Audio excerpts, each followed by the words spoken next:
Hey there, folks. Welcome to episode number 100 of the longest running episodic, whatever the hell this is.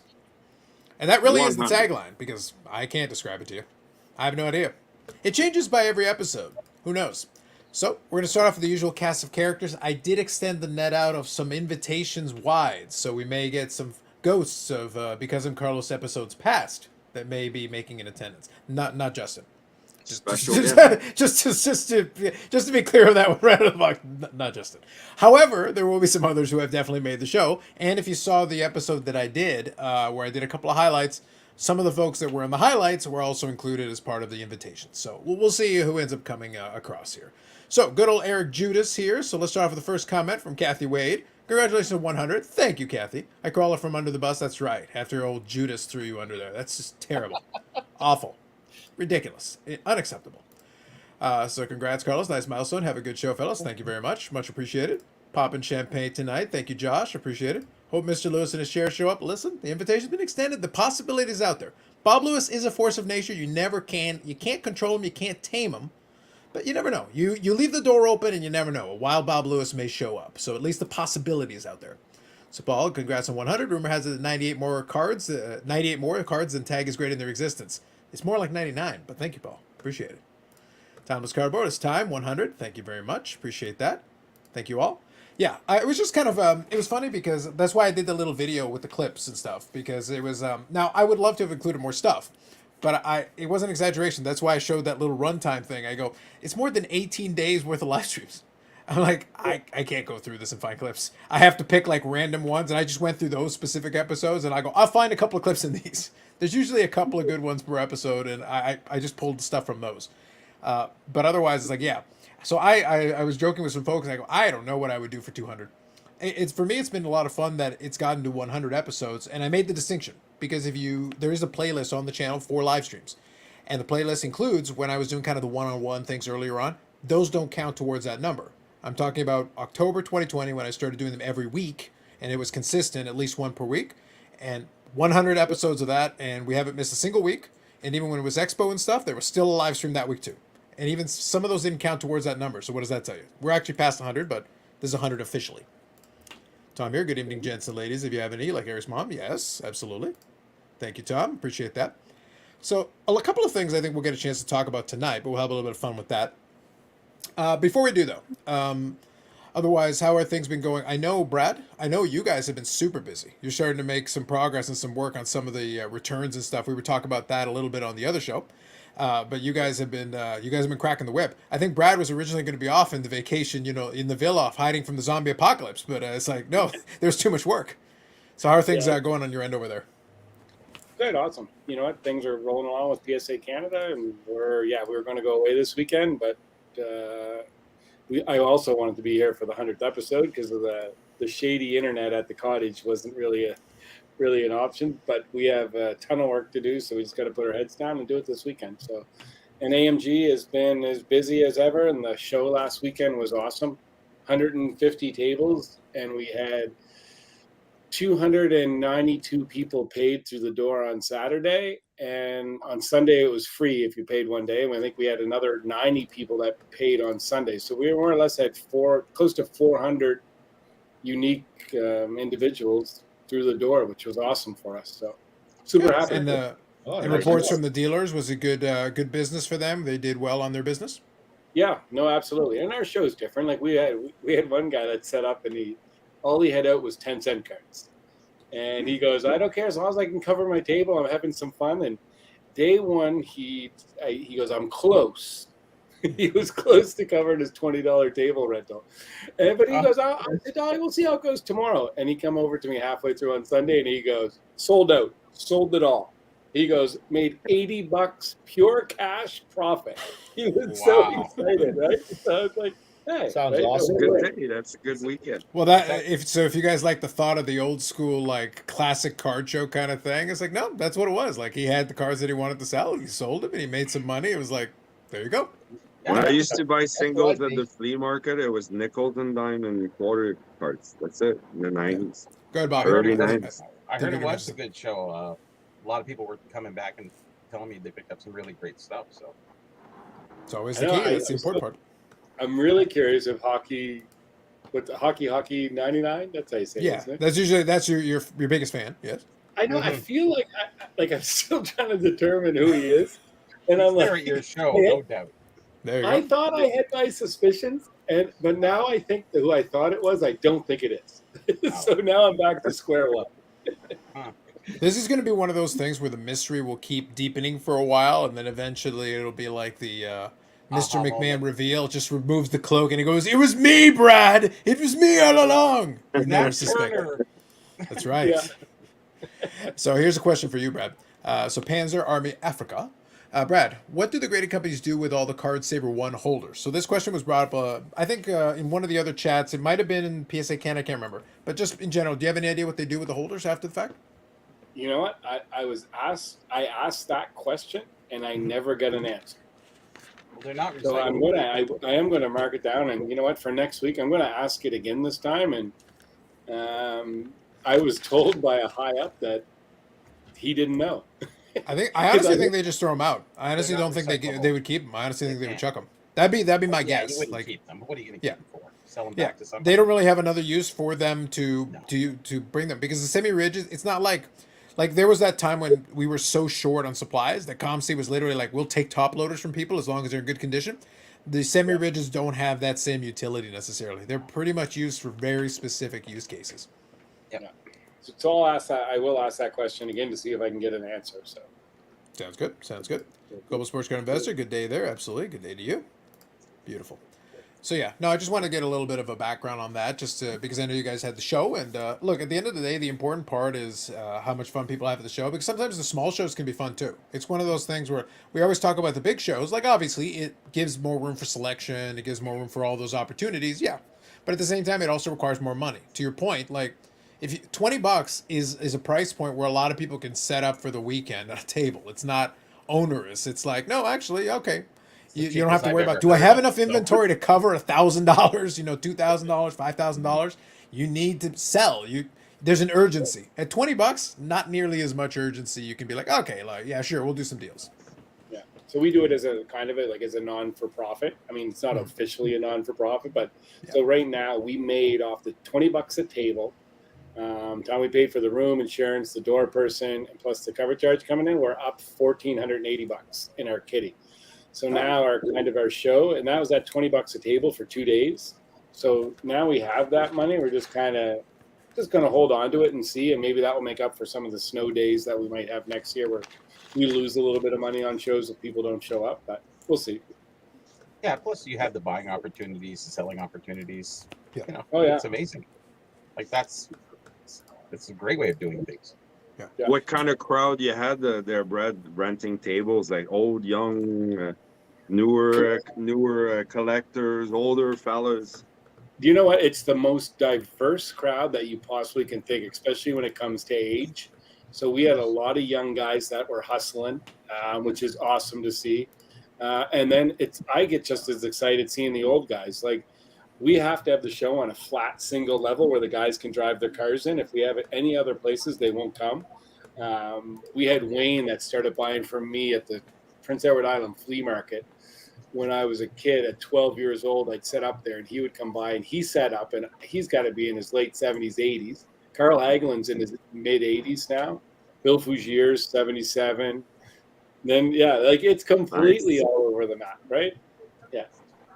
Not What's bad. what's the one coolest item you saw last weekend? The coolest item I found, well, one that made me super excited was, I brought it. I don't have it here, but it was a chip. It was a Tiger Woods chip bag, and it was actually mine. It was like, so what I do is I go through all the collections we buy, and I build up stuff, and then I just kind of put it out on the tables, and I'm like, all right, everything's $2 to $20. That's how I start. So I was going through a box, and I said, oh my God, look at this little, it's like a Cheetos bag with Tiger Woods on it. I was super pumped.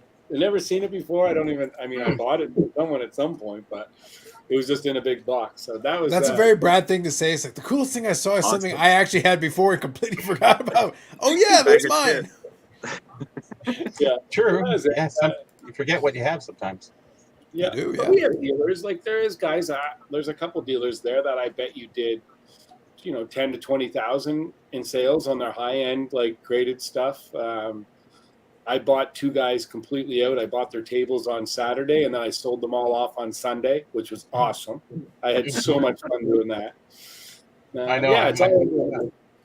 Yeah. Mark said he bought a bunch, so It's one of those things, Yeah. though, like I said, people kind of Actually, forget that flipper. you can still do good business at these in terms of physical tables, 150 tables is a solid size show. That's actually a pretty decent size show, especially for we're out in Atlanta, Canada. Like, this isn't like one of the big urban centers necessarily, but people coming through the door, like, you have to kind of put the numbers in perspective. Like 400 or 500 unique people through the door, and kind of the size of communities and venues that you're talking about is actually not half bad. It's actually pretty solid, and there's Time still of year potential too, for people to but, make money. it's still August, right? So That's right. right. Our local shows are starting again in a couple weeks. There's like 2 coming up, so slowly it's ramping up. Winter's coming. Winter is coming. Yannick, settle down. We're not doing the winter is coming yet. Oh, I can't wait, man. This is what we have to deal with here. Albert says, "What is going on here?" I think we're talking about cribbage. A lot of discussion on cribbage, mostly Winter led by coming. Eric. It's really odd. It's Yeah. weird. Otherwise, no idea. Mark's kind of quiet in the doghouse there. Well, I do. Yeah, have, he is. I do have a statement. If, Is it pertaining to your friend name, your personal, No, your no, personal no. sponsored person who you were supposed to bring? What possible Yeah, excuse could he have? before I discuss Mr. Cardinal, I have a statement that I've been asked to read. If I could just take a moment. Sure. To all the people who are watching this program and watched last week, I want to apologize. That's very exciting. All right. Anyway, so moving on. We'll get back to Judas later. Keep reading the statement, and we'll come back, and then we'll get names, whereabouts. It'll all be part of the thing. Hold on. I think he's almost done reading. No, he's still reading. So one more thing, Brad. So I was going to say, so you bought out a table, and then you were able to sell it. So that's great. The flipper life, hashtag flipper life for you. So that was good. But at the same time, did you guys set up any of the PSA Canada stuff while you were at this thing there? And did you take in a bunch of submissions, or is that kind of separate? How did you kind of roll with that? Yeah, we actually had our banners over, so we did have a setup. We took in a few cards from people, but more or less everyone drops them off at AMG now. Okay. So that's Yeah. part of it. Yeah, and it That makes kinda sense. I was takes- just curious. It might be redundant, so I was just kind of curious, though, how you guys operated with the show when you're running the Yeah, show. I mean, we probably took in, I don't know, maybe 30 or 40 cards from people that just wanted to give them, and then last week a lot of the other cards were brought in. So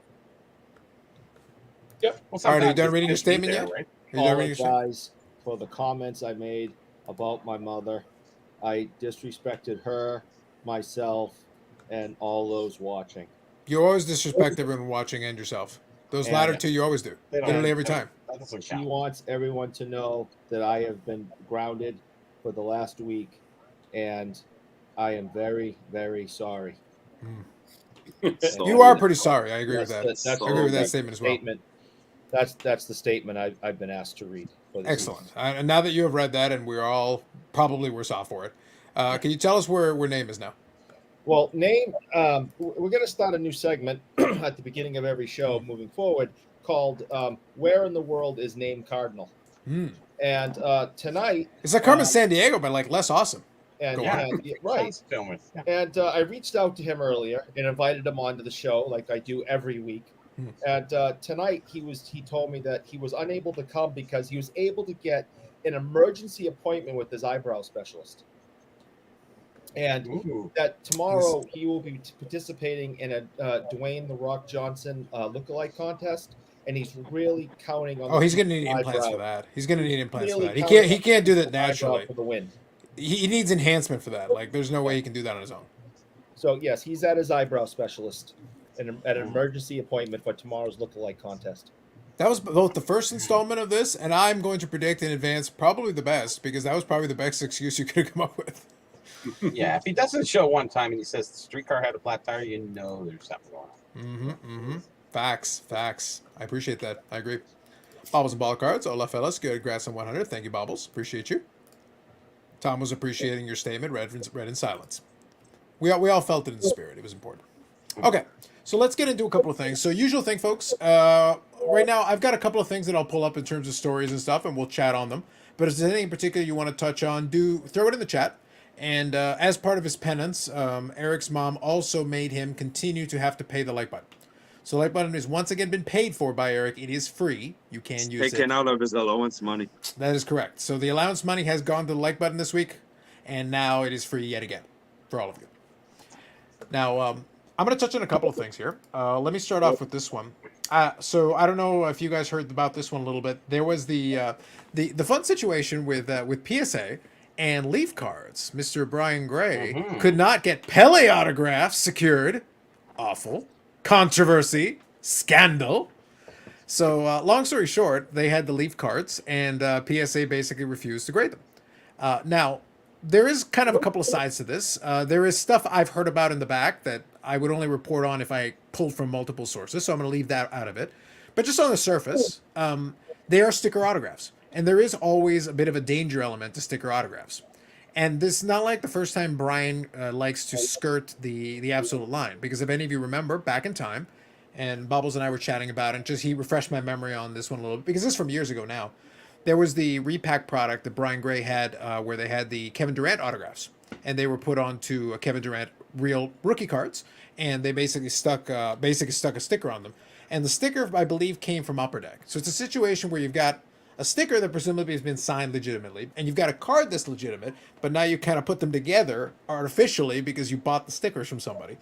So it's like, okay, are you going to... So if you're trying to grade that, the card has been altered. So in my assessment would be that the card has been altered. At this stage, you took an original card and you did... It's not like a buyback. A buyback is you buy the card and ask the athlete to physically sign the card. Now it's just an autographed card. This one, you took a sticker that somebody signed and then you stuck it onto a card that never had it on there before. And it wasn't the manufacturer who did it. It was you after the fact. Repack product. Frankenstein. Yeah, that's effectively what you did. But that is really what you did. You took two disparate parts and stuck them together. Because technically you could have put it on anything. So I understand where PSA would be hesitant and stuff like that. Now, they did this in the past. So PSA, I believe, authenticated the autograph only and didn't worry about the card. They just said, okay, look, we're just going to look at the autograph and we're going to treat the autograph as an autograph. You could have stuck it on anything, an index card or whatever, and we would have treated it the same way. Today, though, the new regime might be more hesitant on that. That's strictly my opinion on this piece. So just any thoughts first on the idea of the stickers, autographs, and then Nat Turner and kind of the exchange kind of basically said, it's like, well, did Leaf witness it? Like, basically he's putting into question, like, did Leaf actually witness Pele signing these stickers? So Eric, go ahead first. Well, first thing is, I think everybody hates sticker autos, but I think we all understand why they exist, and they all makes sense, and we understand it, but we hate it. The second thing is, from what I understand, Pele is in very poor health and is no longer making public appearances or signing autographs because of his dementia and his old age, and his health is really starting to fail. Sure. So I'm curious of when these were signed, because the last information I heard coming from his family, and the Brazilian Soccer Federation, is he's not doing things like this anymore. Like, he physically can't do it anymore. So where did these stickers come from? Well, that right. So let me take the two angles here, and I want everybody else to get their opportunity to get their 2 cents in. So there's really two conversations here. There is are the stickers themselves legitimately autographed? And if so, when were they done, to Eric's point? But also, were they... Because this is important. Sticker autographs are kind of a necessary evil these days for certain products. It's just out of necessity. It's the simplest way to get the autograph. It's easier to give somebody a sheet of stickers and have them sign them all, and there you go. And right now, Josh, here, a comment hasn't come up for me yet, but here. They still have Gordie Howe stickers on as well, though. The only reason Gordie Howe autographs can exist in Leaf products today is because of the stickers that were signed previously. Now, that means there is a way to do this. You can actually keep these stickers and carefully dole them out over time and be able to extend the life of that ability to have that in your product. But it should mean, from a logic perspective, if you're Brian Gray, it would seem to me that it would make perfect sense to be like, okay, so we're only going to have a chance to do maybe one signing with you. This could have been years ago. okay, let's get a camera on and let's, I'm going to sit there with you, or one of the representatives from Leaf is going to sit there with you. You're going to sign the stuff, Well, there and it we'll is. have the Just video and camera. pictures. Yeah, exactly. Just get a camera and Leaf representative here, so-and-so is signing the stuff, and they watch him sign all the stuff, and there you go. I got pictures, I got video, I got the whole 9 yards. But in this case, it's like, yeah, the autograph itself probably looks, I'll be honest, I scanned it briefly. The autograph looks okay, but autographs are an exact science, right? Like, it's not, you could look at two beside each other, it's like, okay, your autograph should be adjusted a little bit. Your autograph needs to change a little bit, because if we sign 100 times, the autograph is going to look a little different. There should be some distinct elements that will look similar. The way you do your letters and certain things, like, that's how you try to figure it out. But it's inexact. Nobody can replicate their autograph perfectly. Otherwise, it's an auto pen. Then it's a machine. It's not you doing it anyway. So, Bobby, some thoughts? Actually, didn't I thought I saw something where Twitter said that he did show pictures between the conversations. I heard that, but I haven't seen them. So it's one of those things, like, if he's got pictures, fantastic. But I genuinely haven't seen it. That's part of the question that I have. Yeah. So other than that, I don't really care. Yeah, one way or the other. Nice. So, Brad, any thoughts on this one? Well, I know my personal thoughts on it. Like, I'd sooner have a card with no autograph than a sticker autograph when they're producing it. Okay. I'm anti sticker autos, but I understand their logic behind it, but I just don't like it. And I think it creates things that just happen, so the exchange kind of, it was interesting to see it on Twitter. Just kind of the comments that went back and forth. I thought that was kind of, I guess you could say, amusing. But isn't that the most Brian Gray thing ever, though? You have a gripe here, and you decide, like, oh, I'm going to put him on, I'm going to complain about it on Twitter, and then Nat replies, like, so did you guys actually witness him signing it? Like, oh, shade. I like it. It was, it was very witty, and it was very good. Yeah. And then to see the third, and then Ken Golden chimes in as well. Like, I just was with the popcorn emoji, yes. And I like Brian Gray's been great with me over the years. I like Brian a lot as a person, and again, I just thought it was very witty, and it was humorous, I guess you could say. And I hope they resolve it and they figure out if there is a resolution. I kind of believe that there's not going to be. Fair enough. So Yannick, I signed half of the Pele ones. Did you sign the other half? Did you get the other half of the stickers or no? I did. I signed the LE. You signed the PE, right? Yeah. It's hashtag teamwork. It's important. Yeah, exactly. Allegedly. I put the accent in. There you go. Beauty. The teamwork makes the dream work, I'm not y'all. a big fan of the stickers either, actually, at all. I have a couple that I don't know why I have, but other than that, since 2007, there's iPhones. Since about 2012, everyone owns a phone, so there's no excuse for footage or no proofs of any of it. So if you know what it kind of reminds me of too, think about like the Tiger Woods golf club scenario where that guy bought for $2 million. He bought the irons, and then his agent is saying 100% these are what he used, and Tiger Woods comes out and says, "No, I have every set of golf clubs I ever used in my garage." So now you have and they're like, "Oh, Tiger just doesn't know." So it's kind of like when you brought up the Pele's family, like who really knows at the end of the day, right? Like, well, I would think Tiger would know where his clubs are. Like they're literally his clubs. He goes, I just have many. I mean, think about how many clubs that guy's been given even for free. That I mean, I don't. Read up on that story, guys. If you can read up on it, honestly, it's very, very amusing when you see it. Like two sides. I don't think Sidney Crosby can keep track of every hockey stick he's given. He gets a bundle a week. Yeah, but you've already talked about in the past, like you used that example where you had the one in the shop where, you might be able to take a stick. It might be the right model. It might be the right make. It might be the whole bit. But the player can go look at it and go, that's not my tape job. That's not how I do it. And then similarly, it's different, but in a similar way, if you take the right set of golf clubs from the right air and everything, if they're not set correctly, they're the wrong loft, they're the wrong lie, they're the wrong, the way the wrap on it is wrong. Because there's a lot of customization you can do to a golf club to really make it custom and get it exactly the way you want it.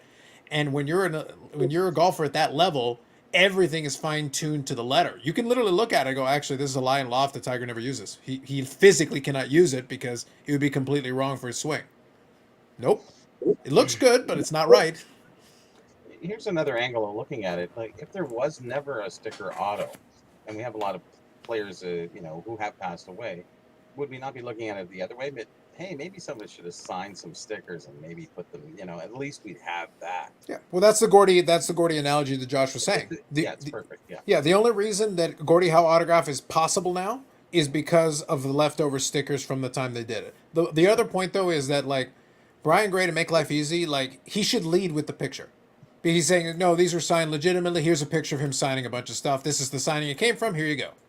And being like, guys, grade the damn thing. It's legit. They used to put dummy pictures on the back cards of whatever, like just put the signing, like says this is an auto. And Brian has that ability. Propeller. Brian is printing much less number of cards. Like relatively speaking, he's doing much smaller print runs. They basically customize these small print runs of things anyway with different foil colors and everything. It's like 30 total cards, but like 6 variations with different foils. You could really just likes to argue with people. He 100% likes to argue with people, right? Yeah, I'll just sue you. That's it. Don't you think the auto should go away with the player? Sorry, Eric. I didn't mean to cut you off, but don't you? Brad's trying to kill him off. He's trying to kill the autograph of the player. Yes, yeah. No, but when someone passes away, like the whole like I feel like his autograph should pass away with them. Like I'm not trying to be morbid about it, but like isn't that part of that's part of the whole thing? I don't know. That's just my collector. But there's less of a value to the sticker, so we understand that. So do you make a distinction from cut autos that basically existed prior to they were signed, but then somebody cuts them out and makes them onto a card? Checks and stuff. Yeah. Because that's another way that they've done it. Like the person's long dead since passed away. They find a document that has been signed, and they take the cut and put that cut on the card. Yeah, but the money cards are really the ones that are actually signed, opposed to ones that are sticker autos or cut autos. No, I get it. I have no issue with the question. I just put the inquiry out there. Like, there's a couple angles you could take on it. That's why I was like, just wanted to get your guys' take on it. Let me grab a couple of these comments here and get caught up. By the way, thank you all for the comments as always. So real quick here, I'm just looking. I already covered those. We touched on them. So good evening, Dave. Absolutely. Here's Ziggy. Thank you. Appreciate that. Congrats on 100. Thank you, Ziggy. FBI investigating Favre and DiBiase. Now, the DiBiase part I didn't hear about. The Favre, I did hear about that, yes. For welfare fraud case. Sensationalized version, but the owner of BGS is in prison too, so let's roll with it. There you go, Paul. Love it. That's right. Yeah, I did hear about the Favre part, though, and then I'll be honest, that just makes it more entertaining because Brett Favre is a weirdo. I enjoyed him as a football player, but he's a weirdo. I can make a distinction, a delineating line between he was a great football player, very entertaining football player, but the dude's a weirdo. Like, just in life, he's a weirdo. But Aaron Rodgers is also a weirdo. Now, right, the only reason I don't have any Aaron Rodgers like autographs in my collection, they're frankly too expensive. What's his latest thing this week, Aaron Rodgers? I saw something. There's always something with him. Like I stopped keeping track. I'm like, dude, I don't care. Just tell me week 1. Something 2 weeks ago, and now it's something else. So it's yeah. Okay. But look, my bottom line on it is this: I don't care what Aaron Rodgers does unless it involves throwing a football. I'm going to watch week 1. I'm going to tune in. I just want to watch you throw a football. I don't care about the rest of it. Yeah, drink human blood on the sideline. I don't care what you do. Sacrifice a chicken at halftime. It makes no difference to me as long as you throw a football. That's all I need you to do. The rest of it, I don't care. Don't care. Not even a little bit. I just don't care. So Dave here. Sticker autos just say no. Fair enough. Just say no. Yep. Bobbles. On-card autos aren't that much different, though. The manufacturer just mailing to the players. Yes. Well, so this is the reality. Yes. Because you can send it to the players, and unless you have a representative of the company, because remember, the backing on the old cards used to be like, this was signed in the presence of a representative of insert company here. So you had somebody from the company there giving them the cards, so please sign them, and then taking them away. So the chain of custody is, I brought the cards, you signed them, I'm going to take them, and now they're out of your hair. But a lot of times today, they send them the stack of cards and hope the player signs them. Yes, they're all signed. Why is Eric holding his hand like it's cramped? He goes, my God. All this because I wanted to get the charges dropped from Marcel. Oh, God. Big money. Terrible. But yeah, but that's reality of it. That's how that plays out today. And witnessing them being signed, so sticker on auto doesn't really matter for that part, yes, except for how the card itself looks. We do prefer the on-card autos, to be fair, but your point about them sending it off and still having that potential problem is 100% true. That is 100% true. Paul here. Problem with golf clubs is you can bend forged clubs, though. You can, but if the player, you also have to know that. Like you basically, there are people who are going to know the particularities of how that player likes it, including the player themselves, because they're the ones getting it adjusted a certain way. So it is hard to authenticate it, but at least you've got a diagnostic. You can do that. So Timeless Carbo says, a few days ago, I unfortunately listened to a YouTube video complaining with lots of profanity about a fellow content creator. Is this going on a lot? Maybe. I don't. You'd have to be a little bit more specific than that, but sure, it can. It doesn't sit well with you. Well, don't watch their stuff. Outside of that, I can't help you. But yeah, fair enough. Profanity? Yeah. Or was it the complaining about another content creator, or both? Well, that's a fair point. So, Timeless, Yeah. which part is the part that concerns you the most? The profanity or the complaining about another content creator? Which, Or leading both. with profanity. But yeah, I would say, like, if you watch the videos and they're distasteful to you, you don't enjoy them or whatever, for any reason, you don't enjoy them, don't watch them. Seems like a simple, approach. There's a show on YouTube on Thursday nights at 9 that I just can't tolerate, and I just refuse to watch it. It's true. It's true. He does comment on it though, but he refuses to watch it. He comments blind, in the hopes that something on the screen matches what he's typing. So it's very Tuesday odd. night shows too. It's kind of weird. But anyway, moving on. Mhm. So Hockey 99. See, you ask Brad and you get. Your good buddy Hockey 99. Brian is good friends with an executive at Tag. I did hear this. They should make a partnership between Tag and Leaf. Is this the same Leaf company that made the Frank Thomas card in 1990? It is the IP that made the Frank Thomas card in 1990. He bought the naming rights to that company. Outside of that, they pretty much have nothing in common. But he does have the right to the IP and the old designs and stuff like that. So he did buy that. So he can make products that look like 1990 Leaf, etc. So he can do that. And he has done that. You get Tag and Leaf, you get Teeth. Wow. Exciting. I like it. All right. No one actually collects autographs anymore. They collect initials. There you go. Well, like I said, it depends on a lot of the players. Like one of the perks of collecting Medano is that he still signs the name. And he'll be signing at the expo again. Yep. Well, it was funny because, like I said, I mentioned to Brad, it's like you, Bobby, and Brad both pinged me within about 3 minutes of each other with the exact same thing. And I just chuckled. I go, well, I have to see. I basically have one thing left. So we'll have to see how that goes. Hey, Dave, when you're good, just give me a thumbs up or give me an indication. Yannick said something to me because Phyllis Esposito is going to be there. So There you go. I like it. I got my ping from the announcement today too. Bing, Nice. bing, bing. So Thanks, speaking Bud. of profanity laced, here's Amish Dave Archer. Oh boy, oh, boy. Mr. Archer. David. Dave, thank you for joining us. Appreciate you popping on. I saw that comment and it said, how apropos, what perfect cosmic timing. Yes.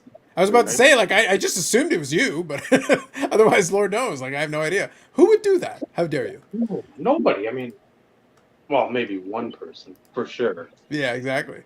But that's why I included Dave that clip in like the little highlight reel where we were talking about the thing. I was like, no, this is like the perfect. This is a quintessential, and it's still early on in the numbering. And I was like, Dave seemed upset, and I go, I stand by that statement. Dave seemed upset. And we have track of when Dave last time had a haircut. Well, that's true. Throughout various clips, we got different stages of Amish Dave Archer hair throughout, so we did get that. That is true. That is a fact. It worked out that way. Now it's the Barry Gibb look.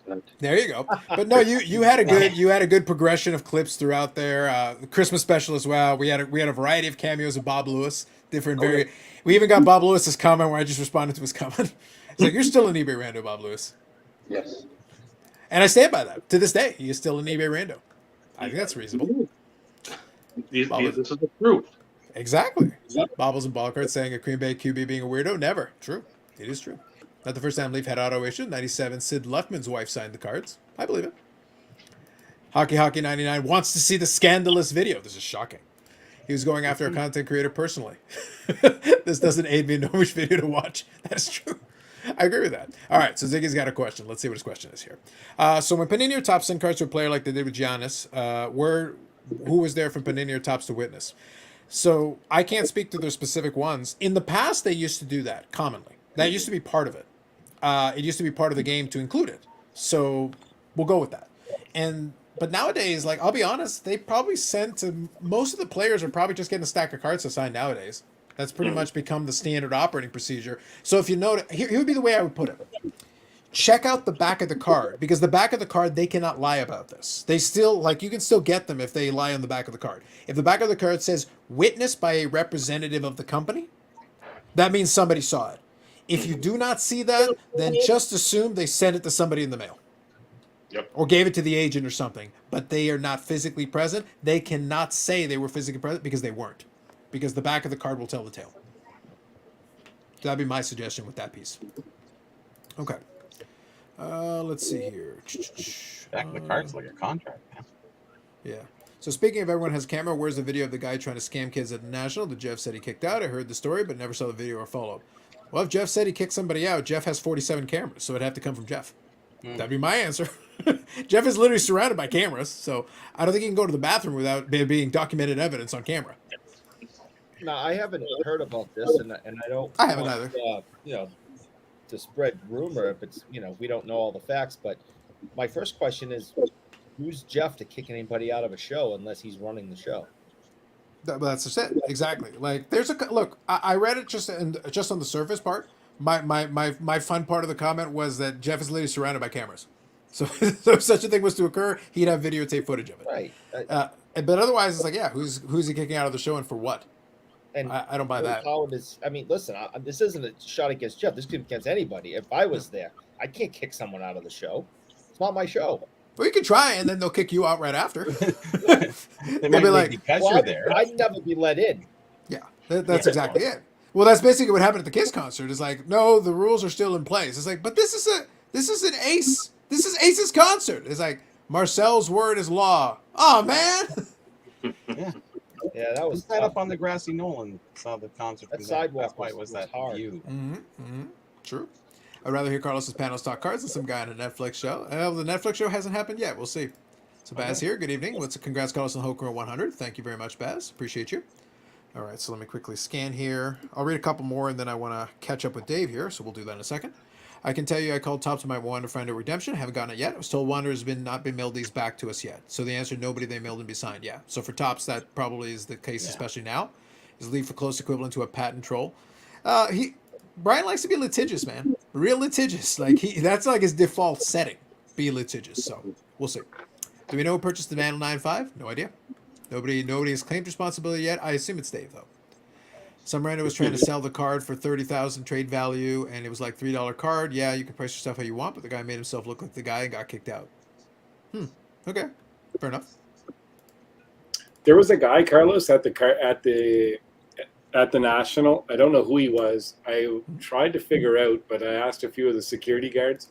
He was, I want to say, maybe in his 70s. He flat out said he was buying that card, and he had some cameras on him at different times. I want to say probably in his 70s. But he had a cane that he walked with, and he was standing in front of it. And I was like, I wonder who that guy is, because he had a camera crew that was. You're saying he said he was going to buy the Mantle? Yeah, he said he was buying the Mantle. He stood in front of it. Was it a pimp cane? Was it diamond encrusted? You know, he looked like a character. Yeah. Look, I got follow-up questions. If you're gonna buy a $12.6 million card, unless you're talking resources like an Amish Dave Archer, like that better be a pimp cane, and the pimp hand better be strong. That's all I'm saying. Well, yeah, that's good. He definitely he had money because again, I'm not sure who he was, but he definitely had a lot of money. He had two guys that were with him, like kind of undercover security. They kind of looked like, and his cane was black and it had this like some sort of a silver head on it. He looked like a unique character. It was very interesting. So I sat there for like 45 minutes and just listened to him. He was saying how he knows he's not going to get one of the 3 PSA 10s, and this one he thinks is the best, and he was buying it. It was very interesting, and so I'm assuming that it might be this guy, but we still got to find out who this guy is. Brad, was he wearing a monocle and twirling his mustache? No, but honestly, he was not. But he was very unique. Like there was a kind of an aura about him. It was very. Was he wearing a cape? I was hoping for the physical embodiment of the Monopoly guy. That's really what really what we're hoping right now is that he's like it's a Monopoly guy, isn't it? He was a Monopoly guy. And a cape. It was Bill Mastro. There you go. I like it. Who out there buys Leaf or less more appealing that? No, Leaf still had some brand equity. Not like it was diminished a lot. It was diminished a lot from its heyday, no doubt. But no, Leaf had some good brands and stuff. Like, I understood why Brian Gray. Look, I understood Brian Gray buying Leaf and calling himself Leaf 1,000 times more than buying Pro Set. Mhm. Y'all know how much I love Pro Set. Yeah. But like Leaf, at least I could totally see that being a viable brand. Like if one of the other ones had gotten their hands on the brand and been able to use Leaf, that would have been cool because there's some old designs and stuff that would be kind of neat. You could definitely have some fun with the back catalog of designs and use it with, you know, if you could use it with a licensed product and some current players and stuff, you could have a lot of fun with that, no doubt. There's some good IP there. So that one, totally I get it. But yeah, the Pro Set one is like, well, other than that football product, like that one football product, it's pretty much garbage. I'm It's like, funny. The original owner, Saul Leaf, he was a pretty shady guy. You know, he would literally everybody in the hobby is a shady guy. No, he was really bad. He was taxes. He was evading taxes. He did so much. Yeah, he should have talked to the Monopoly guy. That would have been pretty awesome. I think he was the Monopoly guy. Ooh, there you go. Leaf made some really good pop culture stuff. I agree with that as well. Not all sports. The repacks are usually good too. Ooh, repacks. Ooh, you might have a fight with Ziggy on that one, Bobbles. Careful. Repacks. Probably classy Freddie Blassie. I love the reference. Love the callback. Yes. Dr. Exclusive. You Evening, know what? guys. Congrats That's on what 100. kind of reminded, like, yes, it was it. That's exactly who it kind of reminded me of. So Like- classy Freddie Blassie was the one you saw at the show. But he just had that, and like it was like, yeah, the wrestling manager. I might have a picture, but I don't even know if that'd be weird All if I have a right, picture. no problem. Take a look at that. Take a look at That that. would They be have weird. sequins on his All right. jacket.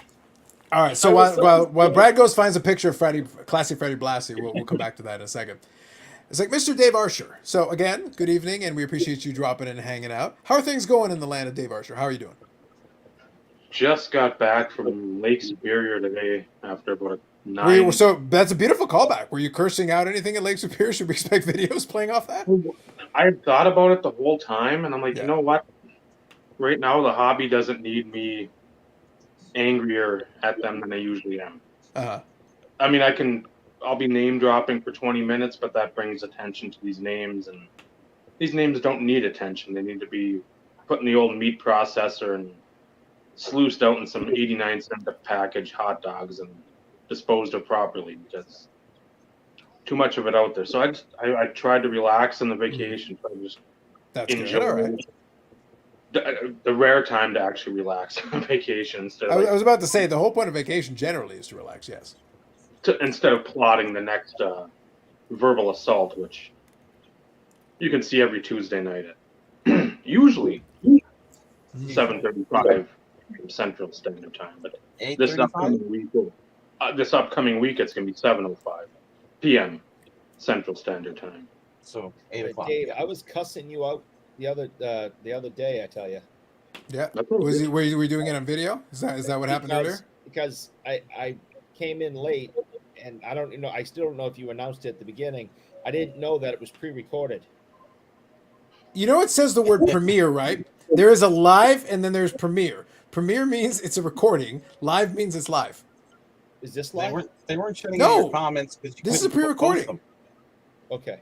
They weren't shutting off your comments because you can't post them. Yeah. No, in a premiere, Bobby, in a premiere, when you premiere, you can actually get comments on a premiere. Oh yeah. So yeah, I understand why some people would get tricked by it. You know, the Yeah, I can see that. technology challenge, the Mhm. unfortunate. But no. So when it says premiere, especially when it first plays, it'll act like almost like it's a live. But premiere means it's pre-recorded. It's never a live when it says premiere on it. But you do have a chat window on the side. The YouTube's idea is that the creator can actually be there and like hang out in the chat and watch it with everybody and Oh, talk and in real give time. that feedback. That's good. Yeah. Yeah, so it is a possibility. It's kind of a cool way to do it. So you definitely can. It's a fun engagement thing if you're there. Like if you can definitely do that, I think that's fair. But no, otherwise it's like no. It'll premiere means pre-recorded. Live means live. If it says the word When live, you're is probably the good. next live Tuesday night show? Pretty soon, isn't it next week, It's Dave? or- Tuesday. This Tuesday? Yep. All right. Because I think you guys all align your schedules now, and you'll be back. Like everybody's kind of you just came back from vacation, and then I guess you guys everybody's schedule can kind of realign, and you'll be back on your standard rotation schedule. All right. That'll be our number 100. So Yeah. No, I kind of figured you guys were getting pretty close to that as well. That's why I thought it was. I thought it was kind of funny and appropriate. It was like because we started 2 different timelines, but then there's some episodes I didn't count because they were impromptus and stuff, so those don't really count. I like keeping the proper scheduled ones, and that made more sense for me. But yeah, it was funny. It worked out almost exactly, almost within a week of each other, the 100. So congrats on your 100 in advance. To you as well, sir. Yeah. So we'll have to see. Like, did you figure out a format for that one? Should I just come by and like run over somebody? That'd be kind of funny. It's gonna be community based. Because, and not to give too much away, not that we have to do much anyway, but I was about to say, yeah. try to get as many people on as we can. As Sure. many folks that have been on the show, that have been with us. You guys all have been there. Some people that haven't been there. That Sure. when I think community, as much as I hate all the schlubs and dipshits, they're still part of the community. It's like you've got a city, you count the homeless and the destitute, you have to. They're part of your community. So hopefully they'll join and make it real interesting too. And I don't think I appreciate you calling me a dipshit and homeless, but I'll be there. Well, you're in a rolling truck in Manila. Is that a home? Does that count? Not really. I was about to say, like, Jesus. I feel like that's an accurate statement by Dave. Who are you to question Dave? Yeah, I was gonna say you live in the back of a jeepney or what? Yeah. I don't know. I got questions, man. I got a lot of questions. All right. I know Ziggy and the guys are arguing with each other, but I'll read a couple of these here real quick. I'll get through a couple here. So Ziggy said, I was told players are only with a witness on first signing. If they're a vet or hot rookie, they're told how to sign future prospects on card. Nothing, though, is standardized. Just to be clear, it can be the case for certain players. Sometimes they do it. Sometimes they don't. Every company's got its own policies. I would never take anything as like every time. Just do it a little bit. So we'll see. If they're not a vet or hot rookie, why did Nat ask Panini? So it touches on the same topics a couple of these other ones here. So we'll come back on it here. PSA going after League because they don't love Brian Gray. Yeah, basically. Now, Brian has also set himself up for a lot of this in the way he does, and I know some of these other ones come up on that topic as well. But no, like, look, if we're being serious, part of the fun that I have on this show is that, like, look, I'll tell you what my opinion is, even if you don't like it. I don't care. I think it's more of a personal issue with those guys, but I also think Brian has created a lot of this for himself. He does a lot of stuff where it's like, dude, like I said, Brian's response should have been like, here's a photo of Pele signing, here's him signing the sticker, shut up, Nat. That would have been his response right away. He could have done it right in the Twitter thread. Right in the same Twitter thread that you're taking your time to. If you have an issue, just reach out to the company. Again, he didn't reach out. So because of that, you don't get that same courtesy. That is not how that works. Yeah, but it's not as much fun, Carlos. Oh, it's not. But like, I'll be honest. I believe it's personal. I believe it's personal. My opinion is that it's personal between those two dudes, and it's just playing out for everybody to watch. That's really what it is. If it had been somebody else, the other companies do not also have like a spotty track record on certain items and things. Leaf does things its own way. It acquires things a certain way. It does kind of these. Remember, Giannis sued him because he signed a rookie deal with him, had some stickers in the past, and kept trying to use them years and years and years later. Great freak or something. Yeah, and in the end, they were able to come to a deal. Like, I think they settled that. But Brian goes straight for litigious. Like, that's his standard default. So as a result, like, he doesn't make a ton of friends in the industry. People just kind of tolerate Brian. Earlier, He likes being in the news, that's for sure. Yeah, for sure. That was the point I was actually going to bring up. Is that exact point? That I wonder if Upper Deck had stickers left over and they ended up, on their cards and went to PSA, whether they'd have a problem. And I can't say for sure yes or no, but I'm leaning towards no. Mm-hmm. So I agree with you entirely, and I was actually going to make that point earlier. So that's what I think. Yeah. There you go. I think it's just, like I said, I think that's the way it played out. And of course, like, people like to pretend that, oh, well, they run these companies. Like, guys, this isn't like Wall Street where they have to make nice. No, they literally just sit there and like, they just throw barbs at each other. And Brian loves it. Like, he'll say whatever he loves it.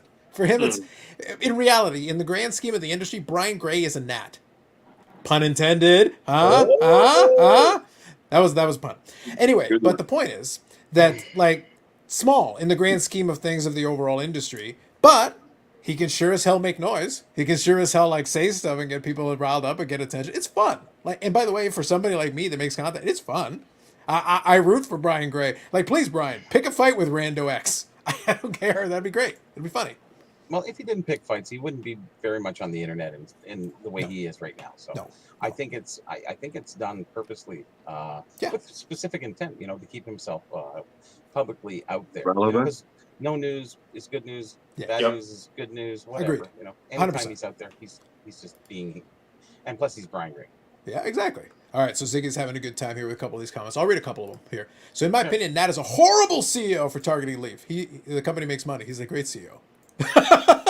the job of the CEO is to make money.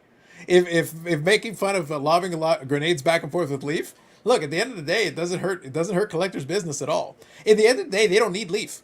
If they could literally ban Leaf cards from PSA, and it's like, what difference does that make to them? They don't care. Yeah, they could say we don't grade them. Yeah, like literally, we don't grade anything that Brian Gray has ever touched. Goodbye. That'd be funny too, by the way. I'd enjoy that. Ziggy likes living on the red line. Yeah, exactly. To So be these honest, are the. I don't now. I'm just doing this by memory. I honestly don't recall any Brian Gray Leaf products in a graded case. I don't think I've ever seen one. I feel like I've seen a little bit, not a ton. I feel like there's been some.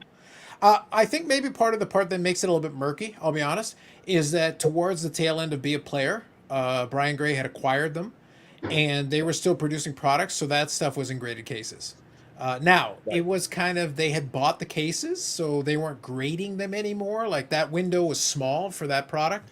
I'm going from memory right now, so please feel free to fact check me and correct me on that. But I'm just going from memory. But I think they were still using the cases for like the Ultimate product and stuff for a while. They were doing that. And then they switched over to their own encase, which is basically a one-touch with the sticker on top of it. They just went and did their own thing.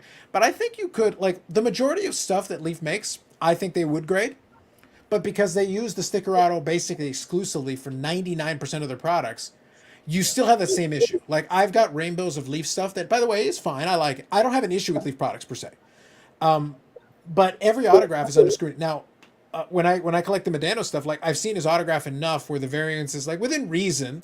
I won't claim to be able to authenticate his autograph, but, like, within reason, I have a pretty good grasp on what his autograph should look like, having had in-person and enough autograph stuff over time. The stuff seems consistent, but if they wanted to question it, they certainly could. It's not an inexact. Autographs are not an exact science. Well, I Brad, think go ahead. Go ahead. Brad, Go. as somebody You go. who's getting, thousands and thousands of submissions a year, make up a percentage number of how many cards you see from Leaf that people want to grade. I wouldn't be able to do it. Yeah, I wouldn't be able to do a percentage. We definitely have. Yeah, there's definitely Leaf cards that come through all the time and get graded. Definitely. Okay. But it would be like a very minor Yeah. amount. But yeah, there Right. definitely is. Yeah, I have some myself. So I think the autographs are, that's Brian Gray's last bastion of hope. Really, he doesn't have any licensing. He's trying to do whatever he can. So his autographs are. I will say I like the memorabilia. I'll be honest, a lot of the memorabilia stuff I like. Yeah, that's Like, kind of cool.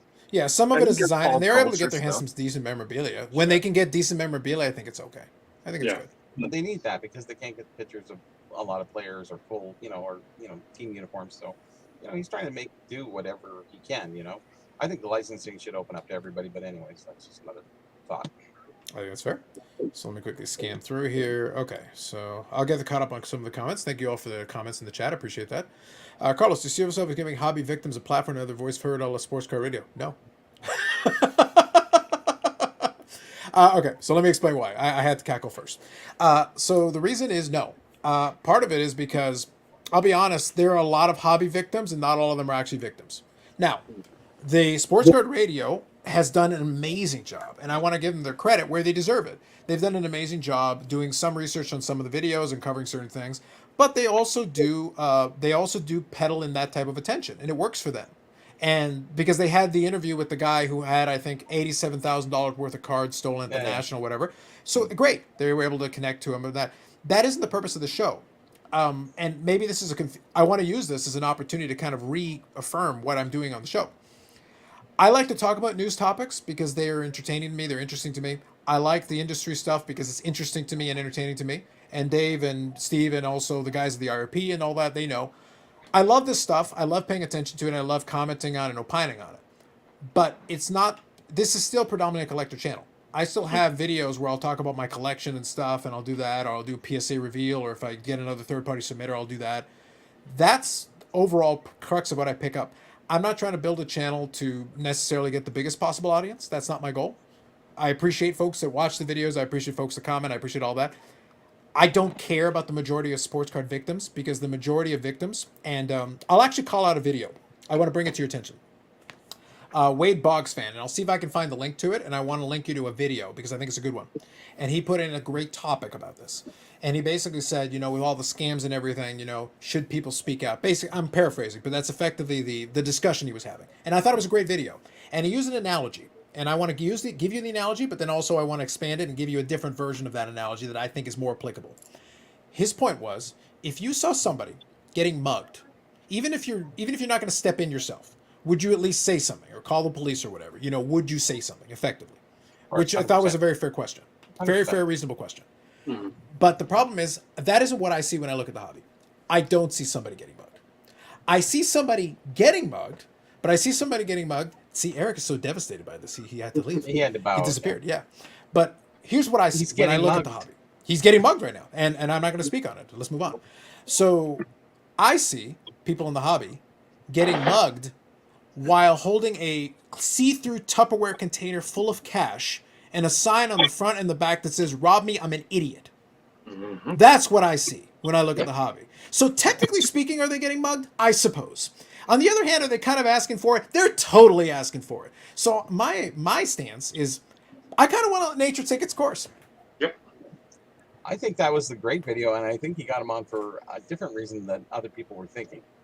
Not the victimization, but the other. Look, here's the thing. And by the way, I'm not knocking it. I'm not knocking it. Sports Card Radio did the interview, but it was exploitation. Now, It was. does it More help than the guy? Yes, because if people see whatever and they can help out and give information, whatever, like there's a good reason for the guy to do the interview too. Anyways now, Yeah, there's so good reason for the guy to do the interview. That's not because they can also. But Sports Card Radio, of course, took advantage of it. Like for them, it's extra. Like I think it's at 13,000 views. It's done great for them. Like it's another good, strong video for them. That's crazy because that's the last place I would do anything. I wouldn't even want to tell anybody Mhm. that I'm such an idiot that I. That you let somebody walk off with 90 grand worth of cards Yeah, well, and didn't I even mean, check. He Yeah. left the 100 grand right here. Sure. But the thing is, Even what if that guy you left did, 100 grand at my table, I'd question it. what that guy did was literally the No. analogy I just gave you. No.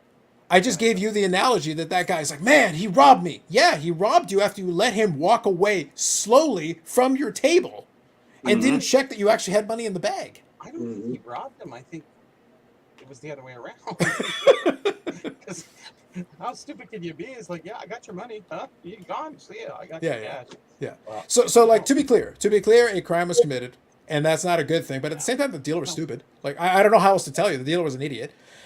So I wanted to use Hockey's question here to kind of make my point. It is not my goal to be a watchdog in the hobby because we got enough terrible ones as it is that do a crappy job. We've got ones that at least do some research. That's good. If you do some research and actually do some digging and there's some real, something behind it, awesome. If you want to give me your editorializing and then pretend those are facts, no, that's literal fake news. That's how fake news exists. But no, day to day, I'll be honest. The theme and tenor of this channel is, look, if you have a question, ask it to the best of our ability. We'll answer it to the best of our ability. We'll try to do that. We try to be lighthearted and have fun with it. But at the same time, look, I'm not blind to the hobby having scams in it. I'm not blind to the hobby having major bad people that are involved in it. That's been since day one. They're not going away. It doesn't matter how much you cry about it. But you can be vigilant. You can do your research. You can learn. You can do whatever. But guess what? If you are the Tupperware guy, the see-through Tupperware guy with the sign, with the money in the box and the sign that says "Rob me," if you get robbed, I'm going to cackle, and I'm gonna go elbow Dave and go, "Hey, did you see this idiot? That's hilarious! Oh my god, and then dude!" See, that is fodder for the content gods, is it not? It 100% is. The content gods speak through me as their conduit, and the content gods said, "Continue as you were, peasants." So we are giving them a platform in another way. True. Fair enough. In another way, yes, I agree with that. So yeah, bottom line, my answer is no. But hopefully I wanted to reiterate the ethos of the channel. It's like, look, man, we'll talk about it because it is newsworthy, yes. And we're not going to say, oh, it's great that people rob each other. No, it's not. But like, if you're that stupid, like, I have an idea. You know how you don't get robbed? sit on your hands and don't do a damn thing until you know what the hell you're doing. And if that takes a year, that takes 5 years, that takes 50 years, great. Then take that time and don't spend a dime until you know what the hell you're doing.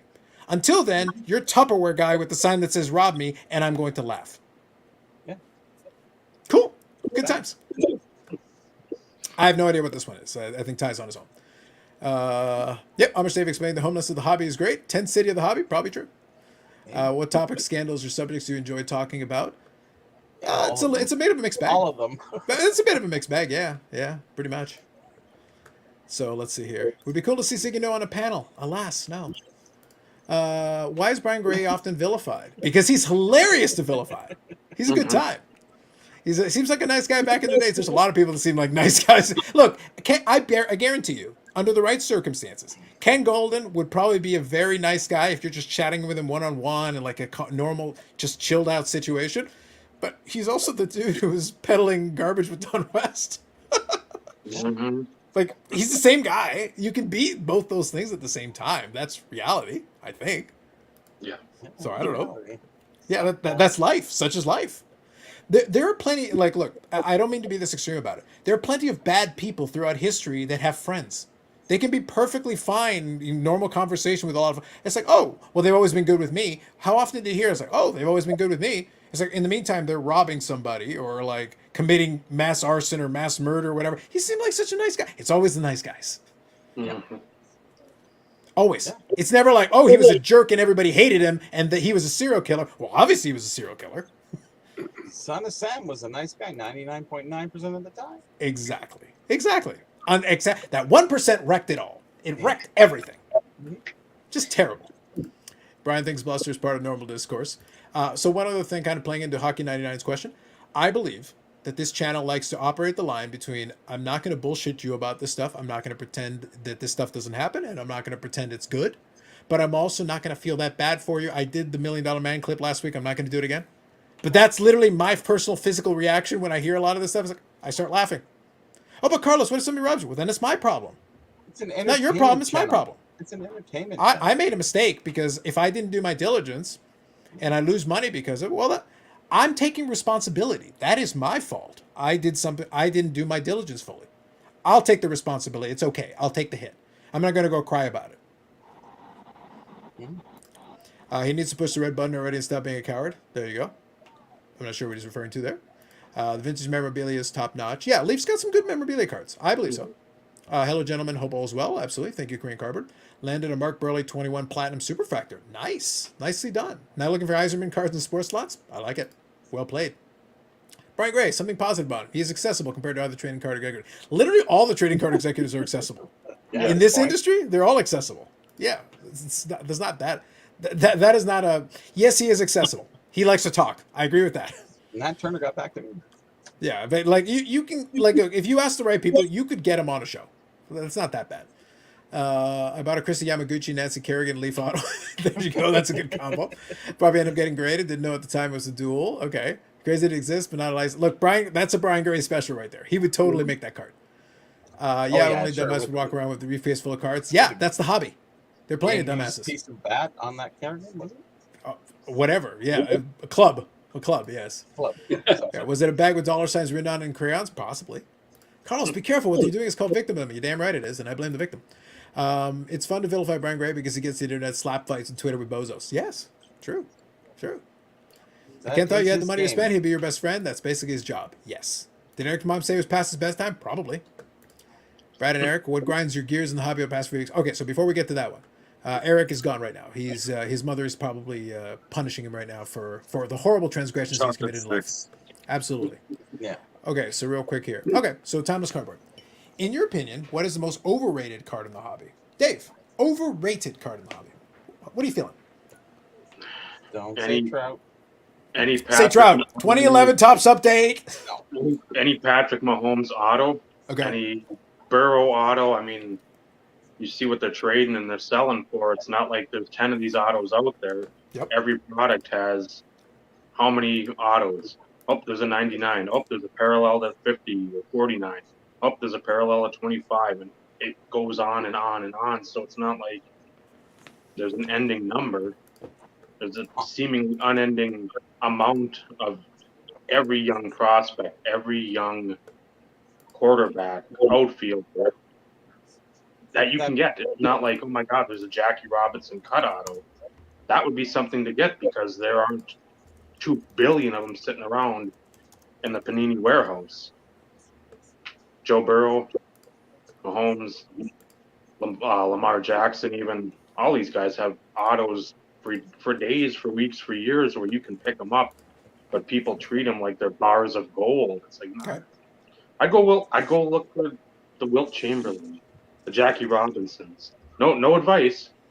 But Yeah, be careful. We're careful with the hashtag. Hashtag. Careful with the hashtag invest advice. Be careful with that one.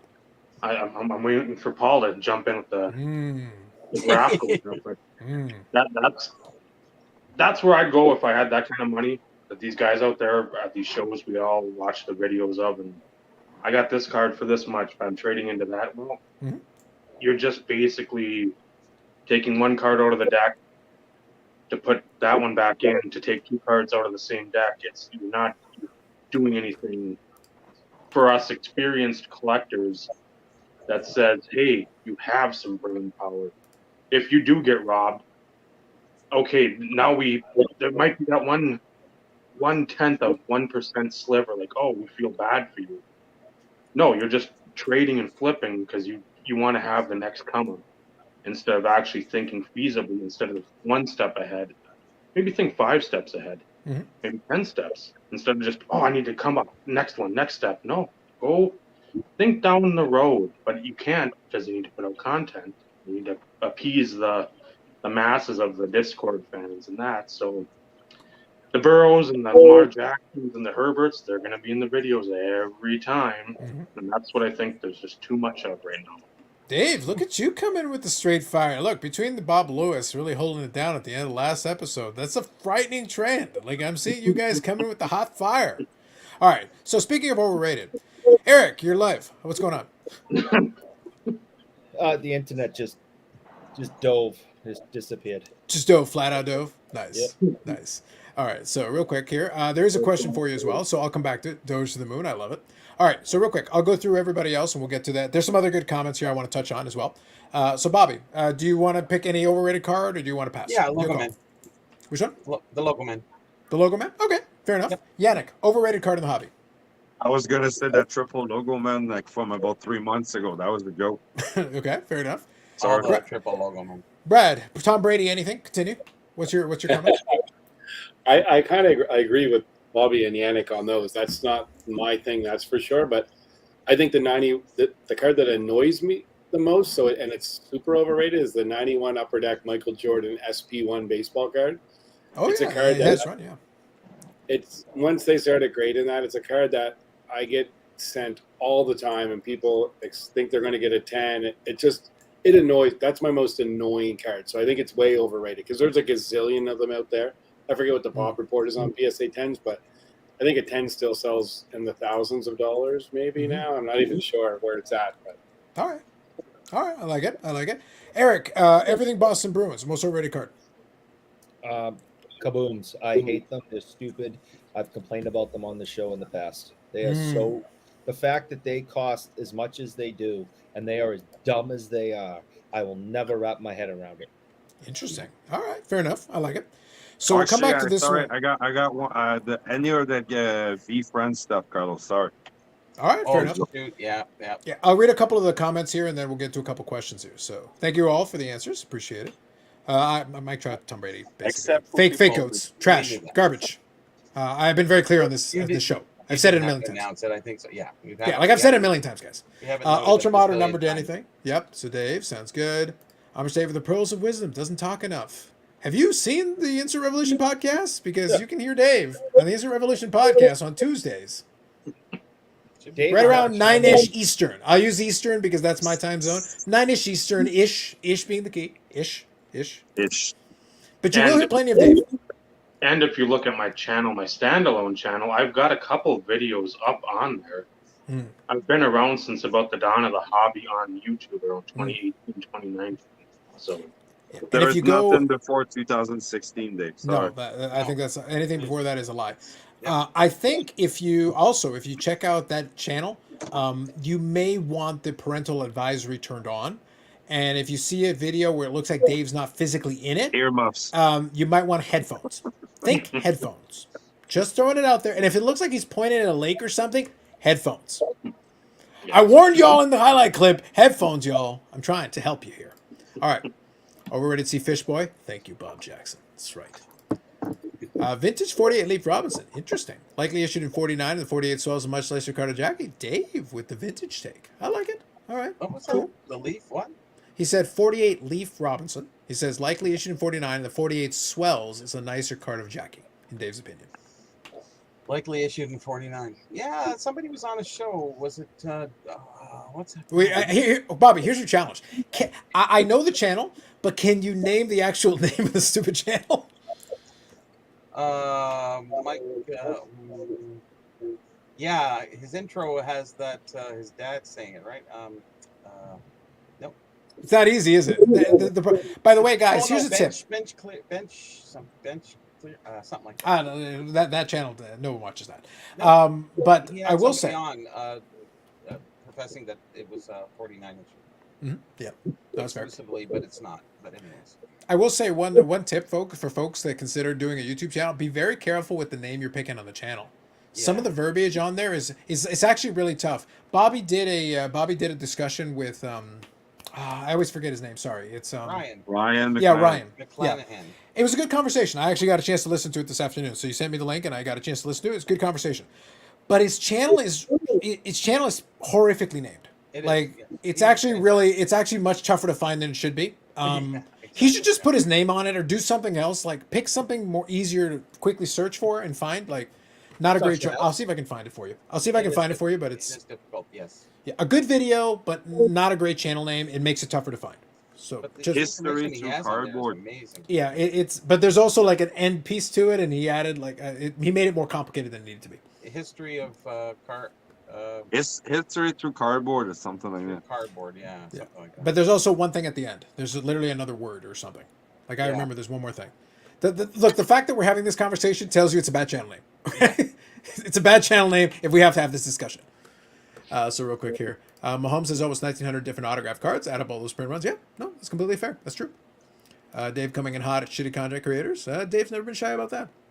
Okay, so real quick here, I'll come on this one. Now, I wanted to share with you one video. I actually do recommend it to you because, again, it doesn't agree with my opinion. I have a different perspective on it, but I still think he's puts together great videos, and I still recommend it to you. I still want you to check it out and see that alternative opinion because I think it's a good one. I think it's still solid. So this is Wade Boggs Fan. Probably not his best image here. Let me move it forward. There you go. Now his eyes are open. Okay, so Wade Boggs Fan is the channel, and the video in question is, why should I care about scammers and bad influencers in the sports card hobby? It's a great topic. And I love when somebody decides to take a deeper dive into the topic. And John did that here, and it was great, and I enjoyed it. Like I said, I don't agree with his conclusion for the reasons that I outlined earlier tonight. However, it doesn't mean I don't appreciate what he put out here. I still think he did a good job. I still think it was interesting to hear his take on it. He's got a different perspective than I do. I gave you my mugging analogy, but he started off with a mugging analogy and explained his reasoning, and it was good. I would recommend, check it out. I'll include a link to it in the description tonight for those who check it out on the replay. I do recommend it. Check it out. And his channel's really good. He'll do these talky videos like this, and I think they're excellent. I appreciate them content-wise. I've watched them a few times. Yeah. Yeah. So kudos to him. I thought it was good. I thought it was a good topic, and Hockey 99's comment gave me the opening to kind of give my rebuttal, so to speak. I didn't want to make a whole video about it, but like I look at the hobby differently. Some would argue cynically, but I argue pragmatically. Like, you have the opportunity to get educated to the level at which a lot of this stuff is not a concern for you. And a lot of people get outraged about stuff. Frankly, it's not your problem. Like, it really isn't. It's not your issue. So why are you getting mad about? Who cares? Why is that even your problem? Deal with Dave, it. he's talking to you. Well, probably mostly Dave. Yes, mostly Dave. But there are others. But like, you know, that's an example. It's not your issue. Don't worry about it. Just live your hobby life. Have a good hobby life and move on. This is supposed to be fun. The only reason I watch, Dave's show. So he'll humor you and show you a hockey card. Well, there's that, and I have some complaints, by the way. I just want to see a man have a heart attack and die on live TV. Wow, that went. He's already Judas, and it went even darker. Like Jesus. Wow. Dave gets mad. Pun intended. Jesus. Moving on. Sorry. One Continue. of these days, he's gonna be pulling the Fred Sanford right on live camera. On my own show. Yeah, on my own show. I'll be the next Chris Farley, except I'm not funny. Fair, bold statements. Well, speaking of names, thank God Dave has an acronym for the IRP because I could never remember that name at the beginning. Yeah. No, but in the end, like, it works after you figure it out. At least it's distinctive enough. Like, you can figure it out. But again, you can type it into the search engine and it'll actually show up. Well, when you remember IRP, then you can remember it. Correct. Yeah. That's a better choice. A couple of times I was going, what the fudge was that? Look, maybe 3 to 4 names maximum. On YouTube, so it My suggestion, guys, 3 to 4 names maximum. 3 to 4 names maximum. Don't try to make it longer. I'm Carlos. Is hyphen counting? No. I'm counting. It's one word hyphenated. All right. 3. All right. Carlos, any thoughts on the Hogan 82 sale? So there was a record sale of an 82 Hogan that wasn't the All-Star card. So it was, I think, a Japanese set, if memory serves me. I'm intrigued. I like the fact that people are kind of digging into the archive and finding, because Hulk Hogan's been around a while. He was wrestling back in the late 70s. The infamous episode number 53 of the live stream, which has been lost to the sands of time. I think, though, for the year end, I will grab a clip and pull it because I can still get at the video. I just can't put it back on the channel without cutting out the clip. Southern Hogan, the Southern Hogan lobby, has blocked me from being able to play that live stream ever because I showed Southern Hogan. Memphis Hogan is what got that one blocked. So that's literally what happened. Now, by the way, that was a good fight too, actually. By the way, quick side point. Remember? Yannick, I actually wanted to include a clip from that, but then I was like, all right, that'll get this video blocked. I was like, nope, we're not including that. I'm going to say this. Get the 100th episode blocked. That'd be awesome. Yeah. But I'll tell you this. For the year end, I'm gonna skip it, but I'm gonna include part of the Hogan thing because the revelation that I gave Bobby and Yannick was still worth it. Like it was still a good clip. I got to educate a little bit on that. There was a good trivia note on that. Folks who saw it live, but I will show you a clip from that in the year end show. I will do that. The problem was, and this is a tip for folks that make 6-hour live streams. I know there's a lot of you that are thinking about that. By the way, YouTube has a thing where there is an editor inside of YouTube, which works, by the way, unless your video is over 6 hours, in which case it no longer works, because all I would have had to do is cut out the piece and it would have been fine. I can't do it because it's over 6 hours. Hashtag long form problems. Yeah. If it had been 5 hours and 59 minutes, that video would be on the channel right now. Damn. So Dave, now you know. Never go 6 hours. Don't do it. It's not worth it. Sorry. So yes, I'm glad that they're looking into some of the more obscure issues. I think that's cool. There is some neat history, I think, to be learned more. There's some more hashtag scholarship that should be done on some of that stuff. I think it's neat stuff. I think it's interesting stuff. Look, Hogan, for better or worse, Hogan's also kind of an asshole. So going back to what we talked about with the Favre and the Aaron Rodgers, also an asshole. But it's inarguable that he's iconic. From the wrestling genre, he is the guy who was part of that boom in the 80s that launched wrestling into the mainstream initially, before the Attitude Era. And then he was involved again as part of the NWO, which was part of that second boom period. There are a few people in the industry that have more of an influence in a lot of what happened in the history of that genre. He is still a top tier guy, an asshole, and like not a good person in any way, shape, or form. But you have to respect his stance in history. Yeah. I mean, but it's one of the, you do have to respect that he is significant. He is You cannot tell the story of professional wrestling without Hulk Hogan. And he's the Hulkamania, man. Yeah, that's what I mean. Like he was involved in 2 different specific boom periods in the industry. The 2 biggest boom periods ever in the industry. He was involved in both. He was right in the middle of it both times. So you have to give him some credit for that. You have to give him some credit for reinventing himself as a bad guy in the latter portion of his career and revitalizing his career that way. He's still a big name. He's on the Mount Rushmore, even if everybody doesn't want quite look at him for a variety of personal reasons. So that's the way I would present that. Well, I mean, all right. So let's have that quick conversation. Who's on the Mount Rushmore? You got to Hogan. So another asshole that I would put in the Mount Rushmore is Ric Flair. Ric Flair is a messed up human being. That dude is messed up. So you got in the head. Flair, Hogan, Andre, and who else? Who's the 4th? Andre, I think, is a good... Andre I could live with, but you could probably keep him off, I'll be honest. I like Andre. He was a draw. He was an attraction. I'm trying to think. Here's the problem.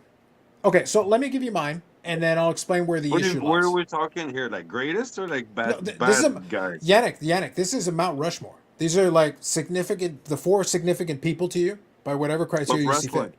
Yeah, of wrestling. So Hogan's on there. Flair to me is on there because of longevity and the things he did in his career. So those 2 guys are there. Andre? I put Roddy Piper in there. I don't have any issue with Roddy Piper, but I don't think he makes him Mount Rushmore. I think he would be off too many lists. Yeah. It'd be too tough. I'll be honest. And again, I don't mind the Andre pick. I don't mind it. But the problem is, it's too hard to get him in there. I'll be honest. Stone Cold Steve Austin was like the biggest star in the biggest boom of the industry. Mm-hmm. And although, like, again, I only have 4 slots, so this is where I run into a problem. Because for me, long term, The Rock is going to get there because of him being a star in general. So I'm out of slots. I got Hogan Flair holding it down for the old school. Not all the way old school, but holding it down for that era. I got Rock and I got Austin, and I run out of slots. Mount Rushmore only gives me 4 slots. So that's my... Otherwise, Andre's definitely right there. Like, he would just be right there on the cusp. He would be like my honorable mention. But like on the top. Yeah. But it's hard to beat Austin's apex. Austin's apex was the biggest apex in the industry. Yep. And The Rock is the biggest superstar that came out of wrestling. He became a movie star, separate from his success in the ring. The one I'd take The Rock out just because Sure, and that's fine. he didn't have the feud with McMahon. That feud with McMahon and Stone Cold was what everybody tuned in to Raw for. I would put Taker in there for longevity and the fact that he had a character that was so bad in the realm of looking back at Vince McMahon and his characters. And he made that work and reinventing himself for the better part of, 30 years. And again, the last 5 or so, 6 that weren't great, but again, they throw enough money at him, he's going to go over to Abu Dhabi or whatever and fight Goldberg and do all this nonsense. You get thrown $2 million, it's like, okay, I'll go. So I'd put Taker on there just because, again, of those reasons. Yeah, and also, by the way, Taker is kind of an asshole too, in his own way. He's got look. The best way to put this is professional wrestling is not full of good people. No, it's really not. Like, it's full of like, you're all kind of assholes. Messed up people. But maybe Yannick, this is kind of a good allegory. A lot of the hobby goats are also kind of assholes. How does that work? Intriguing. Are these the real goats or the faux goats? Well, here's the problem though. Like, okay, look, it depends on what your criteria is, right? Like, it really does depend. Like, look, if you've got one of the biggest profiles, that's one criteria you could use. I think you would argue for like knowledge and stuff, but that's hard to quantify sometimes. Like, depending on the individual. Like, look, for hobby wise, we'll do a hobby Mount Rushmore in 2 seconds. I actually like that idea. We can touch on that in 2 seconds. And I'll explain what my criteria is. I'd love to get your takes as well. I think it'd be fun. But let me quickly catch up on some of these comments. By the way, great comments, guys. Some really good stuff. This is actually from like 13 minutes ago. So I'm actually trying to get caught up here for a second. Sorry. Brad will be happy to know MJ1, SP1, at PSA 10 has tumbled down to 450. Good.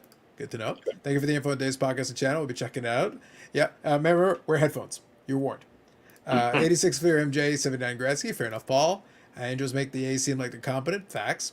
Brad, I love the SP1 even if it's in short print. One of my favorites as a kid. If you have nostalgia for it, go for it. All good. Bobbles. History through cardboard shortcuts. That was the one. That was the one I was looking for. It was the last word. Thank you, Bobbles. Amish Dave in the house. Thank you, Andy. Congrats on 100. Thank you, Andy. Appreciate that. Josh put Andre the Giant for as well. Josh has The Rock, Stone Cold, and Bret Hart. Again, Bret Hart technically was a great wrestler. That was mine. That Canadian, was mine. though, you know. But that's Canadian. Yeah. So Ric Flair versus Nick Gage in Flair's last match 2.0. Yes, this time Flair dies in the ring. Probably, yes.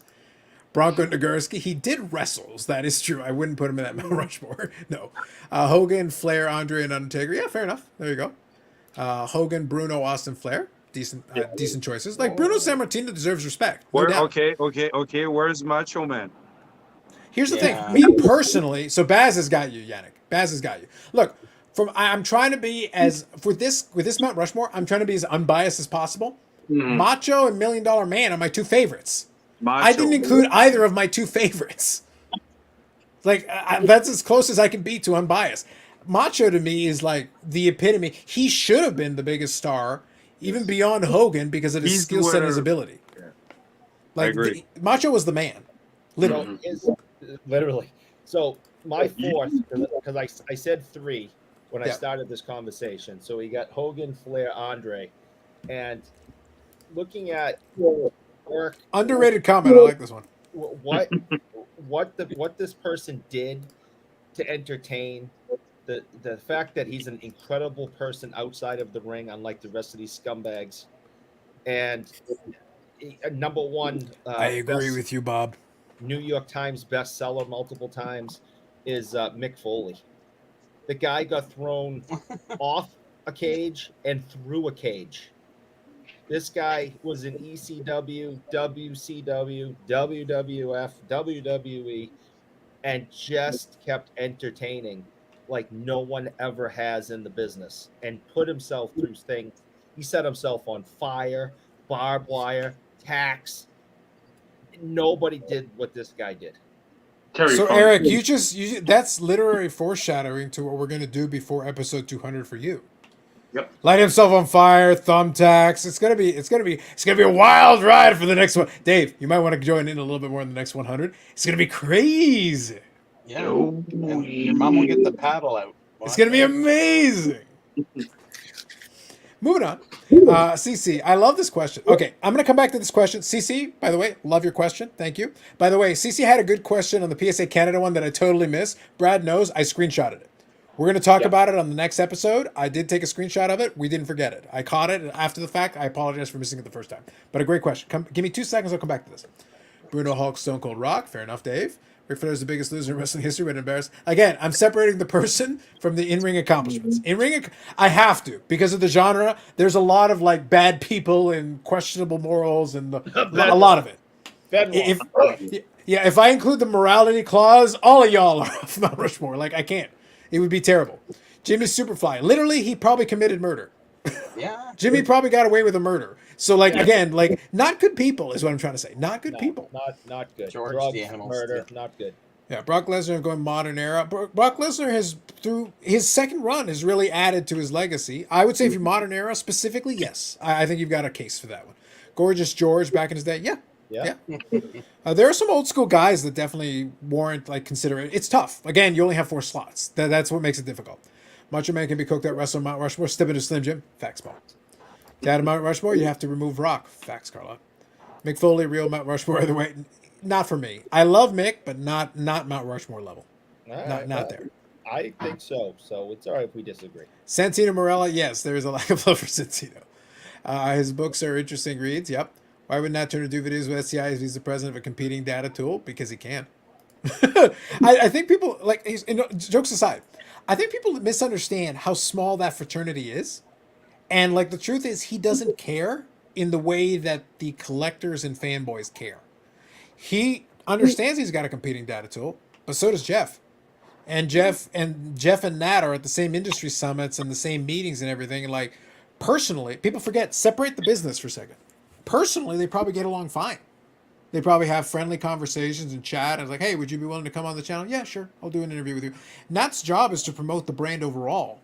He'll go on a channel that is the biggest channel in our space in terms of subscriptions, gets a lot of views, and get a lot of eyeballs. He'll go on that channel for sure, 100%. So, like, I understand the completing platform thing, but like, people don't understand how small Card Ladder is to their overall business. It's almost irrelevant to their business, like in the grand scheme of things. The real business is elsewhere. It's a piece of the puzzle, but it's a small piece of the puzzle. In-ring, Bret Hart, Benoit, Tiger Mask, and RVD. In-ring, you've got a different argument. Okay, so real quick, there was a good question here. So CC, I'll come back to it. Okay, wrestling question. If not, Brian G, Ken Golden, and Geoff into the ring, who'd be the last man standing? All right, so real quick, I want to do this old school logic style. Dave, feel free to fact check me and add your 2 cents. And guys, you can feel free to chime in. Okay, traditionally, you always look at the biggest man in the ring, Brian Gray, and you say to yourself, we got to get rid of him. So traditionally, that means the other 3 guys should gang up and throw Brian Gray over. I'm assuming last man standing, you're thinking like Battle Royal rules. We got to throw him over the top rope. That's what I'm going with here. So you look at Brian Gray and go, all right, so what are you thinking? I'm thinking like 350 on a good day. I mean, are we throwing him over? Yes, that's what we're doing. So we're going to grab him by the legs and throw him over. So the other 3 guys got to do it. Now, Ken Golden will probably be busy bragging to people in the stands about how he knows Shaq. So probably he won't be of much help. Himself, yeah, he won't be of much help. So that'll be a thing. So he basically they'll have to throw out Brian Gray, and then Nat Turner will probably be fighting with Geoff as you know. They both fight for the center stage. That's the thing. There will be, but the thing is, Ken Golden will be like distracted over to the side.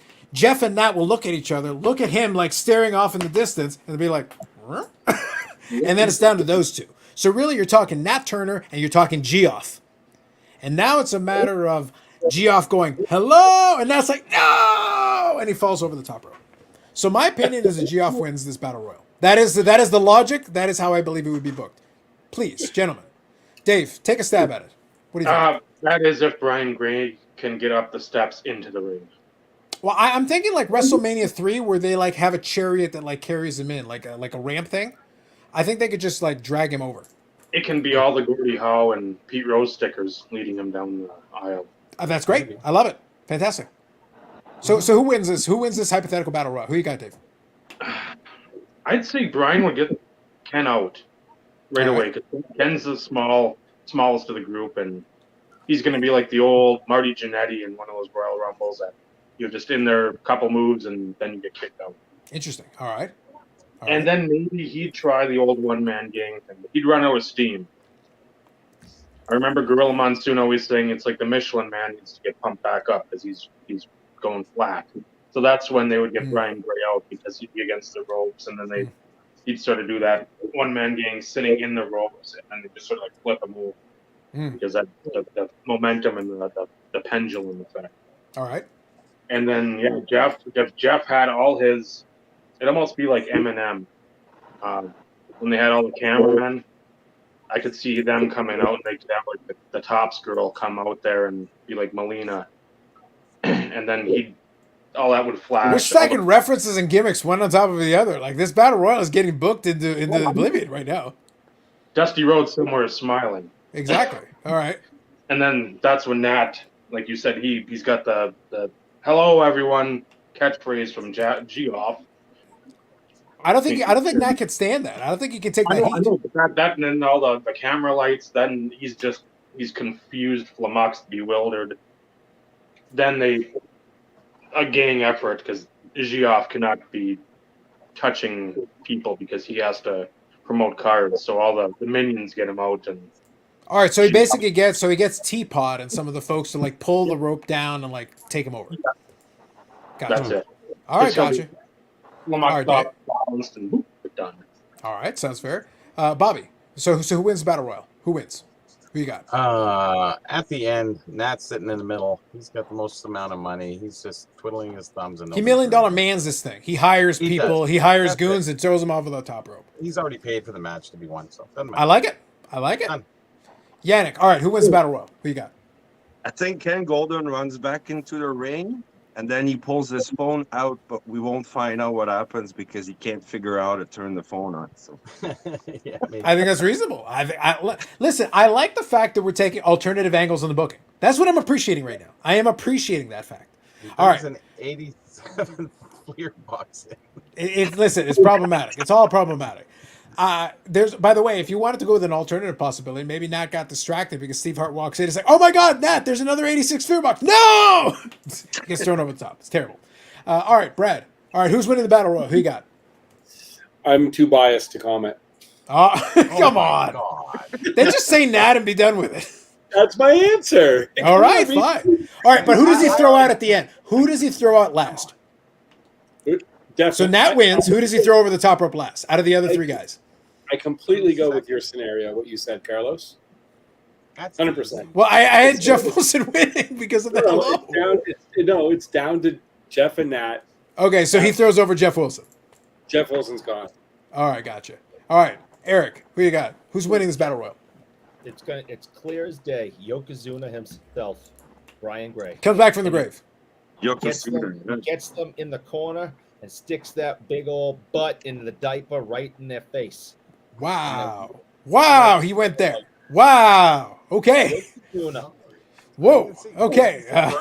Brian Gray trying to put autograph stickers all over Nat. Oh, dear Lord. Heaven Yeah, forbid. towards Jesus. Okay. This went to a dark place for a different set of reasons. Oh, my goodness. Okay, well. Thank you for the question, CC. I think. Okay. Okay, quick. Fun sideways fucking Yeah. conversation with that. It happens, guys. It happens sometimes. Okay, so let me see here. That question I just asked is not something that needs to be brought attention to. Hobby, corporate stuff going on lately. Last video 20 being weird. Folks aren't it. Yeah. I think Ric Flair is more popular now than back in the day. That's true. I agree with that statement. Yeah.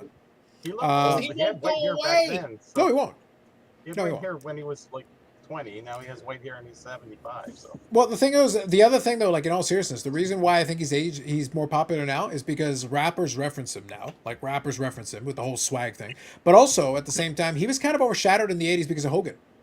Like Hogan actually being as popular as he was kind of hurt Ric Flair because Ric Flair in the '80s was doing some of his best work. And there was Hogan like selling out all these shows, doing the Madison Square Garden shows and stuff.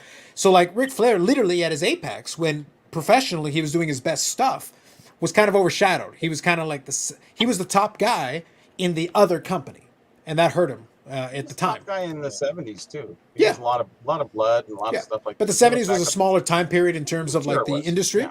So when the '80s things started exploding, Hogan was Sure. at the forefront, and then Flair was still doing amazing. He was doing great, but he was still the secondary player in the space, and that it hurt him a lot.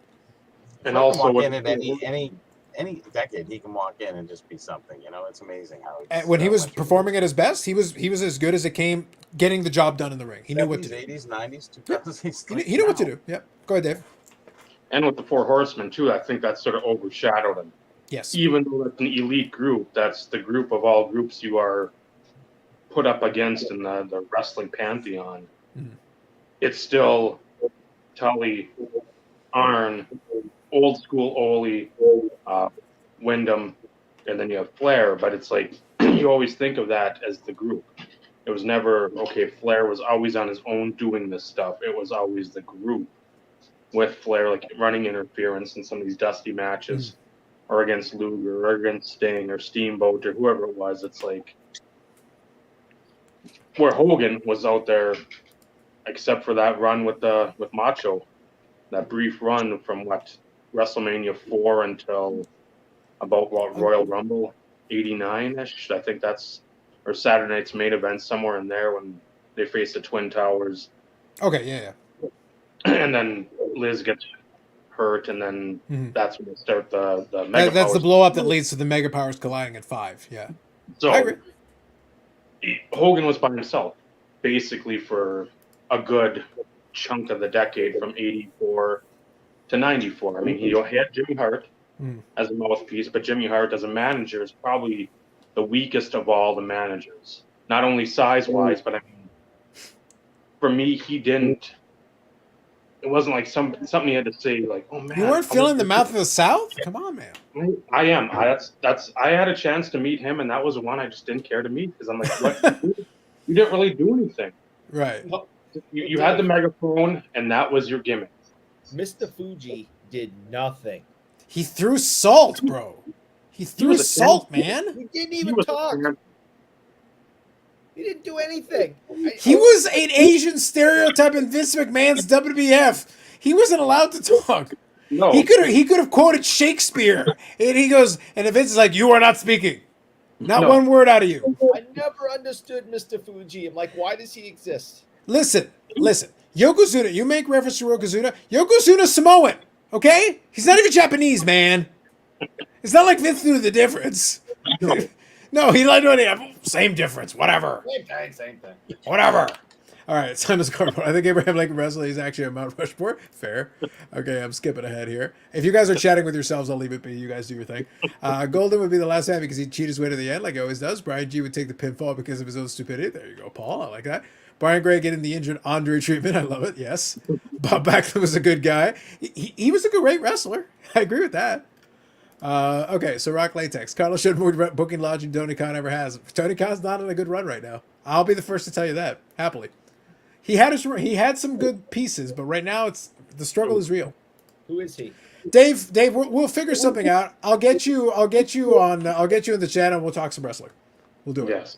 Yeah. So Ken Golden wins hands down. I'll spare you guys most of it. We could go deep. Trust me. But we'll spare you most of that. Okay. Ken Golden wins hands down. He's got so much hidden under the ring. He's made deals with each other prior to the match. Yeah. Then the mysterious masked Don West joins the friends. I like that you brought in Don West. I like that, Dave. Thank you. Floating head winces his feet towards the... His head's floating, not his feet. How does that help him? If his feet touch the floor and his head's still floating, it doesn't count. Come on, man. Is this like MTV's Celebrity Deathmatch? Clearly. It's become more so as we've moved on. He is the secret fifth entrant. The floating head is the secret fifth entrant. Yep. Probstin runs in with shield bitters and clears the ring of all of them. Ooh, I like where you went there, card hobbyist. I like that. All right.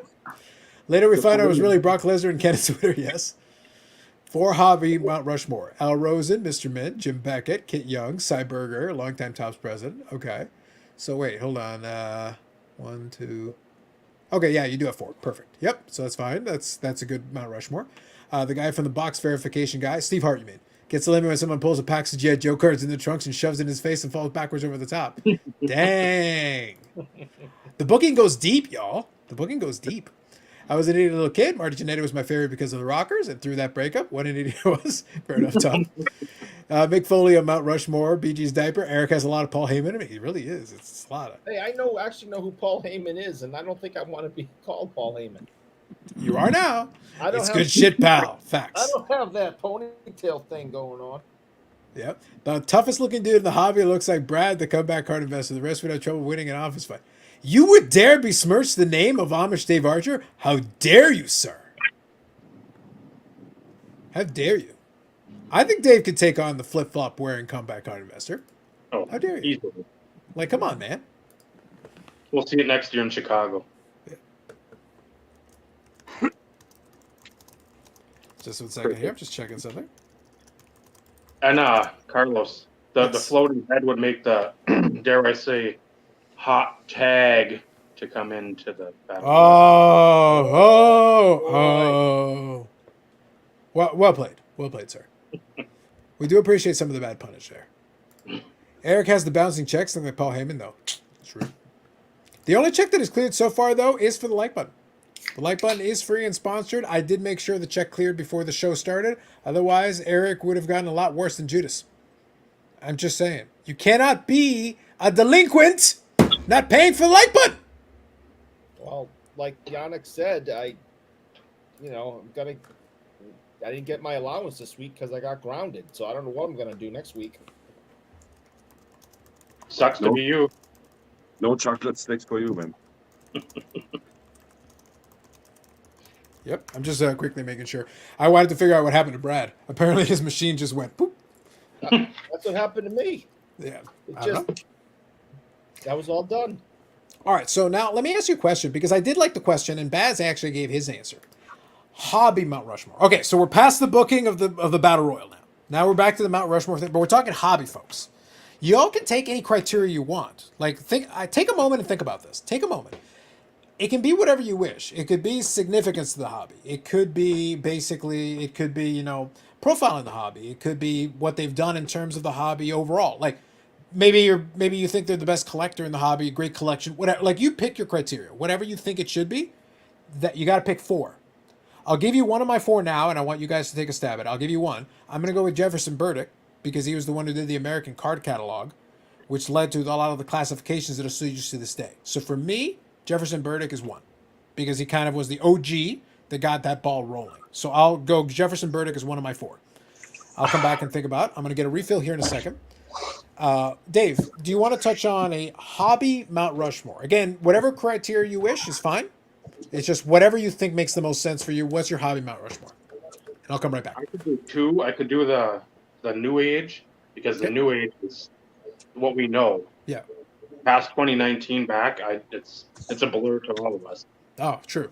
Before the dawn of time. Before the dawn of time, really. Dinosaur. I'll be right back. Yeah.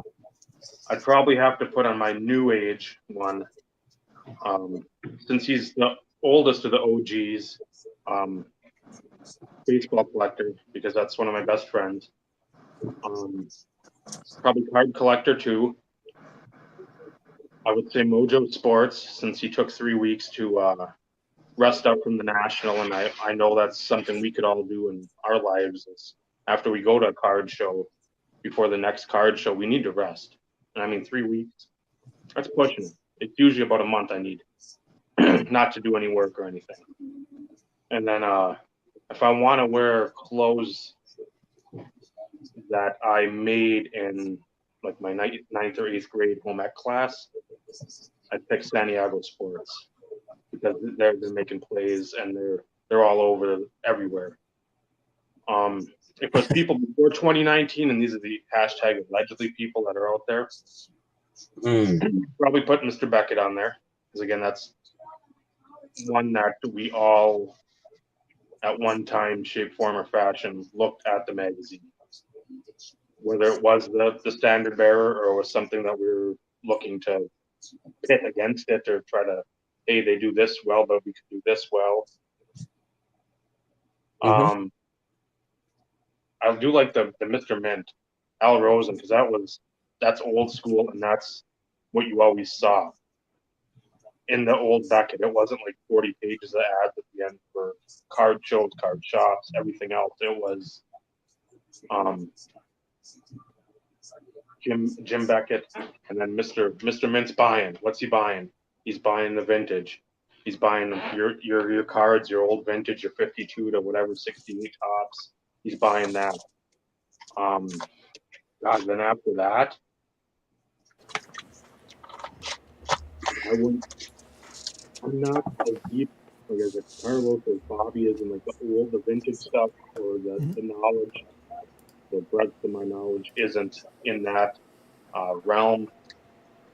I would say whoever came up, because it's something that's so highly collected, would be the PSA, like the registry chases pre like 2020, because that was always something people would be like, okay, I want to get the Nolan Ryan run, I want to get the Reggie Jackson run, I want to get the Willie Mays run. Whoever had that insight, and again, it's something that we could all think of. It's nothing that's like earth-shattering, groundbreaking, world-beating. It's just something like, why the hell didn't I think of that? That's something. From a marketing perspective, it was one of the smartest things PSA ever did. Like, it was really what helped them. To this day, they're still milking a lot of their abilities based off of that because it's still there. It exists. It's huge for them. And because as collectors, the natural ingrained, we need to be the best, or I want to have the number one registry. I don't want to be number 4. So if I can, I'm going to at least jump up to number 3. So I'm in that top 3. So you look at the podiums, 1, 2, 3. At least I'm there. Maybe I can't go higher because PSA 10 Mays rookie, that's just not something attainable. Just so it's a balancing act between people and companies at this point, right? Yeah. Okay. Fair enough. Yeah. That's why it's really hard to put the names out there. Like, we can all say Jefferson Burdick because he is the father he started it all.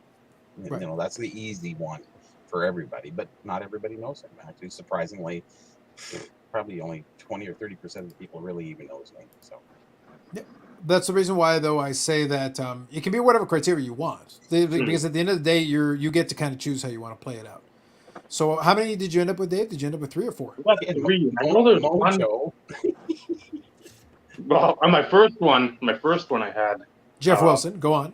Yeah, Mojo, Santiago, Card Collector 2. Nice. I don't know if I had Roth cards or whoever else. I don't even remember. Yeah. All your favorites. That's your 4 that you want to base your foundation of knowledge on. Value boxes, taking 3 weeks off after a show to go to a show, having your own clothes made for you by sweatshop people in New Jersey, and then just dipping your hair in like a water fountain and then putting it in the hand pump, and then going to the show and having a Zion case that you're showing off. So seems legit. I think that's fair. All right.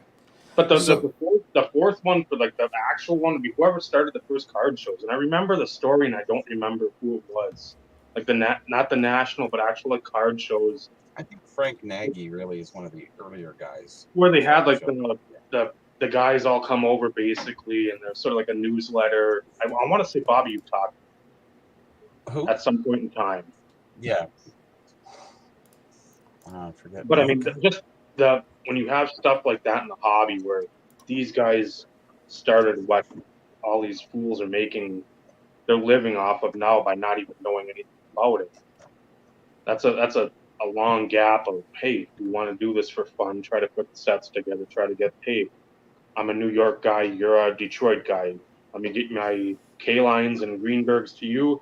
You try to get some of your Yankees to me. Doesn't always have to be a Mantle, but I mean, anybody else will sell. So just something in that thought process instead right, of just like, well, it's always the same guys. It's like, well, no, you got to think, open Pandora's box and just slip your hand in there for a minute.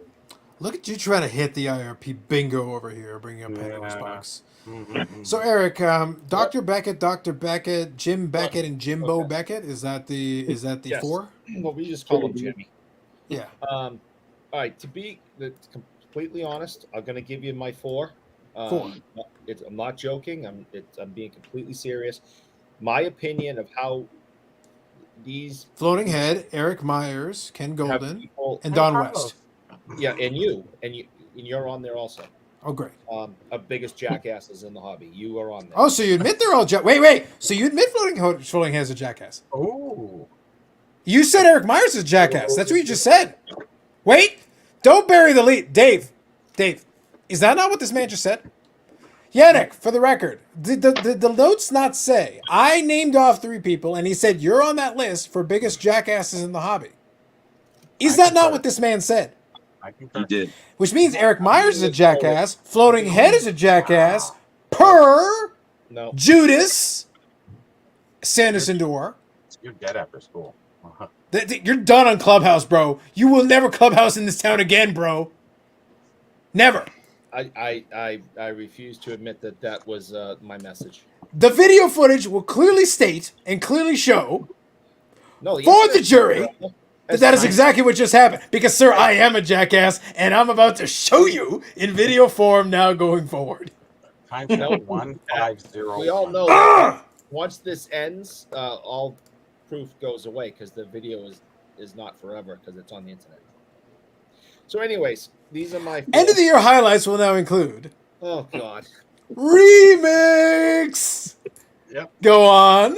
I'm gonna get such a headache. You buried yourself in such a hole. Like, it's actually subterranean. Like, it's so impressive. That hole you dug for Year to be yourself. half Eric. My God. I hate you. I hate this show. I hate my life. I hate everything. Hate your mother, obviously. Yeah, obviously, yeah. It's pretty bad. And she's responsible for your life, so the rest of it just explains itself from there. Doesn't stop. unfortunately. Dang. So do you want to pick a hobby Mount Rushmore, or do you want to keep digging yourself deeper? I would like to get through this if possible. Go. Okay. I've said many times that one of the main reasons I hate Beckett so much now is that they ruined everything that I grew up on, which was really the only, getting a Beckett magazine was unbelievably important at the time. Beckett was the end all be all. And I think, Jim Beckett putting all that together and starting that company, and we can look back and look at whatever mistakes that were there or imperfections, but for the time, there was nothing like it. And, I remember when my first Beckett came in the mail with, the first Gretzky one, monthly. I mean, I still have it. So I think he belongs on there. I think the person who invented card holders, modern day card holders. Now, I got in at the very end. Really? You don't even collect cards. Right. Anyways, go ahead. So I got in at the very end of you keep it in a shoebox with elastics. There was nothing to put the card in to keep it safe. So Sure. upside down one touch is your. Yes, Literally, when the upside down one touch was invented, Eric was right there. that is true. I was. So the award goes to the upside down one touch. That is correct. Thank you, Eric. They had 9 pocket pages advertised on 1986 wax packs in Yellow Way. So So, I right, don't know but how I'm old just you are, referring but to I'm more just saying. things like this. Things like that. They just didn't exist. 9 pocket pages were definitely the first thing I saw. But if you wanted to do, things like this, ice cubes. They were they around. didn't work. And then we had, the screw downs that just flattened the cards and spread them out. And so I think that the people that first invented, products for cards, but the card industry Oh, belong they're there. heroes. I think so.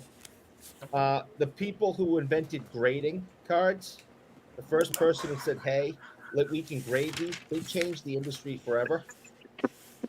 I'm not saying this for the best because I've never graded a card, but they changed the industry forever and made these things more valuable than they've ever been in the past. And the fourth one probably had the biggest impact on me and what I collect, and it probably has to be Bobby. And I will remember the time where I got my hands on his Playboy edition at a card show, and I didn't know that anyone cared about the same stuff as me, and to have all this stuff in a book that I've been chasing and things I didn't even know existed right there in front of me just absolutely turned my entire hobby life upside down and backwards. And the fact that, you know, he and I are now friends and do this on Friday nights. If you told me the day I found his book that I see that I'm ignoring it, that It is merely facts. Listen, I have no control over that. It controls itself. It merely speaks truth. You told me the day that I discovered his book and was so blown away that years later we would be friends and doing a Friday night show together.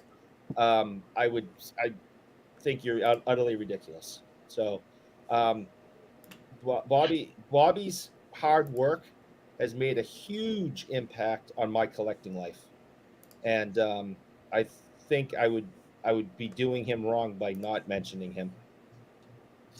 He did. Always the bridesmaid, never the bride. He did. Yep. Indeed. Okay. Okay.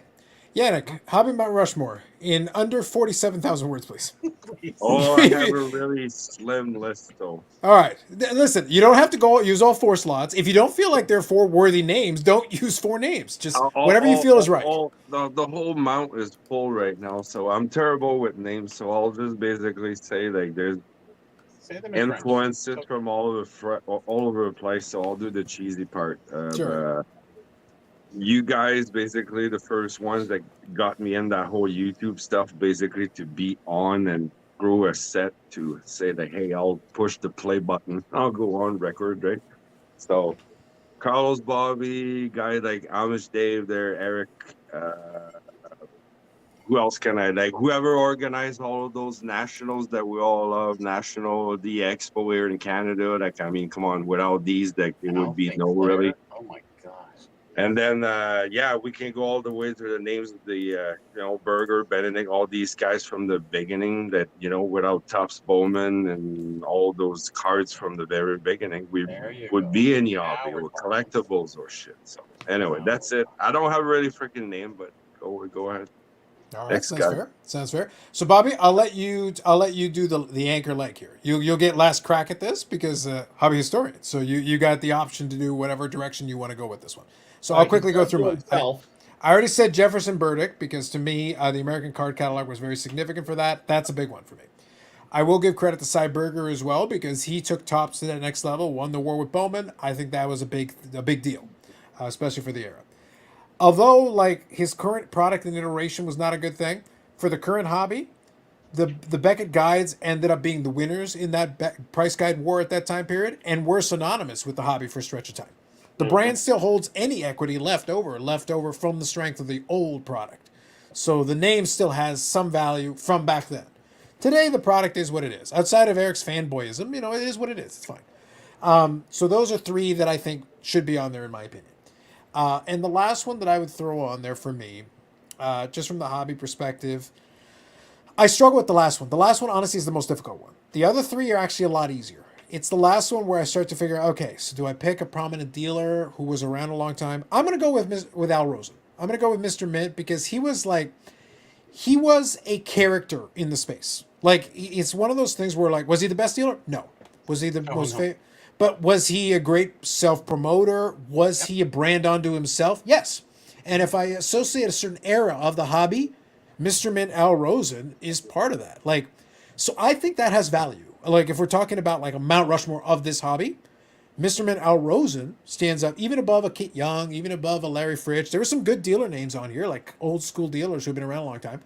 And I've dealt with some of those names, but I think Mr. Man Al Rosen, like from a self-promoting the whole 9 yards, he was what Ken Golden wishes he could be in terms of a self-promoter. Like he was able to do a lot of that stuff. Ken Golden to this day is trying so hard with modern technology to be what Al Rosen successfully managed to do. And that SGC 9.5 was an Al Rosen find. We're not talking about Ken Golden finds. We're still talking about an Al. It's funny because I think Al Rosen passed away years ago. We're still talking about Al Rosen finds, but we're not. Nobody's gonna. With due 7 respect to years Ken ago, I Golden, think. outside of his Netflix show, no one remembers Ken Golden. In fact, we'd rather talk about Don West. Yes. If we're gonna make a choice, and Don West could be just on the outside looking at it, just from the entertainment value alone, deservedly so. So like Paul was on the same wavelength as me. I have him just on the outside. I did respect Don West. So that's the criteria that I'm going with. I'm going with legit names, people who had different stakes in the hobby, different times. I'm going to pick Al Rosen for the last slot, but there are a couple other guys who could be there as well. So those are the ones for me. Go ahead, Bobby. All you. Yeah, well, you kind of reiterated most of the, the most common. It would be Jefferson Burdick and his ACC catalog, and the 40, 50 years that he spent doing it, and he carried the hobby for such a long way, and that started with so many other people within that group, and going forward. Yeah, you have the old Frank Nagy's who started the shows, but did they really start this show? There was the Seattle show. There was all these different shows going on in the 70s. The hobby is really old. Like people were collecting back in the 30s and 40s. There was collector clubs, groups, very small. But even Seattle, what did they have? They have 1,000 people in Seattle in 1973. One of the shows, and you're sitting there going, "Wow, that's a lot of people coming to a show." Just for a group back then. So it's really hard saying the hobby, because the hobby is made up of businesses, made up of people. So I'm using that as one person, but I'm going to throw another person in there. There's another gentleman who was out of California. His name was Chad Dreyer. Now, he was one of the largest collectors. He was a millionaire, but he had rooms dedicated to Pez, to hockey cards, to you name it. Every display box, every wrapper, every home swag, he had it all. And he set up a wonderful display, and he would invite people up. He invited me up too, but he passed away just a couple of years ago now. And to come up to the house, visit, because he had a house, and then he built another house that was the display rooms. So like he had Willy Wonka's outfit. He had everything, and he was a pure hobbyist, and he loved stuff. But he documented a lot of stuff, and he would go through the research and ask questions. And he was very influential in a collector sense. So I would have to put him in the collector area, where Jefferson Burdick was more of a historian document. Sure.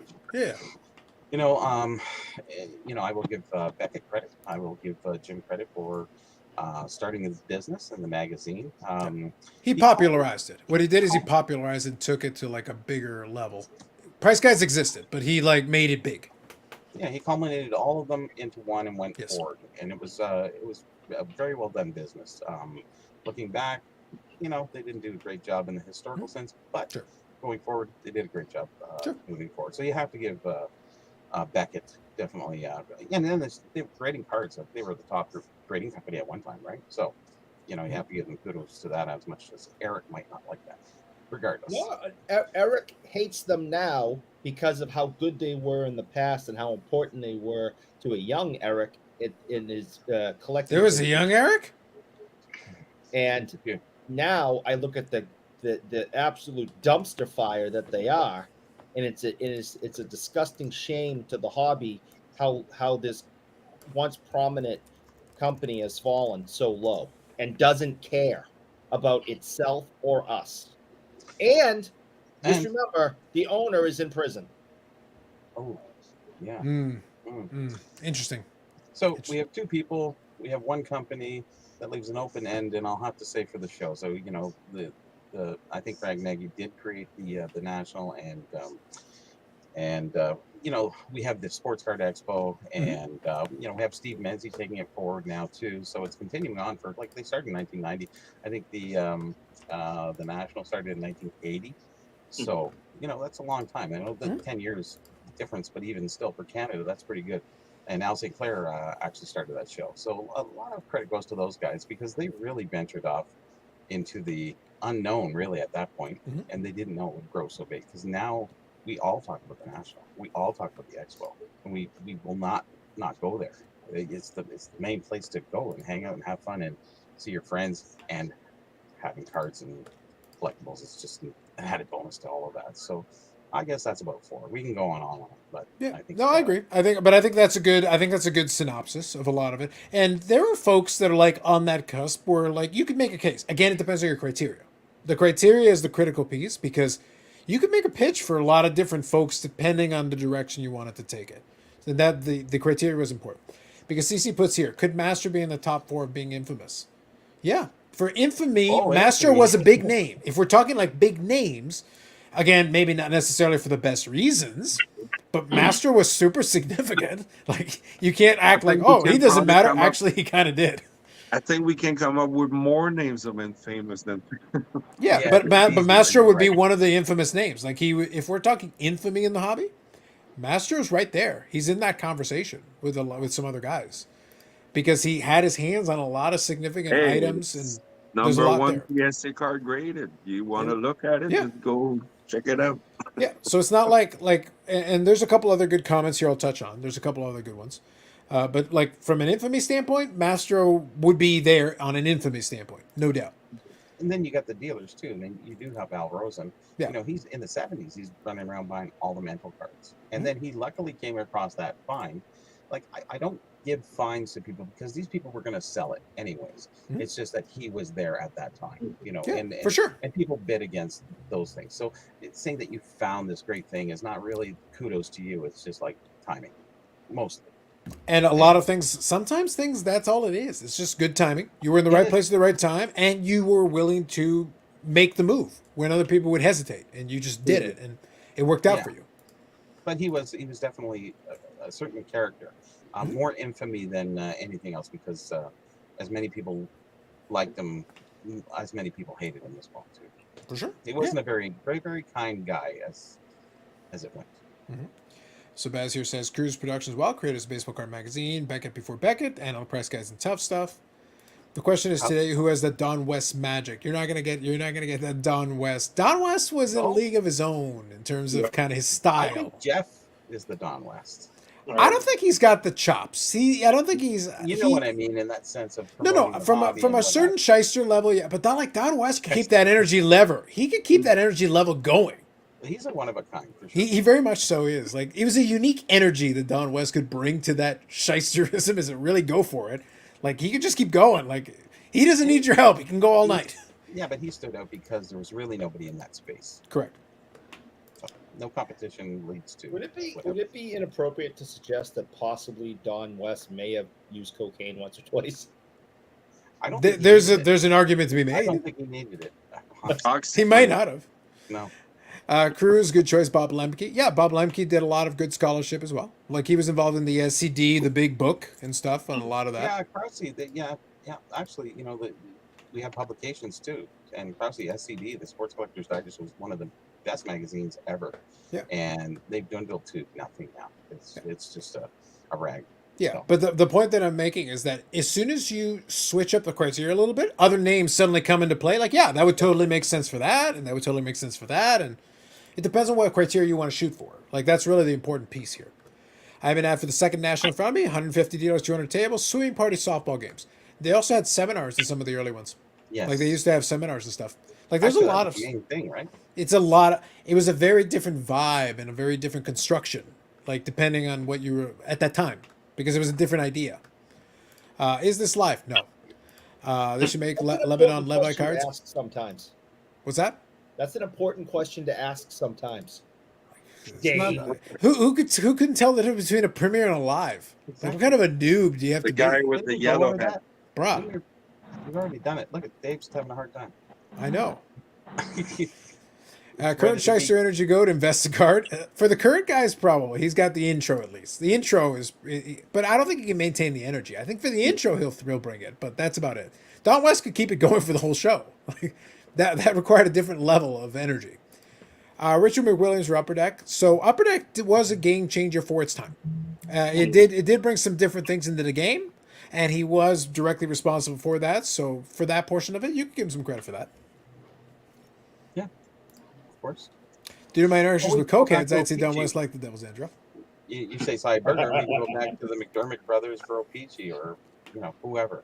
O-Pee-Chee started stuff way before Tops, Sure. putting cards out. So No, I think so. I think the reason why I would give the edge to Burger, though, is because Tops was a more resonant brand.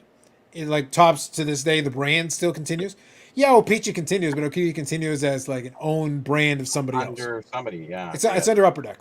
Well, they sold in '96 to Yeah. Nestle, so after Yeah. that it was. So like the bounced around. brand exists, but today it's a retail product. You go get. It's like, yep, O-Pee-Chee still exists technically. The Top sold cheap. Yeah, exactly.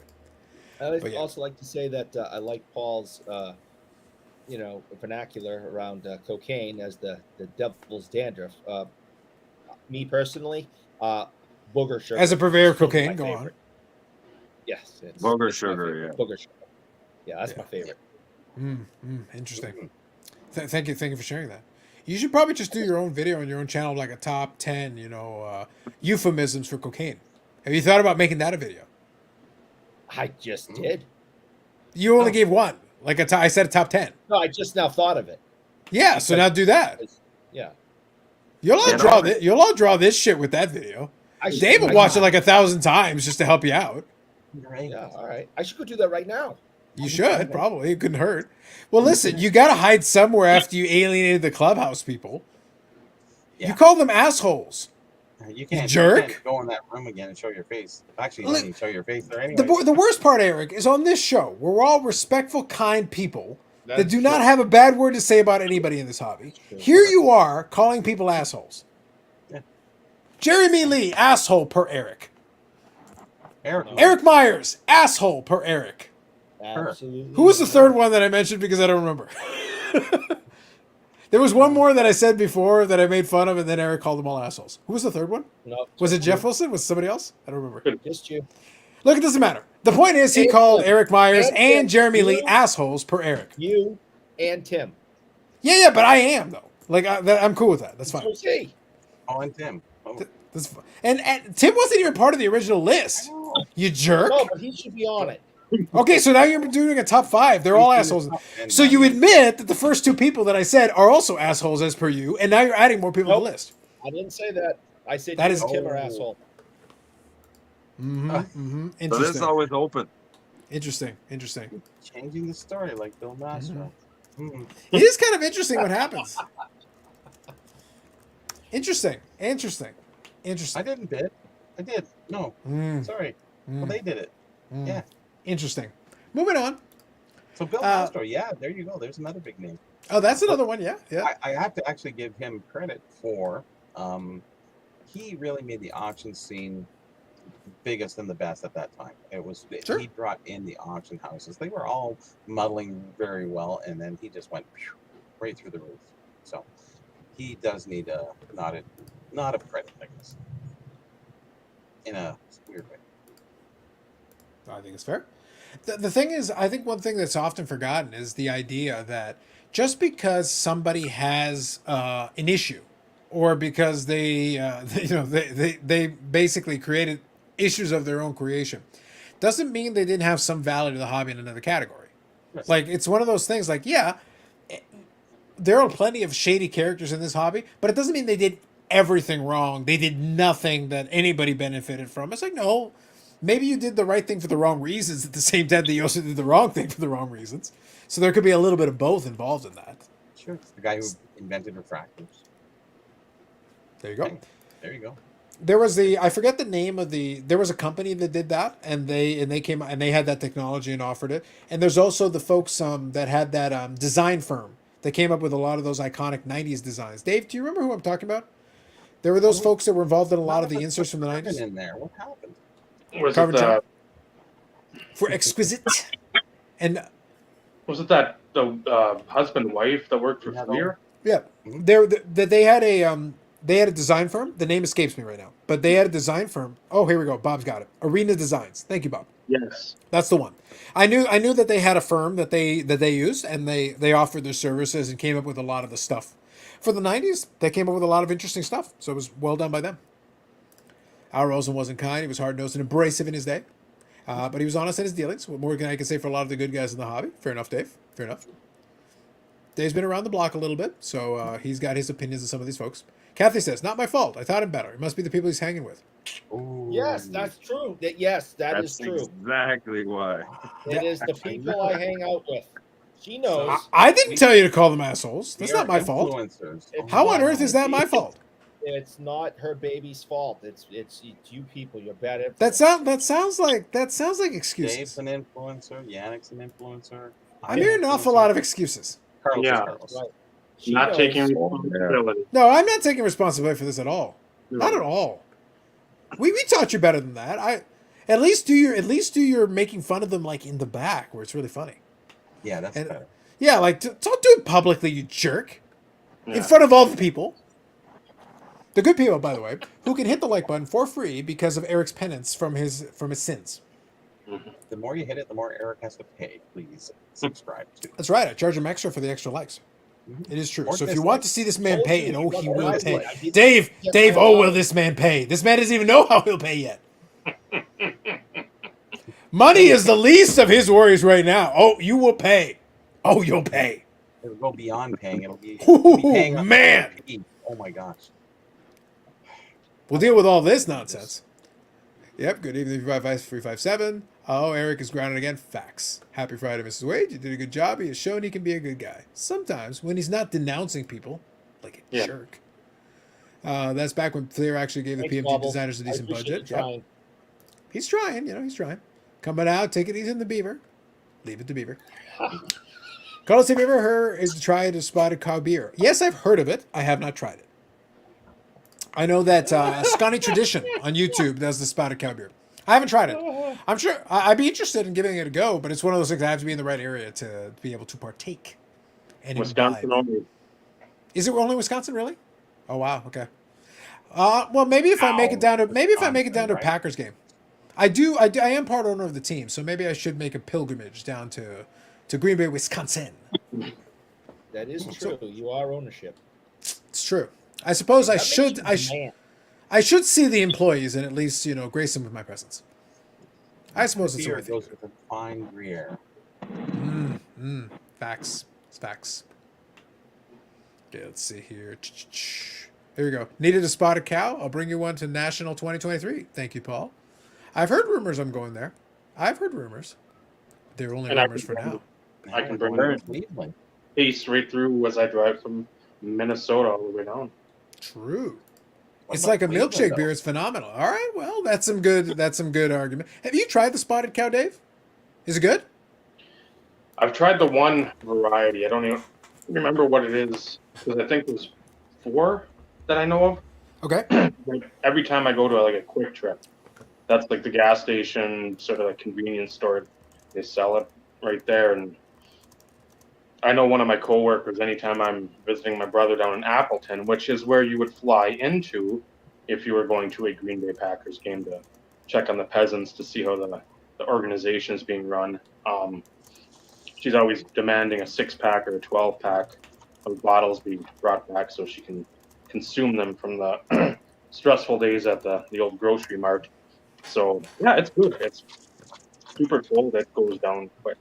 I like it. I think that's fair. No, it's good. It's good to know. So yeah. So let me quickly touch on this. Then we may as well. I'll talk about it more when we're closer.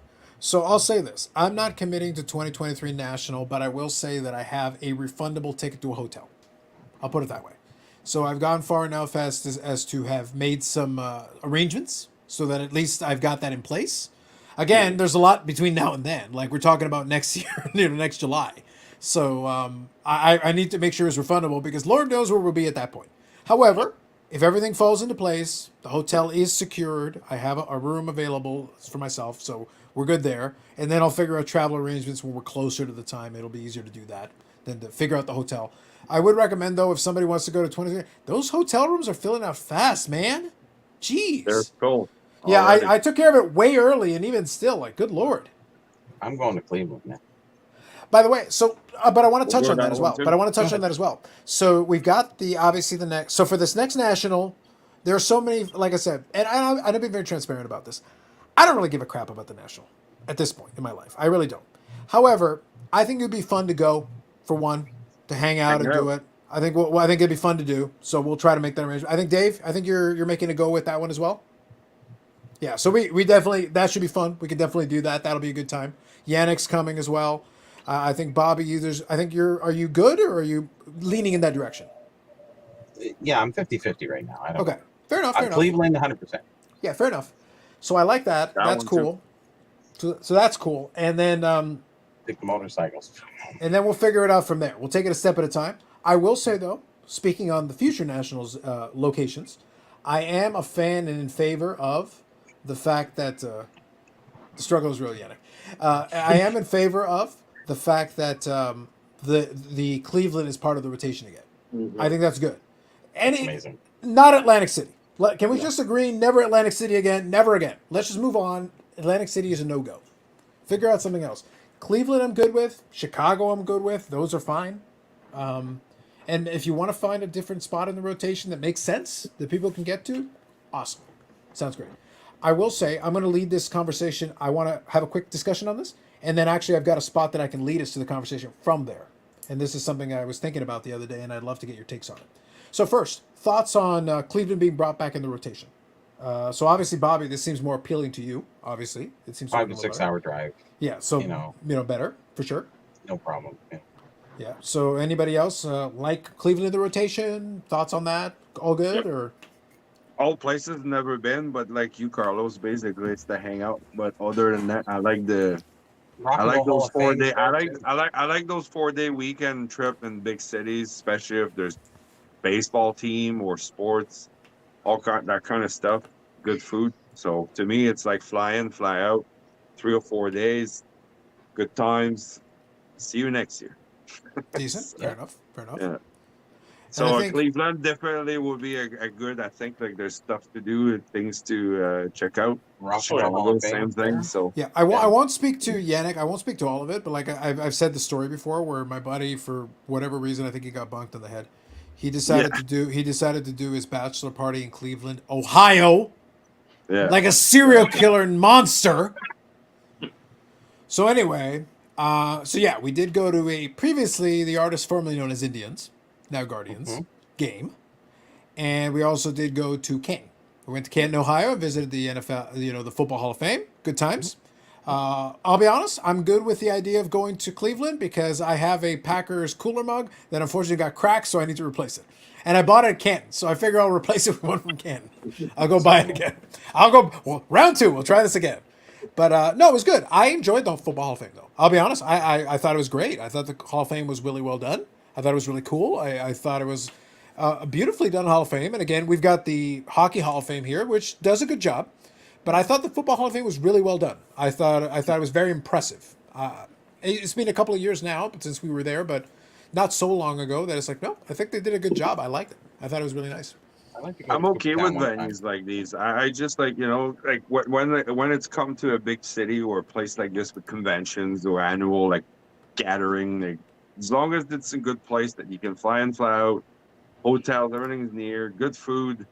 And then on top of it, if you can grab a game or even like, watch a concert or something like that, why not? So Cleveland food, I don't know so much about, but Chicago it food doesn't would have better, to be, but Bobby. Like, like food, Not good food, rating good Cleveland food for- everywhere. Well, in It's fairness, though, Bobby is a lot more particular about his food. I'm a burger and fries kind of guy, so my life is easy. I can go to almost all those places and we're okay. It's not too big a deal. But Bobby does have a more refined palate. More I don't refined. think There's so. the greatest little joints that you don't know where. You just need to walk sometimes and look up, because seriously, there's places that I know that I'm going, you wouldn't even know there's a kitchen in there, but they're like the best place that you'll never. One critical piece meal. I'll mention though about the Cleveland thing is I got to look up where the convention center is, because I know that where I was, That where we Ferris went wheel? was near the baseball stadium, so it was actually a different spot. Like it's Right not there. near. I don't think they're near each other. I think they're far apart. I don't know. Yeah, But and you we just we following- and we did the Cannes thing as a specific day trip. We went out of our way to go to Cannes because we thought it'd be good to go, and it was a great experience. And there's some microbreweries there and some good stuff, like some craft breweries. Good stuff, like really good. Actually, I was very impressed. But that's a plan, and I'll be honest. One step at a time. We'll plan for Yeah. Chicago first, and we'll figure all that business out. But then if we do Cleveland, it's going to be planning it out. If we do plan it out again, like I'm going to be honest, I'm not going to be on the show floor for most of it. It's like I'll make a day where I go to Cannes. We're going to go back to Cannes. We'll go visit it. Like, dude, like great cards, good for you. I'll visit the floor some, but that's not what I'm here for. I've been to Cleveland. At least I have an idea of what's going on there. I'm not completely lost on it. And hopefully some of the good places are still there. I'd like to go visit and stuff. And they do have the Rock and Roll Hall of Fame and stuff if you want to visit that. We were on the outside kind of hanging around, and they got the football stadium there. And there's a lot of stuff going on. It's kind of a nice area, actually, in that spot now. Yep. So I got a chance to see it only a couple of years ago. It wasn't that long ago. So good spot. Chicago next year. I book hotel rooms too that I can cancel up to 24 hours before. Yeah. It took me few hours to find the best option possible, and there is nothing left really already. It's Yeah, like well, even well, Airbnb and stuff. I got lucky to get what I have already. Look, far be it from me. Like, look, I don't want to be Mike Baseball Collector on this and do the whole like pumping up the national for the sake of pumping up the national. There is a reason why I picked refundable tickets. Like, I'm not an idiot. I want to have some flexibility. I just like to say, I want to be clear, like Carlos, refundable rooms. Like, you know, I had a hard time finding something that I know I can get out of if I can't make it there. There is plenty of other stuff at like $300 a night if you don't care, whatever. Yeah. You know, so Yeah, like look, anyway, just saying. Yeah, the bottom line is that I still have a budget. I don't, the Fanatics money hasn't come in yet. When the Fanatics money comes in, whatever. Lear jets. Hey, Dave, don't worry. We'll fly down and grab you. It's cool. Come on the Lear jet. And I'd just, like to add on just say top of it, Carlos. Hey, Carlos, come join us. Fly over in the Lear jet. We're gonna fly down. We're gonna fly down to Texas. We'll get Steve. Don't worry. We'll get him. But until then, the rest of us have to operate on a budget. We have to try to be like, hey, we have to book in advance because it gives us a better rate. Yeah. We do the refundable tickets just in case, life happens, whatever, if something occurs. Cleveland would have a lot better prices on their hotels. I would think so, yes, for sure. I think it's such a cheaper trip, and driving down, the gas, that's it. It's so much cheaper. I would say the biggest disadvantage, though, of Cleveland, I have to evaluate the location of the center. I would say that the Chicago one, there are so many hotels within walking distance. Like if you're that to the convenience of the hotel relative to the actual venue is one thing. Cleveland, I don't think has quite that level of convenience. No. It does not, from what I understand. No, Mr. Bobbles, if you're good, just give the thumbs up. It's basically in the middle of a parking lot, and then you have all the roads sort of going to it, and there's no hotels like, oh, here's the lot, here's the arena, there's a hotel. No, you have to drive. Now you'd have to Uber, Lyft. You have to do something, take a shuttle. There's plenty of parking. Mm-hmm. I remember a ton of parking there, but there's not a hotel. Probably hotels. There's the Antioch. There's a few of the other ones too, right down the main street there. In Chicago, everything's right there. Cleveland, Ohio, I said. Cleveland, it isn't. I think it's called. We'll have to look into more, Bobby. It's like what it's like. It's the IX Center. Is it the IX Center? Is it what it's called? Yeah. So there is that. That's the actual facility where they're going to have it, and that's the real piece that we need to figure out. Because again, Cleveland, but okay, so where are you relative to the rest of the stuff? You were on the east part coming in. You weren't downtown. You had to loop. We had to loop around back to go back out towards our hotel if we went downtown. Yeah, so that's something we got to be careful of. So that's an important, because like I said, the good news is we have time to plan. You're driving, so it won't matter. Well, if you're driving, it's fine. But for everybody else, they got to figure out what they're doing. It's one of those things. We'll have to figure it You're out. not coming to meet me, and we're going road trip. Buddy. There you go. Yannick, for the Cleveland one, we may have to do road trip. We may have to do road trip style. We'll talk about it. That's the plan. I know. That's the plan. I'm getting to Get a big ass car with lots of leg. legroom, Yannick. Like get a big ass car with lots of legroom. We'll make it happen. No, we'll Drive it by. don't worry. Brad's gonna do the tour. He's picking me up here in Quebec, and then we're going down to the guys in Toronto, and then we'll help down to Cleveland. Ta-da. There you go. I That like it. easy. Yeah, You know, so we got PSA time between. Canada bus tour. The important thing is we got time between now and then to figure it out. I am glad it's back in the rotation, though. Regardless, I prefer it to Atlantic City, period, end of story, regardless. So, Paul, here, between you, Neo, Breakout Ryan, SCA, and others, I'm sure bringing a pace of, Wisconsin beer and curds. Hey, sounds good, buddy. Sounds good. Okay, so let me grab this. So, Chicago 23 and Cleveland 24. Yep. And then Chicago 25. So, what do you have beside you? Is it like a quilt, Bobby? Like, what do you got going on the side there? Yeah, it's a drape. Gotcha. All right. Atlantic City 2026. I say burn Atlantic City to the ground and let us never speak of it again. Yeah. A cleansing fire would be good for that place. Chicago is very odd. Numbered year in Cleveland. Yep. I hear Cleveland rocks. Yep. I'm bypassing it. I understood what you were getting at, but I'm bypassing it. Serena Williams just lost in the third round. That's unfortunate, but she probably got a good standing ovation. Like she had a great run. Like That's it. she did very well. She did very well. So good for her. I hope she got a good standing ovation. I hope the crowd appreciated it. And by the way, those tickets will be going to PSA for grading soon. Very soon. I can almost guarantee that. They're already on their way. Yep. Anthony, congratulations on 100. Thank you, Anthony. Appreciate that. How about Orlando, Florida? No. No. 9 in 2026 with Disney for the family. Look, for some people, totally makes sense. I'm not one of those people. I heard Vegas. that's big venue Vegas. apparently. There's No, I have no doubt about that. I have no doubt. Yannick, I don't need to go to Florida for any reason. No, I'm not saying going there. Like, I just don't need to go to Florida for any reason ever. I've said before, I'm actually surprised that they don't coordinate something with Disney because I'm sure, yeah. that they have the space, they have the hotels, they have, for my family, for example, I'm not, interested in cards. I can go to the card show, and my wife and daughter can go to all the different theme parks. I mean, it just makes sense to try to work something out. That's what I said about Vegas. Vegas, that makes sense. There's the shows, there's the meals, there's the hotels, there's the Yeah, and the I hear you, but I just think Disney said. on either coast, it makes a lot of sense. Well, what I will say is this. I think it makes... I want to separate two things out, okay? So just so we're all on the same page. I hate Disney, by the way. There are some venues that make sense from a traveling perspective, that makes sense from if you want to get the family to agree to, let you go there. Hey, guys, you can go to visit, whatever. There are locations that make sense for that. Just from a personal standpoint, for me, number one is, okay, how easy is it for me to get there? Number one. How many options do I have to get there? The more options, the better. The easier it is for me, the better. What's the hotel situation? Where is the hotel relative to the location? Is there some stuff there? In Chicago, I know there's stuff there that I might want to visit. Sounds great. My intention is to... Yannick and I have kind of talked on the side. It's like, look, we're going to either a Cubs or a White Sox game. Like, depending on what the schedule is, we're going. Both. Like, we're going. Like, it's not even a debate. So Yeah. we're going to make that happen. No worries.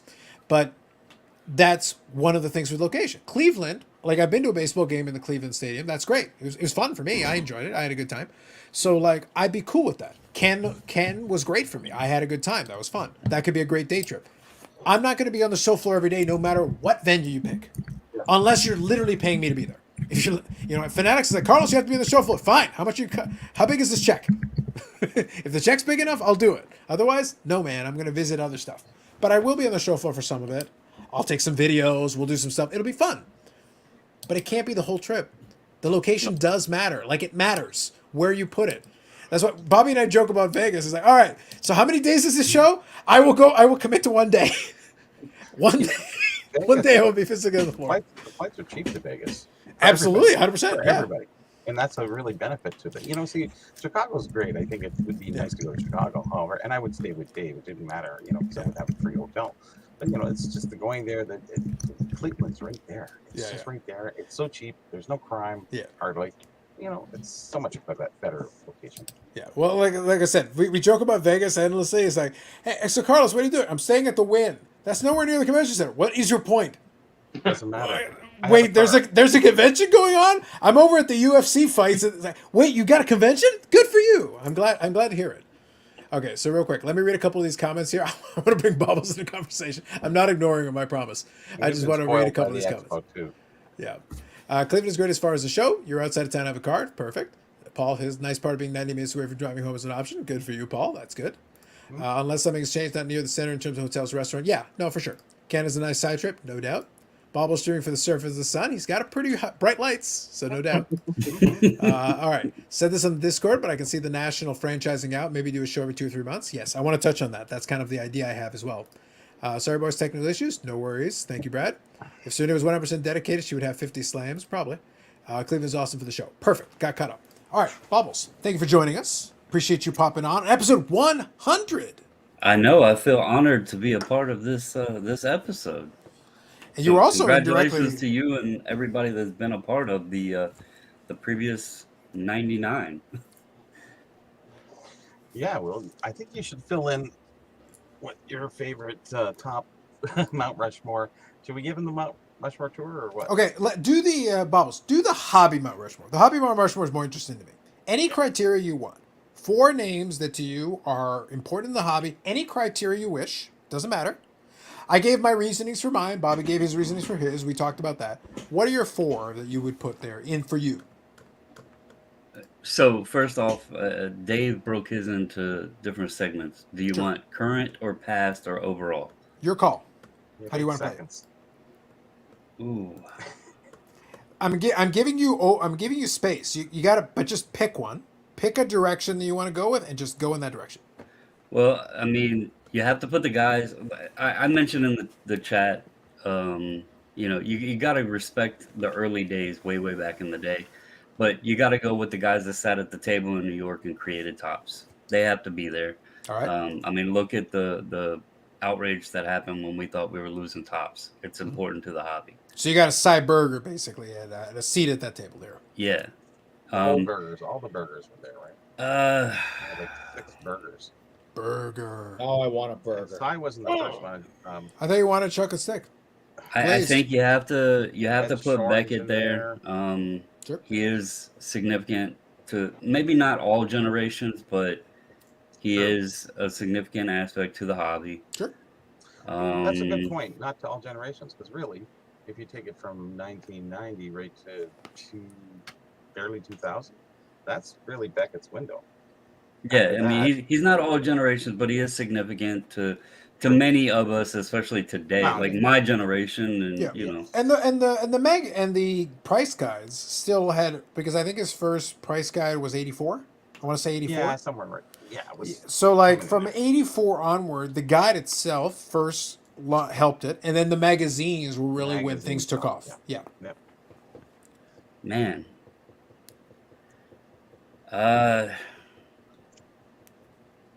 It's a good criterion for what actually you value, by the way. The reason why I say I wanted to leave it open-ended and not restrict anybody, I didn't tell you to pick all new. I didn't tell you to pick old school. I said, what matters to you? I don't care.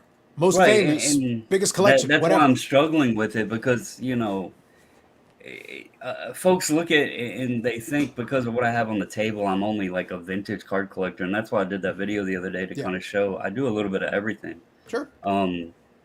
So I do appreciate and respect the older stuff, and it is significant, but I'm also struggling because you asked me what my 4 would be, and I have to correlate it with what's been important to me in the hobby, There's no wrong answer anyways. I do think Eric mentioned, I think as a joke, but mentioned grading. I do think I thought you were gonna almost say everything he says is a joke. No, What? the 4th thing never is like- Except for the clubhouse thing. He meant that. Jeremy, Eric, thinks you're assholes. I have it on tape. I'll show you the tape. No, We'll Bobbles. replay it. I was being completely serious with my 4 picks. Well, whether it was joke or serious, I do think it we could have lived with it without grading. Sure. But the hobby would still be great. But I do think it kind of we need advancements, and I think it's very important today, and it likely will be in the future. So I do think that's something that should be respected. I don't know. I'm not going to hold you up. I'll give you my 3 there. We'll go with One those more, 3. come on. Just I throw like in I like the struggle, the commitment issues on that one. It's like, no, I can't commit. I don't want to commit Because it's so much, like, to condense 100+ years of a hobby in different the Mount sports and Rushmore. The Mount elements. Rushmore question is always a difficult one. There's Yeah. always good candidates that are left on the outside looking in. We Right. did that for the wrestling one. Dave and I were talking about when we talked about that a little earlier tonight. With the wrestling one, like, look, I could make a pitch for a whole bunch of folks that I didn't mention. You know, I can make a strong pitch for them if you change the criteria. I didn't you hear y'all mention Cena. There you go. But that's the thing. Like, I'm not much into wrestling, but but here's the thing: there are criteria under which a John Cena would make total sense. Yeah. There are criteria where he makes sense. There are other criteria where he does not. You were born in People from 97. Massachusetts. Yeah. Yeah. Here's the thing. Here, I'll quickly say a point on John Cena. John Cena's biggest thing is that he was actually WWE's #1 guy for the longest period of time of anybody in the history of that company. Mhm. Outside of maybe a Bruno Sammartino. But that was Yeah. like WWE. So that was like WWE's prehistory, basically. That was Vince McMahon Sr., who had Bruno Sammartino be the man. So if we're talking WWE, Vince McMahon, Jr. era, even Stone Cold Steve Austin had a relatively short run on top. His apex was the best apex. The Rock was right there with Stone Cold, but he was not necessarily the #1 guy, but he was a top guy, but not necessarily the #1 guy. So he doesn't count. And if you look at the other, Hogan, his apex was 84 to about 91, 92. Maybe 93 if we push it. Yeah. Cena basically was the #1 guy in professional wrestling in WWE from WrestleMania 20 going on, 10, 12, pushing 15 years, which is actually unique in that space. Nobody else had the run that he was, where he was considered the #1 guy, where he was treated like the #1 guy for that long. Even though his apex never hit the other guys, he was consistently the #1 guy in that company for them, and they treated him as such. So that makes him unique. And sadly, So to just chime in, and again, I enjoy the conversation no matter what the topic is. Yeah. I'm not big on wrestling today, so I'm not going to pretend to try to put it up there. But to date myself a little bit, and I'm not that old. I'm only 42. But my You're wrestling 3 years knowledge, older than I am. That basically makes you ancient, Bobbles. yeah. Well, if I had to chime in on a wrestling thing from what I paid attention to, it would likely be Hogan, Andre the Giant, Sure. Hacksaw Jim Duggan, and Ultimate Warrior. Oh, you went with the Warrior. Ooh, that's a bold move. I figured the Warrior would come. Bold move, sir. Bold move. I understand that was it, my but it's a bold move. childhood when they were all, I get it. Yeah. that was the popular guy. Mine so. too. I just never liked Warrior. I just never liked Warrior. I couldn't do Warrior. No, couldn't do it. I Couldn't do couldn't it. understand anything he was trying to say. Nobody could. No. Warrior didn't understand what he was saying.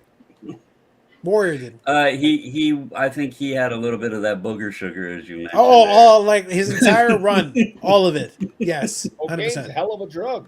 Yeah, it really is. It's true. It's facts. Bob, you said you were showing your age. I watched Bruno Sammartino's fight. Wrestle, sorry. Well, I was saying like my age because of the guys I named. That was my childhood and who was popular there. Yeah, go ahead, Dave. Nobody mentioned like Shawn Michaels, who had a significant run. Triple H. Mhm. Randy Orton has been on the top for how many years as well now? Well, Right. the problem I have with Randy Orton, Dave, is that he is at the top end. Yes. But like his stretches at the top are like debatable. It depends on we have to kind of look at it. It's like you're right there. You, Well, I you get it. should be but you were never the dude. Mhm. And that's always the thing with him. He was, but you're right there all the time. All the Yeah. time you're right in that space. How about But I Dusty? mean, those No one guys mentioned that had- Dusty either. That top end career. They weren't like the Marty Jannettis that, oh, you got an intercontinental title push, or you and Al Snow or Leaf Cassidy became the new Rockers or whatever it was. You for a long time. It's like when you think WWF mid-90s, what do you think? Bret Hart, Undertaker, Shawn Michaels. Those are the three after the aging guys got pushed out to WCW, and just before the Attitude Era began. Yeah. those were the guys that were for Kevin Nash, another one. But again, a small chunk where he didn't excel on his own merit. It was always with a group. Scott Hall, same way. Insane talent, demons always got to him. Dave, So, I mean, Dave, I'm not joking. We'll do an episode where you and I will just talk wrestling endlessly. We'll do it. We'll do it. 8-hour one. We'll do it because we could do it for hours, and I'm going to spare everybody, but we could 100% do it. We will. We will. One quick point I'll make, though, on what you're saying, though. One quick point I'll make on what you're saying is that when it comes to Randy Orton's problem for me, is Randy, we always make the joke about Harold Baines. Mhm. Randy Orton is Harold Baines if he had 3,400 hits and 500 home runs. So you're like, technically speaking, yes, you're a stat compiler, but you were a Hall of Fame level stat compiler anyway. Like the numbers say you're a Hall of Famer through and through, no debate, no question. You hit all the metrics. But like, I never think of you first, but you No. were there. You're consistently there, and you deserve it. So Yannick, I know you got to take off. Have yourself a good evening, buddy. Take it easy. Thanks for having me. Congrats on 100 again, Carlos. Thank you, buddy. You guys Appreciate have it. a good evening. Thanks, Later, man. buddy. Cheers. Appreciate it. Take it easy. Yeah, man. But like I said, Dave, we'll definitely have a more lengthy discussion on this because we could definitely do it. So we'll touch on that. So let me grab a couple of these comments here and we'll touch on that. But thank you. And Bubbles, like I said, I totally get it and I agree with like it has to be whatever your criteria is. And I'm good with whatever. So it just has to make whatever makes the most sense for you.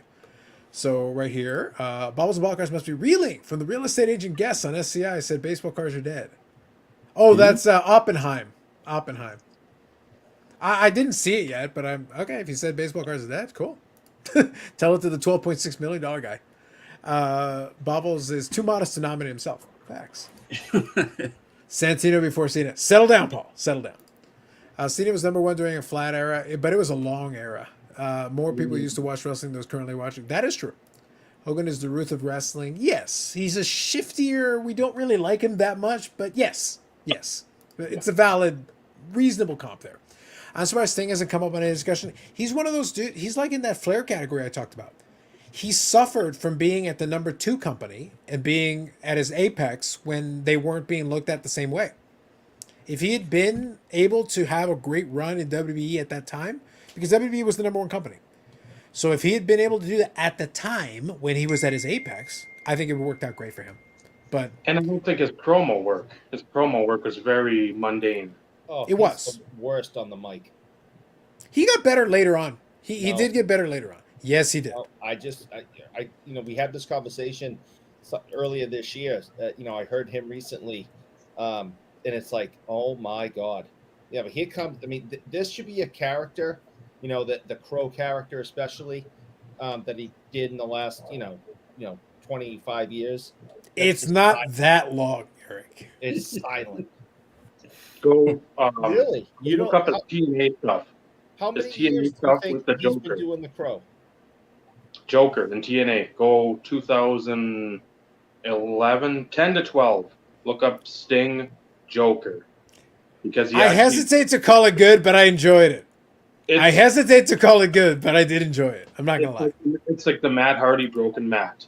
You It either was. really are into it Or you're really not. It's a swing and a miss. And Adam Dunn. It's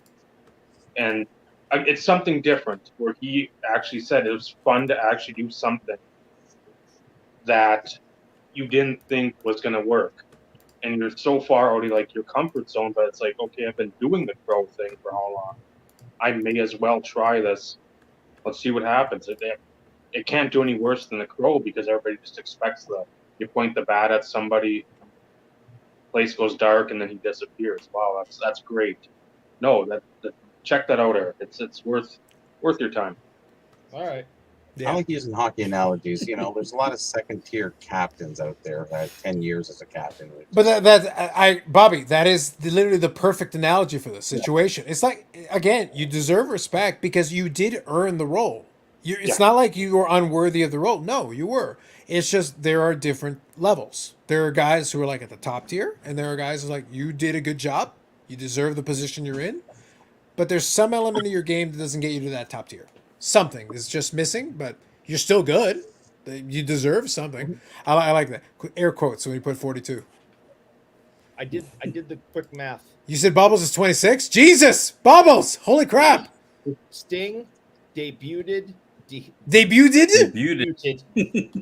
Debuted? He debuted. You did. Yep. Are you sure you're not having cocaine right now? Yeah, a little booger sugar. Mhm. The debut It's on his fourth Pepsi. of The Crow was 26 years ago. Are we counting the time where he was the Joker? I was talking about from when it first became The Crow to now, where he's still The Crow. I mean, The Undertaker was American Badass for a week and a half. I mean, so what? He was still The Undertaker. Yeah, but he was Biker Taker. It's not the same.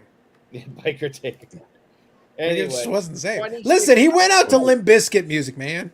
Which, by the way, I had no moral objection to. Look, Limp Bizkit was of his period. Like, let's not pretend that he wasn't a thing at the time. He was. Wait a minute, Let's not hold on. pretend. Dave's got it. You talking about The Undertaker? Limp Bizkit literally went out to Rollin' by Limp Bizkit. Yes. Talk about the Undertaker. Go back to I don't understand I lost track of the conversation because his theme song was American Badass by Kid Rock. He went out to Rollin' for a stretch of time by Limp Bizkit. I'll trust you. You know more Yeah, about like it. he did. Yeah. 100%. I know that all the Kid Rock's American Badass would play. I understand, but he also went out to Rollin' by Limp Bizkit literally for a stretch of time there. You and Dave are the wrestling experts, not me. Yeah, you just have to take. I'll send you a clip. Don't worry, we'll find it for you. I don't need it. Yeah, grading is big, but in terms of people, both David Hall and Alan Hager were both coin dealers. That is true. Yep, I definitely know David Hall for sure, and Alan Hager. Yes, I think I know that name as well. Undertaker, Sting, Foley, Undertaker are my personal top three, but I know as biased as heck. That's fine. That's fine. On wrestling ability, Bobby Eaton is good. Bobby Eaton's a good one on wrestling ability. Top three list, top four. Yep. Damn Devil's Lettuce, facts. Ricardo Ibarra, Bades, my guy. That's what got you to reply. I like it. I can accept it. Ink Paper Wax Selector, congrats on 100. Thank you very much. Appreciate it. Sting was never the guy. That was kind of the problem with Sting. He was really good, but like he had elements to his game that he lacked. That's just reality. assistant captain. Yeah. Well, the real question is, Disco Inferno even actually listen to disco music, or was he total phony? Disco's total phony. Total poser. Huge poser. Man. He's a gangster rap kind of guy. Anyway, Bobby, what was left for you to collect? Everything left in your list of items must be wealthy can't afford. Bobby, are there trinkets? Are there still trinkets out in the yonder, or is it a matter of you got to see it when you see it? There's so many undiscovered things right now. I think I was thinking A good about- Mike Trout season? Go on. Yeah, that one too. That's good luck with that. I think Facts. looking forward, I was when I work on some as I've been doing some of the issues. I found that the 61 Parker's gum wrappers, where they had the player pictures on gum wrappers, like it was like a twist kind of gum. You guys probably don't even know about it, but any which way, they issued those in 1961. Now the wrappers have surfaced, but very few. And they did Toronto, Detroit, and Montreal. And so they had all the big stars on them and everything. They do go for quite a bit of money. And I'd love to see a box of that. I'd love to see certain display boxes come to market. Those are the things. BBC wrapped or not? Ooh. No, they're empty display boxes. Yeah, if you can get a full one, great. I don't know how you're going to grade the gum twist. Anyways, but just saying. You put G.I. Joe in it. Yeah, I think Sharknado.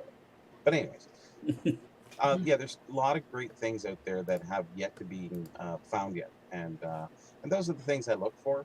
Not to own them necessarily, but to document them. So, like I said, I go beyond the possessional part of it at this point. I'd rather get something that I haven't seen and document it and go forward with that.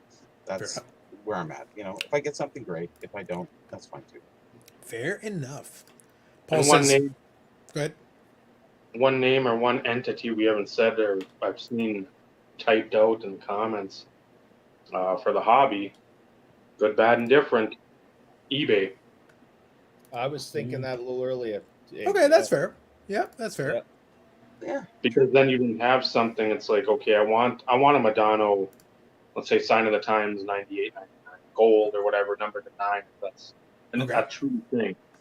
So eBay, man, that's going to be a hell of a fight for you to try to find that. eBay did kind of maybe, but it's it kind of instrumented us into realizing we had a junk wax era. when everything That is true. was- Yeah, that is true. There was an eBay bump initially when eBay first came out because people were like, "Oh my god, I haven't seen one of these." And then as more showed up on the platform, they're like, "Wait, that's not rare at all." Yeah. Oh, it was rare in my area because none of us were able to get access to it. But it turns out all of it's in South Dakota, and they listed 10,000 of them. Oh my god! And that's what happened. Is like initially the prices spiked, and then it's like, actually, that's not that rare. Mhm. Oh, it was just rare for you because you couldn't get your hands on it previously. Yeah, but Best wax thing about actually. eBay was like to be at a card show 24 hours a day. It was, yeah. Yeah, It it was was. really good. It was That's what I said. Like nonstop. it was a different era, especially in those early days. It completely changed a lot of it. So quick, this comment: Backlund held the long title for longest. Remember, in the modern era, yes, Bruno Sammartino holds the longest like single reign. Pedro Morales had a really long reign as well, by the way, another really long reign. I watched Bob- both of those guys wrestle. But Bob Backlund was the guy who held it, I think, for about 6 years, 6 years and change, thereabouts. And I then think he, was the bridge, or no, Sheik was the bridge to Hogan. Right. yes. Sheik won it from Backlund. Yeah, Backlund was correct. weird because I'll be honest with you, Backlund's career for me, Backlund predates when I'm really watching wrestling. Mhm. To be fair, however, Backlund's career is a weird one for me. Like the 6 years, I'll be honest, I've seen some of Backlund's stuff for that time.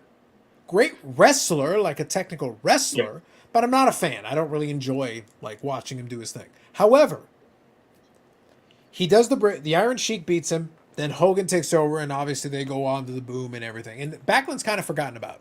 Yep. But then he comes back in the 90s. Initially, not that great. It's just weird. Like, he's out of place. He feels completely out of whack. But then he loses his goddamn mind. Mhm. And I'm like, I like this Bob Backlund. This Bob Backlund should have had a 1-year run as champion. Mhm. This man was great. In the second run, I wanted Bob Backlund to have a 1-year reign as champion. For God's sake, you can still have Diesel beat him. That's fine. But after a year, let this man have a year where he's just prancing around with the championship. And it's weird. It was so much fun. I think he's like that in real life. I think he's nuts. I don't know. Were you being weird to him, Aaron? Is that what happened here? Because I think he's a fine, upstanding gentleman. And I think you're the problem, as always. Well, you are a bad taste in character. I repeat, Look at the I people never you had a hang problem out with Len Potty. I'm not the one Len Potty wanted to attack. I'm not the one that Marcel Dion has a restraining order against. When the problems keep happening over and over again, we have to consider the possibility that the problem is right here. Tell You're Carlos to Mr. Big. stop it. That's the problem, Mr. Big stuff. Right there. It just seems to always center around right there. I'm just saying. That's I'm Gretzky telling my on it, mother too. on you. Go ahead. She agrees with me. Yep. Moving on. Agrees with all of us. Tell Carlos to stop picking on me. Bob Backlund is probably like my least favorite wrestler operator, which actually fair enough, Bob. I'm waiting for the episode where the frames behind Bartle slowly change to Sharknado things.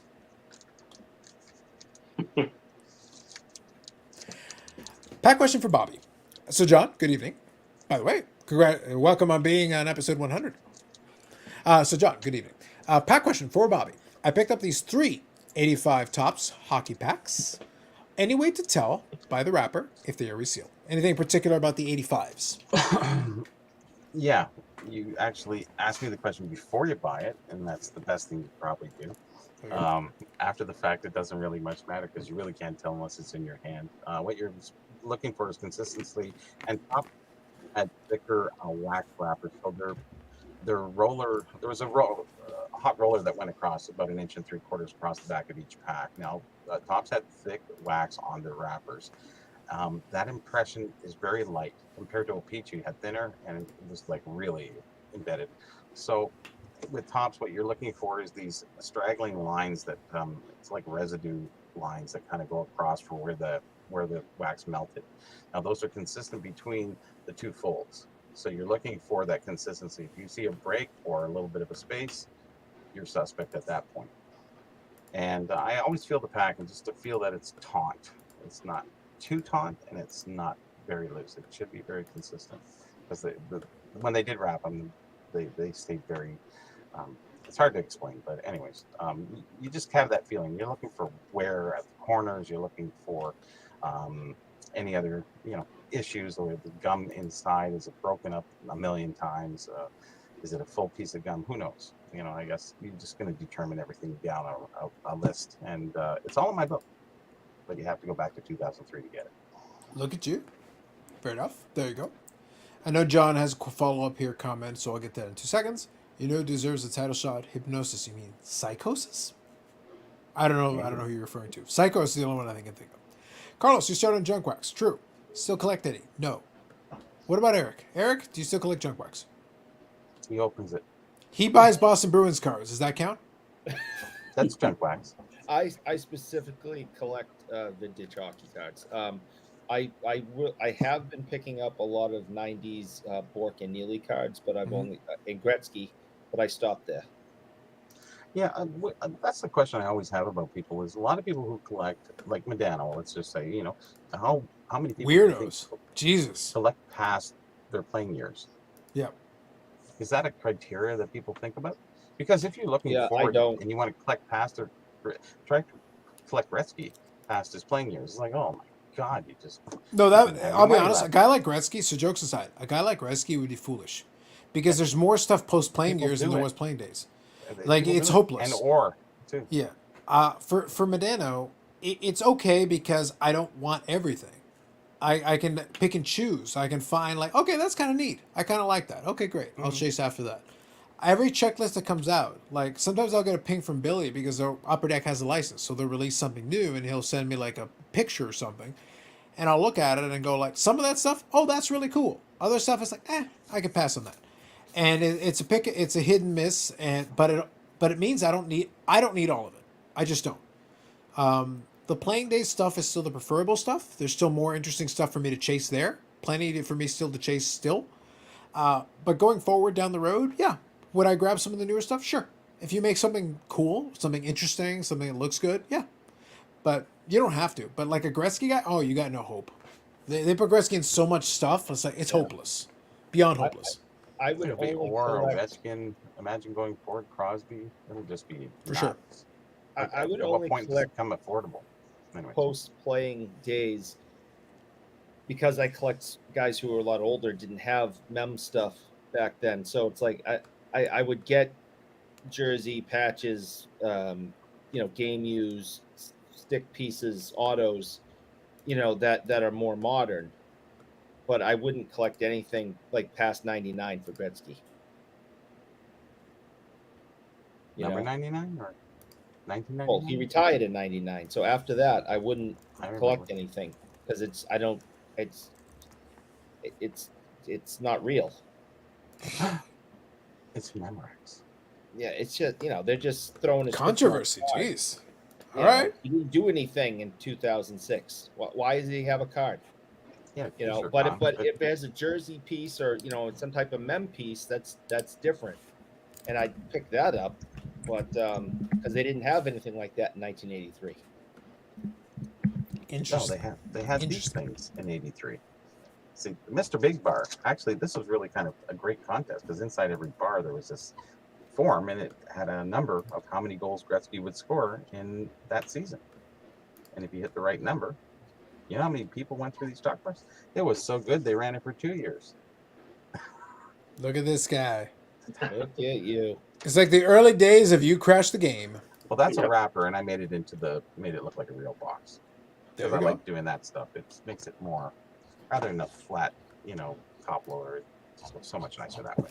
Fair And enough. then you show, I got these from a trade on a guy, and I showed him. I said, "Look what I did." He goes, "Hey, if I send you mine, could you?" Yeah. So John said as a follow-up to that previous comment, it was front of cards is showing on the back of the wrapper. What's that? I guess it was pertaining to that 85 wrappers they're talking about. Front That's okay. of cards Front or showing back, it doesn't matter. Perfect. Good to know. Tom here says, just grab 2 sets of 87 Hasbro G.I. Joe cards. Way cooler than Impel and anniversary card. 12 action figures posed separately. Yes, Eric. Do you want Nothing. some? I just laughed at got the GI Joe cards. I just It's all about the G.I. Joe cards. Back in the Seal Run was awesome. Facts. Cut Diesel, offensive. Mhm. Off topic, but I heard G.I. Joe mentions I had to admit my sins. Fair enough, Tom. No judgment. All good. Backlund lives the Mr. Backlund gimmick. He does. What happened to Len Potty? He's in Eric's basement. Held Why not against so? his will. No, we're not gonna go into that. He's Len's in a great Brad's guy, and he's basement. done a lot. This man is evil. And he's done a lot over the years, and I have nothing bad to say about him. Backlund was great as a heel. Wouldn't sign autographs for kids unless they recited the U.S. presidents in order. Facts. I think you're all too hard on Eric. I enjoy his takes. Absolutely not. We're not hard enough on him. Tough love. Thank you for trying. Tough love. Don't believe Hockey 99. He's a troll. Is anyone watching college football tomorrow? With name, image, likeness, we'll call his kids. So is it like official season? Because I hate preseason garbage. I don't care about it. So is this like college football proper, real games? I don't know. I don't pay attention to it. I don't know. Dave, Bobbles, anybody? I think so, because I saw the other day, and again, it was a surprise to me because usually you got like Northwestern playing Arkansas Tech or some nobody school. Sure, It was Northwestern against Nebraska, which I mean, it's not much of a step up, but it's a Big Ten game already. So sure, yeah. It's like wow, okay. There's tomorrow kicks off the regular season. Nice. Okay, cool. I like that. One thing that may surprise you guys is that, and I think I may have said this in the past too, but here in New England, no one really cares about college sports. Shocking. And we have all these colleges in New England, but nobody. Name one that's good. Well, we have some of the best ice hockey programs in the country. Name one that plays an actual sport. Continue. Oh, well, we have a volleyball program, I think. Somewhere. Fine, that I guess that's legit. Fine, sure. Yeah. So stop talking about this hockey nonsense. Look, I live in Canada. We perpetuated that myth for gullible Americans. Hockey's not a real thing. Dave, help me out here. We don't pay attention as a whole to college football in New England, and it's not shocking. What, Boston College doesn't do it for you? BC was during the Flutie days, that was bigger than the Patriots. How long ago was the Flutie days? 84, 5, 6, 7, something like that. Go on. That was like the last time college football mattered here. No Honestly, kidding. Nobody cares. Shocking. All right then. Bubbles, college football, we care? We good? How we doing over there? I don't follow a ton of it just because to be honest, and you're getting ready to get to the comment from hockey that I wanted to just touch on a minute. Sure. Yeah. Just grab a couple here. Yeah, go down to the one where give me the specific. I'm gonna scan through a couple, but which one specifically do you want? It says Bobble, Eric, Bobby don't like enough sports. Okay, gotcha. Like yeah. Okay, I'll get to that in 2 seconds. All right, keep talking. I'll get to it. I actually used to be a massive football fan. Paul would probably be surprised at this, but I was actually a big Florida State fan back in the Bobby Bowden era. I thought you were about to say F1, and I was like, banned! No, I was a big Florida State fan. I watched the Nebraska game during the championship when they won the title. I remember the Charlie Ward years, Anquan Bolden. I was a huge football fan. I don't care for the changes they've done with the sport, and I also don't like a lot of the political nonsense that was brought up within the sport. So I am a Ravens fan, but I don't follow football as close as I used to, just because a lot of it, the game.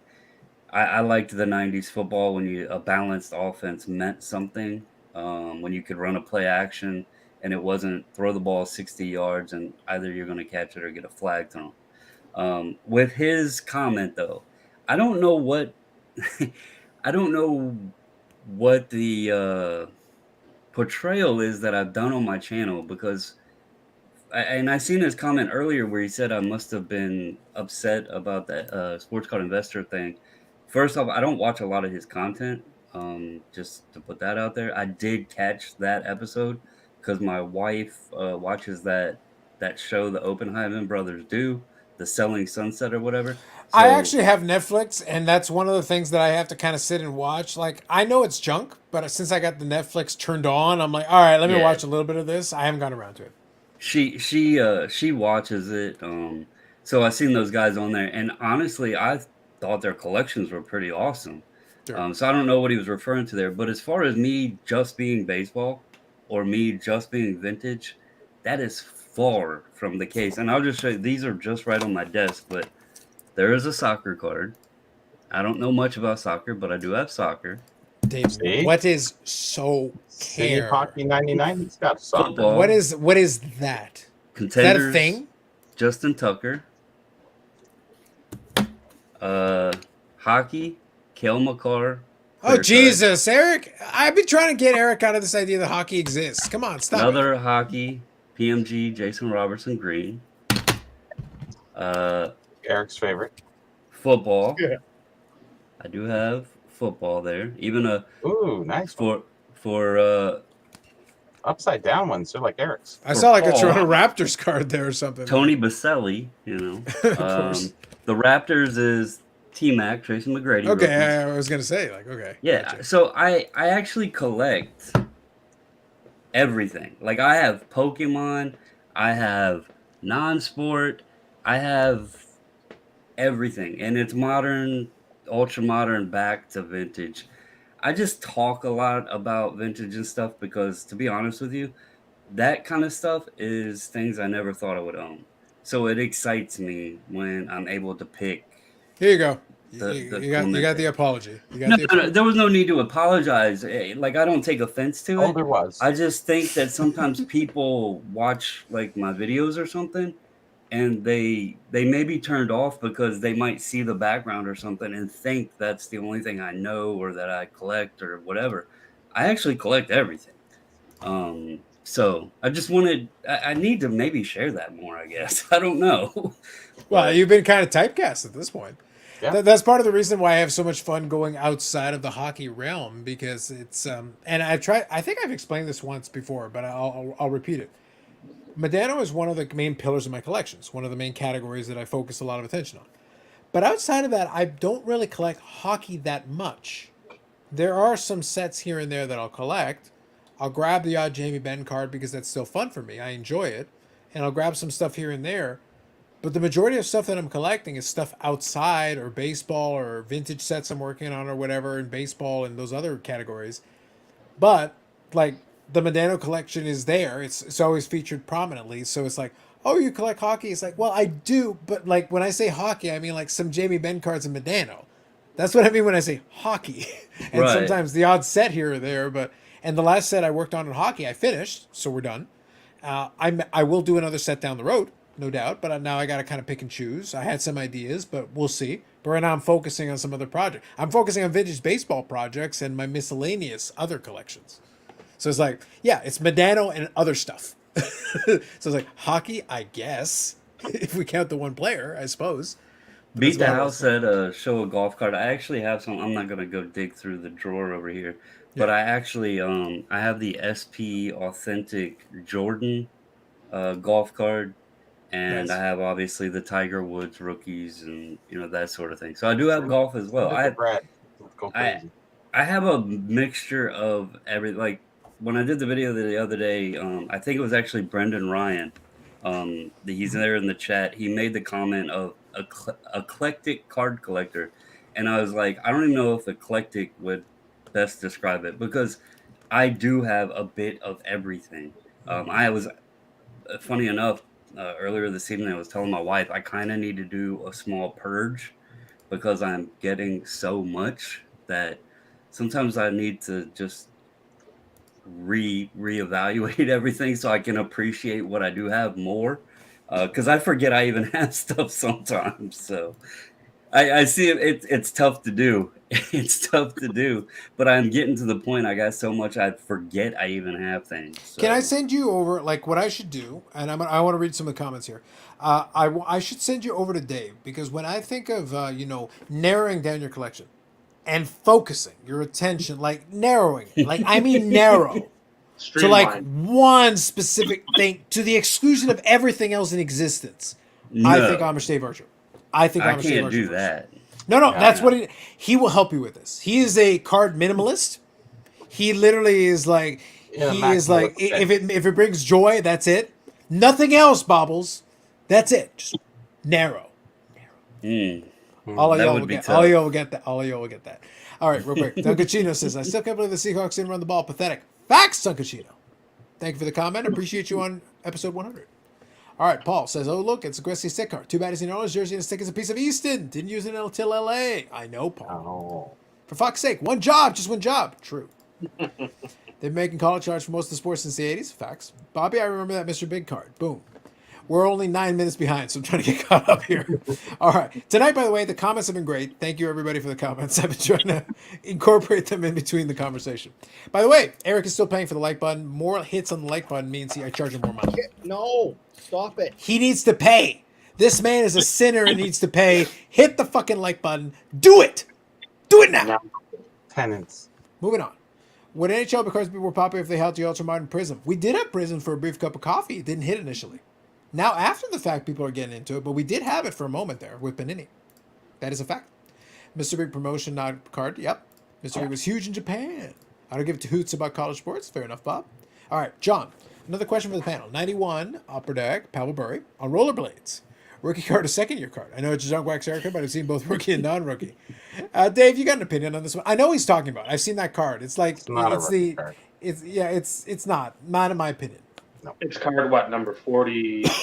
The number escapes me, but I know the exact card he's talking about. Yeah. He's on rollerblades, just there. He's on an Upper Deck card, but like he's not on any team. He's just literally just there. It's not a no.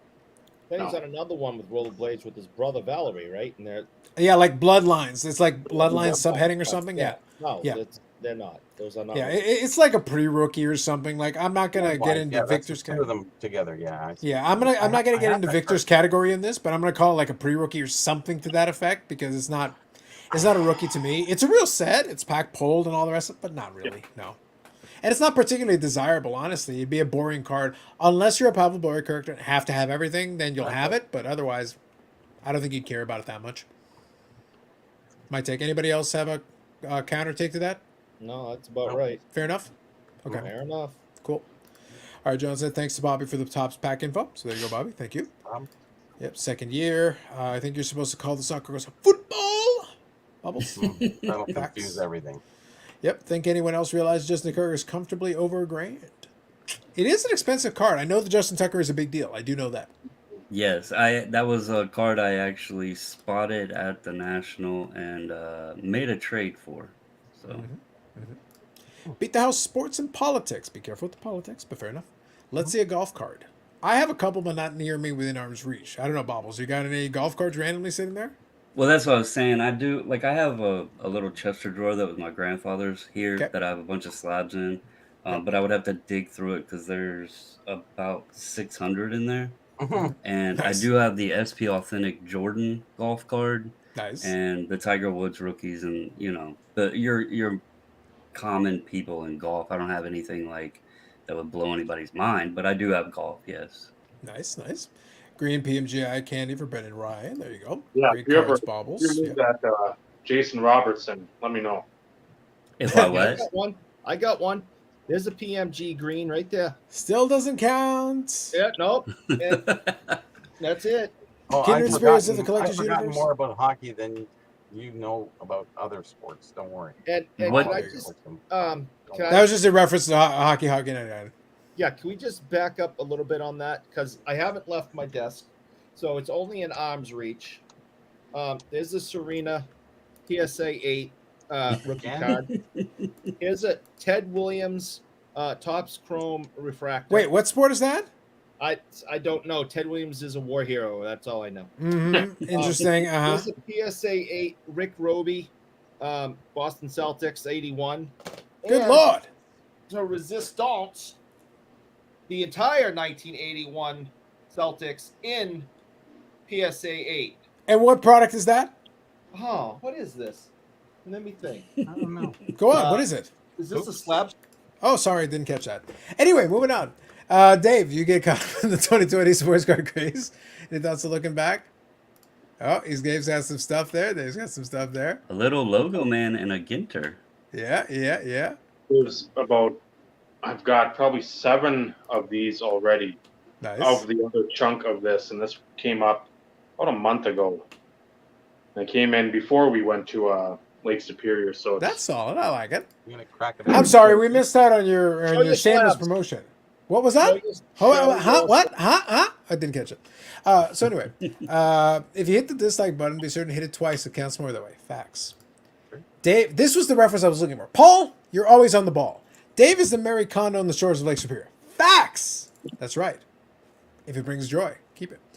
Bure Roller States card came out a year after his Young Guns. Definitely not a rookie. Yes. Bobby giving inside 91 cards. Impressive. Should the UD Finland of Sonali and Bure cards CCP be rookies? I say pre-rookie.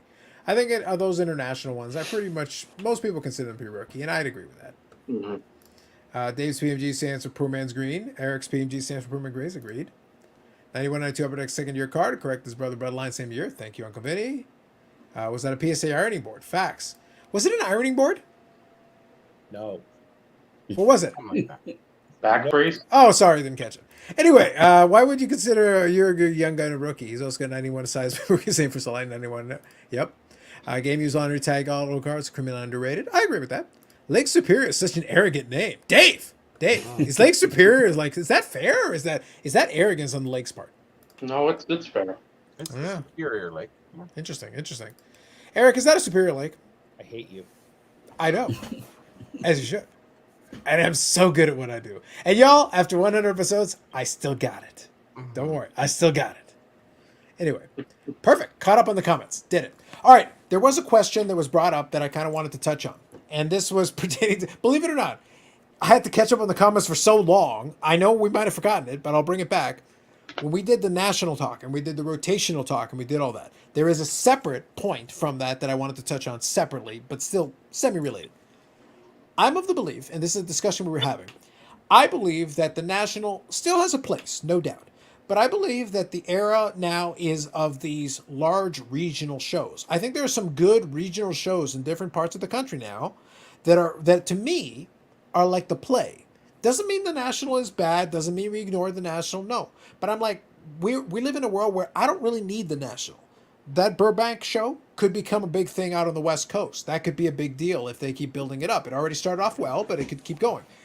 We've got some great shows out on the East Coast. We've got some big shows. You know, Bobbles likes his Santilli show. That could be a great show. There's a big show in Dallas now every 2 months. That's a big show already. Like, obviously in hockey land, we have the Expo twice a year. Like, we're solid on that front. We're solid in that regard. So we're good there. But like all throughout the year, there are these big regional shows that handle a lot of this stuff. Yes, the Expo is great. Awesome. But at the same time, there's so many great regional shows that somebody could attend all these regional shows and get their fill and be happy and never even see a national. Any kind of thoughts on that piece? Sure, between that. But again, you can still have the show experience on great shows without getting hung up on the whole national thing. Because these other shows are well attended, but not to the craziness necessarily of the national. So it's like, yes, the national still serves a function. But is it a situation where we've got so many good regional shows that you could totally get away with that and it would work? Depends on what you collect. Depends on solely what you collect. Because at the national, you're going to see a lot more of Bobby's knick-knack type stuff. You're going to see a lot more of the stuff that isn't cardboard. You're not going to see the ultra modern. You're not going to see some of those 90s inserts, early 2000s key cards of like the Pujols, the Ichiro, Kobe, all those guys. At these regional shows at the Burbank, you'll see that.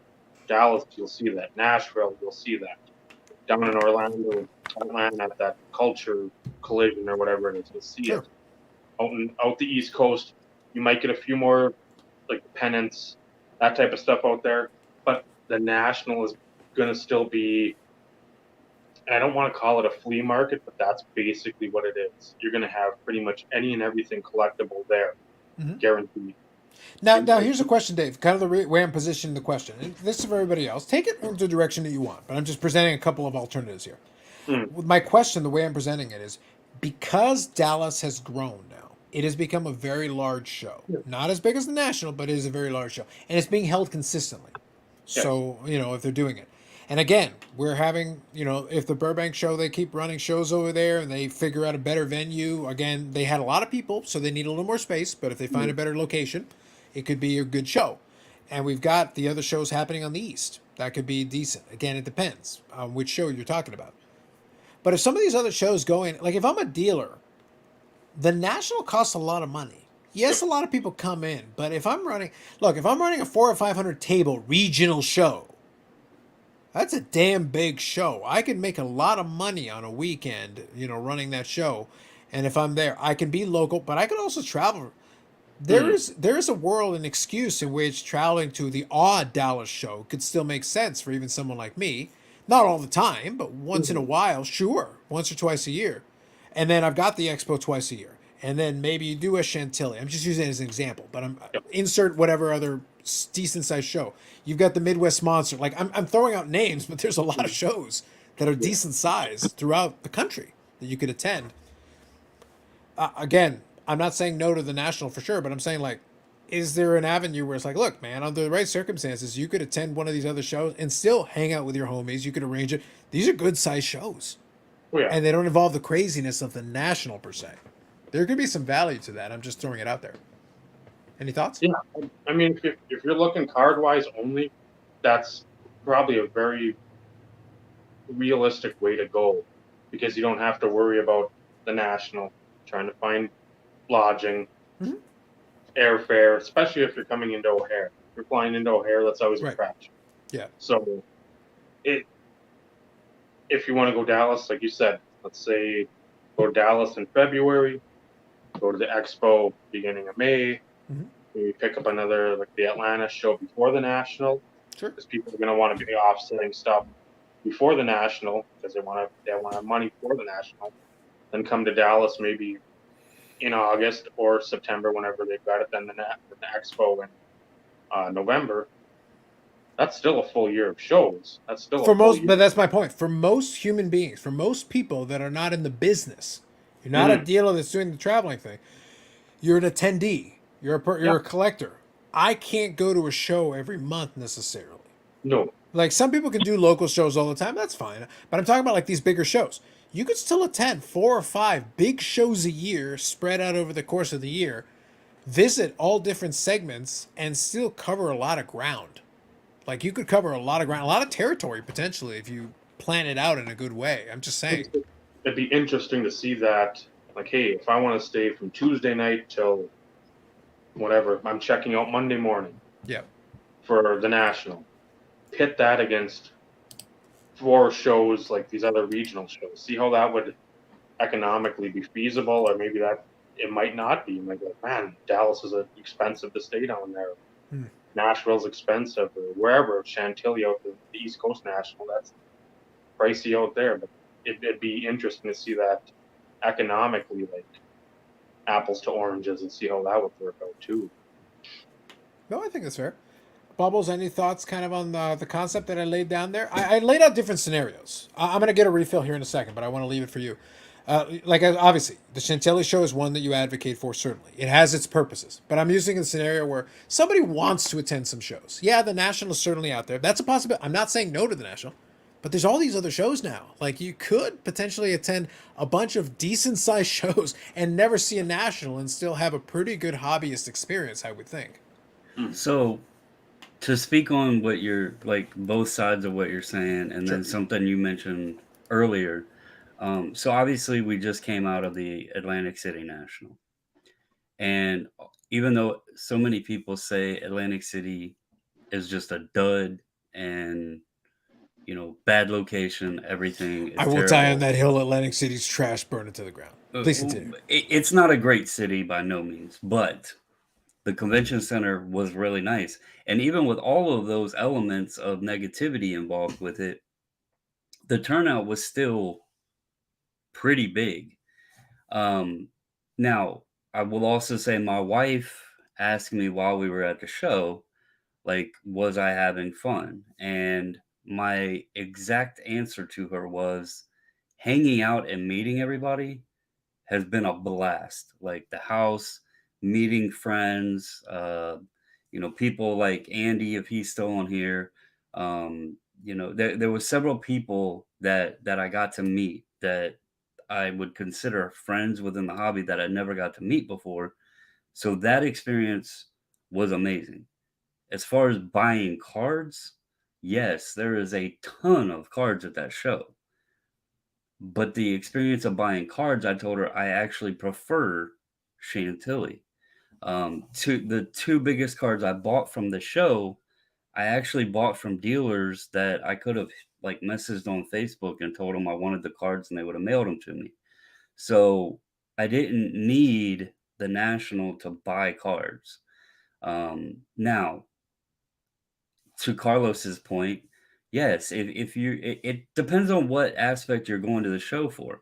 If you're going to buy cards, I'm sure the regional shows are probably again a much better experience for the card purchasing aspect. I think the dealers at the National, you hear it often, everything's overpriced, this, that, and the other. They know they have a large audience there, right? At a more regional show, the dealers might be a little bit more flexible in pricing because they know they don't have the big pockets, the heavy wallets going to be there. So there's different aspects to it. I kind of used this, and I don't know if it's the best way to like compare it, but think of it as like if you go visit a family member or what have you, you know, and you go over and you have dinner, you know, whatever, hang out for a little bit, have a backyard barbecue, and then you go and have a family reunion, right? So look at your regional shows as kind of like that backyard barbecue, but then look at the National as like going to that family reunion, except you're not going to the family reunion with your aunt that doesn't know anything about you. You're going to a family reunion with a bunch of friends that you have in the hobby. As far as the cards go, I mean, they're a part of it. It's a card show. I think the corporate thing is also a big aspect. I don't know if y'all have seen the 2023 layout yet. I don't like it.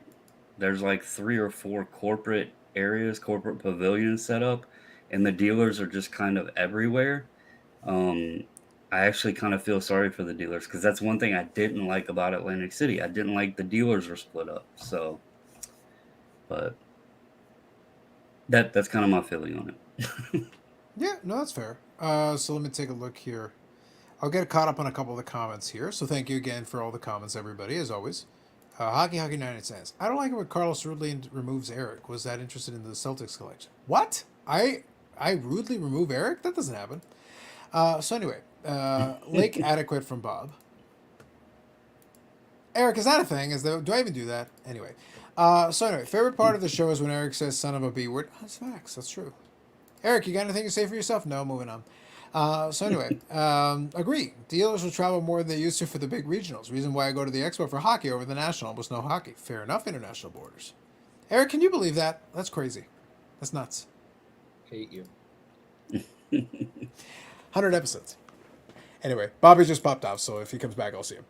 Anyway, so Dave here says, I don't know, East Coast National was a total dud. I did hear that from some folks, but my point isn't that all these regional shows will be home runs. My point is there are some good ones that are developing a great reputation and have been building up. So there is the possibility, the potential. We'll see. And there's a couple of counter comments to it as well, so I want to touch on those as well. That's going to be a big thing. So we'll get to that in a second. Think about the Nationals. There are vintage dealers that only do the National, literally one show. Fair enough.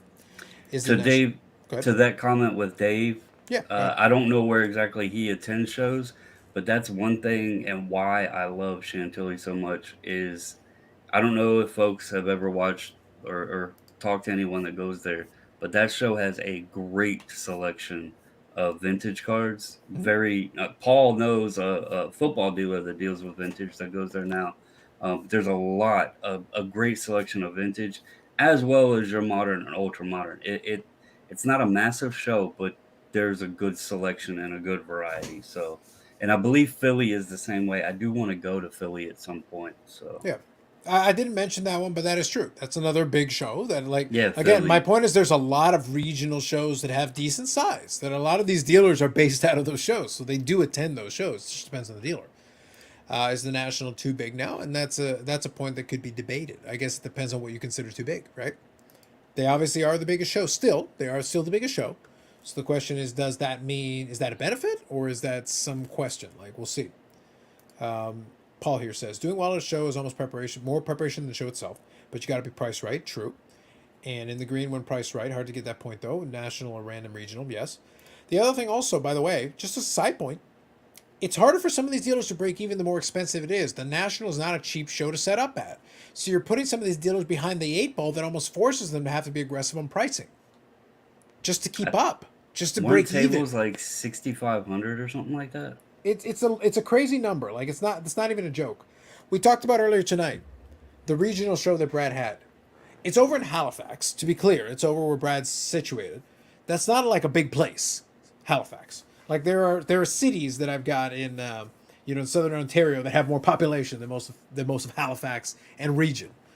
But that's not the point. The point is, if you're doing $20 a table, you can get 150 tables. Does that mean everybody's going to have tables full of fire bangers? And no, not necessarily. But you'll have people that will want to do some deal. By the way, that means you can have a guy with 10-cent boxes. Mm-hmm. That is possible. So then for folks that just want to go there, have a good time, and get some cards, 10-cent boxes is totally doable. You can clear out a table and that stuff. That was something that many dealers and Refractor Jones, he spoke on it too. They said this national, because of the cost of tables and everything, there wasn't as many, like a large amount of the value boxes or the cheap value boxes, because it was so much bulk to take in. But then they needed to have cards there to recoup the funds because the tables cost so much. That's right. So they didn't want to waste table space with 10-cent, 25-cent, 50-cent boxes. So many dealers just excluded them this year. Yeah. If you're at the National with the cost of a table, again, assuming you're not splitting a table a million different ways to reduce the cost, whatever, fine. But I'm saying, assuming you're springing for the table yourself, you have to go through, either you have to sell really high-end cards or go through so much volume of product. You have to consistently, you have to buy amazingly, sell amazingly, get cash going left, right, and center, in and out, to make that worth your while. At a small show, quote unquote, like the one that we talked about earlier tonight, it's still possible. Like, look, $20. Look, I'm sorry. If there was a show like $20 that was like within distance, I could be like, all right, Eric, I got a bunch of shit. I can fill up a couple of showcases. You grab some shit, fill up a bunch of showcases. For $20, we'll set up at a show. You open up the amount of people that can suddenly play in that. I'm not trying to build inventory out here, but I could set up at a show for $100 or $150. Sure, I got more than enough inventory that can handle that. A couple of $1,000, I'm sure as hell not setting up at any show. That's not worth my money. It's not worth my time. Could I make that? Sure. Under the right circumstances, I find the right buyer. Sure. Do I have material that can handle it? Yeah, but I'm hoping for the best. Basically, at that point, I'm hoping I find the right buyer for some of that stuff. That's why I think going to smaller shows at at a private social club, like a Knights of Columbus basement or something like that on the weekend, or sure, where they're not charging the dealers an arm and a leg for a table. Therefore, the dealers have more affordable stuff, and they're willing to make deals with you because they're not overly concerned about paying for their table because it didn't kill them. Yeah. When you're charging someone, I'll say it again, an arm and a leg, you're not getting deals off them because they are sweating until they get that table paid off, and then they want to make money. The whole point as a business person is to make money. And we're also not counting travel and the cost and all the other related costs. If you're setting up at a decent sized table, you probably have people with you. They're going to eat. They need a hotel. They need somewhere to be when you're not at the show. Maybe you got a car that you got to load up. Assuming you can drive down. Assuming you're not flying down. God help you if you're doing that. Yeah. These are all costs. All this adds up. The cash register keeps ringing. Carlos, my friend Corey, who makes these, show your slabs, he has to send crates of stuff to an event first and have it shipped like a week ahead of time. So when he arrives, he can then unpack it all. Because you can't bring everything that he needs for his booth and throw it in the back of a car. So you have to, the costs that go in to some of these bigger shows for these dealers is immense. Yes. And that's why when you're like, hey, can can we talk this card down a little bit? And no, I need that money. Pay me. Mhm. Where you go to the Knights of Columbus and the guy paid $50 for a table, and you're like, hey, I'll give you 10 instead of 20 for that. They're like, yeah, here. The other thing that I was hearing, and I didn't realize at the National, so those dealers have to. It's almost like a point system, and they have to earn. They have to have so many established points or whatever to lock in like the next year or whatever if they're interested in doing the show, and if they leave before the end of Sunday or Mhm. last day of the show, they get points docked, so they may not even be able to get a spot the following year. So I Yeah. found that interesting too. I think that's why some of them partner up. If like they know they can't be there, they'll Yeah. partner up. That way they have somebody still at the table. If the others have to leave. But speaking on a smaller show, if the show runs till 4 and you got to leave at 2 and it was $50 table, who cares, right? Yeah. You go enjoy it and roll out. So. Yeah. Yeah.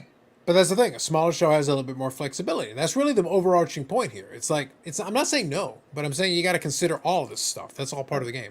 So Dave here said modern cards are your thing. I say you're correct, but vintage matters. Then no. You can see 60-70% at accumulation of those regional shows, but see it all at the National.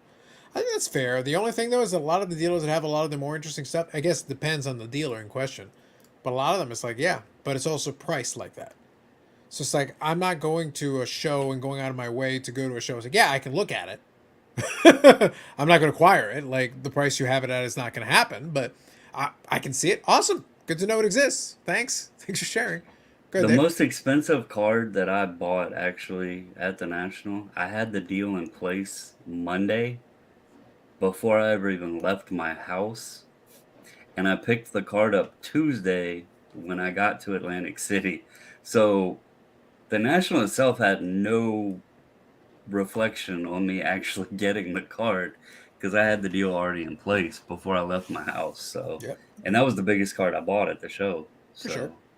So Andy here says kind of the point. National is a place for the gang to get together. It is a good central location for everybody to get in there. To Bob's point, I don't like the corporate feel is way becoming more prevalent. Now, obviously, Dave, we chatted about it a little earlier tonight. And by the way, thanks again for joining and hanging out. I appreciate you. One thing I'll quickly say as well is that we talked about a little bit tonight. Again, if everything goes according to plan, things can still happen, so I'm never going to commit to it over ahead of time, but we're working on it. It's in progress. With some luck, we'll get a chance, hopefully, at the next National to be in the same venue at the same place, so that should be good.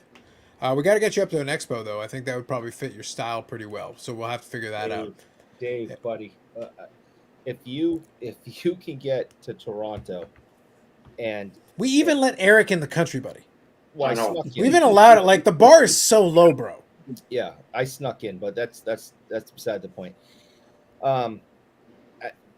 It was without a doubt the greatest hobby experience of my life. It just the hockey stuff is you don't see it in the States. No, not even in a cold weather state with hockey mad people with the original 16. It doesn't exist down here. You go up there, you see things you didn't even know existed, and the passion for it and the knowledge of hockey memorabilia and hockey cards up there it's like going to a state college and then going to Harvard. I mean, it is amazing. And don't let Eric bury the lead.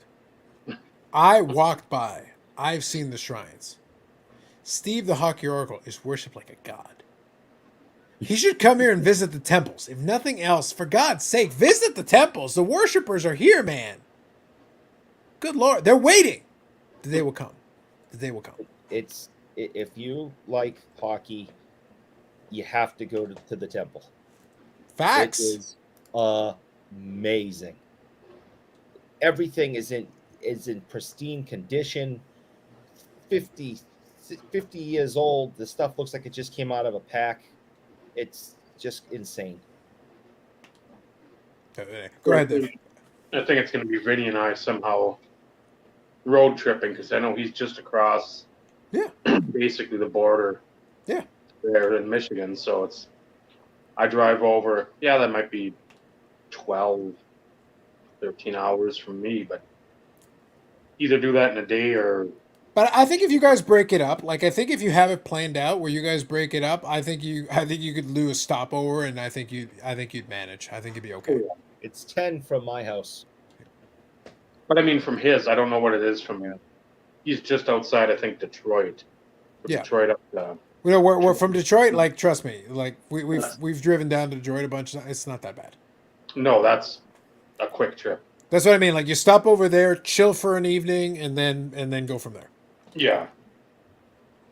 And to that point that CC makes, yeah, the getting immersed in the hobby, and I think it was Cleveland in 09. One of my buddies who used to be on YouTube, I don't know if he's even got anything on there. I know he's on Instagram, the Pistons fan, Elon. Sure. He busted a box of 09 draft football. So Matt Ryan, Matt Ryan, rookie year, pulled a Mike Hart auto 101. We didn't know it because it was like 3:30 in the morning. We didn't get to bed till about 5. And right before bed, because I basically passed out at the foot of the bed on the floor, I said, "Hey, this is a 101." He's like, "No shit." So it doesn't always have to be making the video on the arena floor. It doesn't have to even be stuff you even televise in like the rooms you're staying, or let's say Airbnb. Just those memories that further dig the roots into your hobby lifestyle, your hobby trajectory, your hobby life, whatever it is. It's just stuff like that. We still talk about it to this day. It's like he probably sold the card for $50, but right now it'd be a $5 card. You'd say Mike Hart. You don't even know who the hell that is. But I'd say Mike Hart 101. 3-4 of those guys in the room are like, I remember that. That was insane that nobody even noticed it when we were breaking the packs. And so stuff like that. But that, again, too, you can just sit there, buy a box, $50-$60 or whatever, not even care that you're tossing that money, and now you can't even buy a box for $500-$600 without feeling like you're going to get raked over the coals. I just looking back at that last comment a couple minutes ago. A national booth is $3,500. Who the hell? It's probably about I right. can't come up with that. That's nuts. That's probably more money you've seen in your life, short of poopy pony money. By the way, Bobby, if you're good, just give me a thumbs up and I'll bring you on. Yeah. So I saw that, Bobby. So did your other camera go out, or what happened there? Hey, how you doing? Good. Can you hear us, Bobby? No. Oh. Are you there? Yeah, we Can can you hear hear me? Yep. Okay, cool. Nope. Wife goes to bed. I gotta come out to the garage.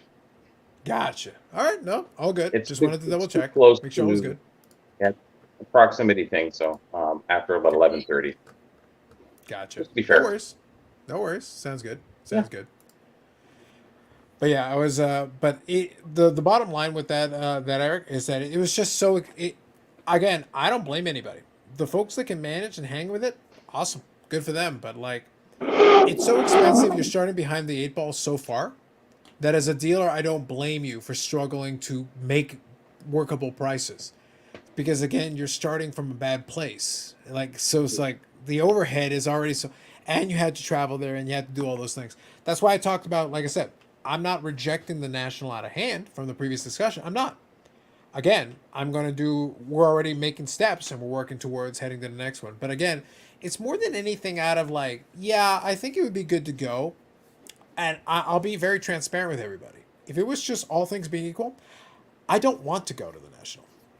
It's so much of a pain in the ass for certain elements of it, and all the things that I've heard about and all the things. I believe you. Still sounds like a pain in the ass to me.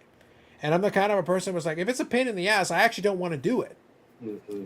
But it's like, okay, look, I'm going to figure it out. I'll try to make it work, because I do think it would be good to go see folks, because it is an easy location to be like, hey, let's figure it out. I would love to go see Dave and Steve. Go see Dave and Steve in person and like watch Dave curse off in the distance on his own. Like, that would be funny to watch in person. Like, hold on, I got a camera for this. Hold on, like, I'm gonna hit record. You do your thing, bro. Content. We're good. Like, it'd be great. Love it. I just don't want to be in the splash zone. I want to make sure he has plenty of room to do his thing. It's fine. The point is the opportunities. Like, this is an opportunity. Like, hold on. We're here. The moment is right. Camera, get it fired up. Carlos, why do you have an 8K camera? Shut up! Don't ask questions. I was ready for this. We're good to go. Spielberg, action. The point is that you can do that in those scenarios. And yeah, it'd be nice to go hang out with some folks. And for God knows, I joke with folks. It's like, at this point, I've been offered so many free. I may not pay for a beer in that town. There's a good chance I may not pay for a beer at that town at this point. I've been offered enough free ones that it's like, if I collect on half of them, I'm good to go for the week. So it's fine. So it'd be good from that perspective. But that's the only perspective. It's kind of everybody's point. It has to be that, because if it's just cards, like, dude, I don't need to go there for that shit. I don't need to deal with that for that nonsense. I don't. 100%. In my life. Yeah. I do not need it in my life at all. Especially at this point. I'm sorry. I've lived this long without it. I can live the rest of my life and never attend a national, and I'm good.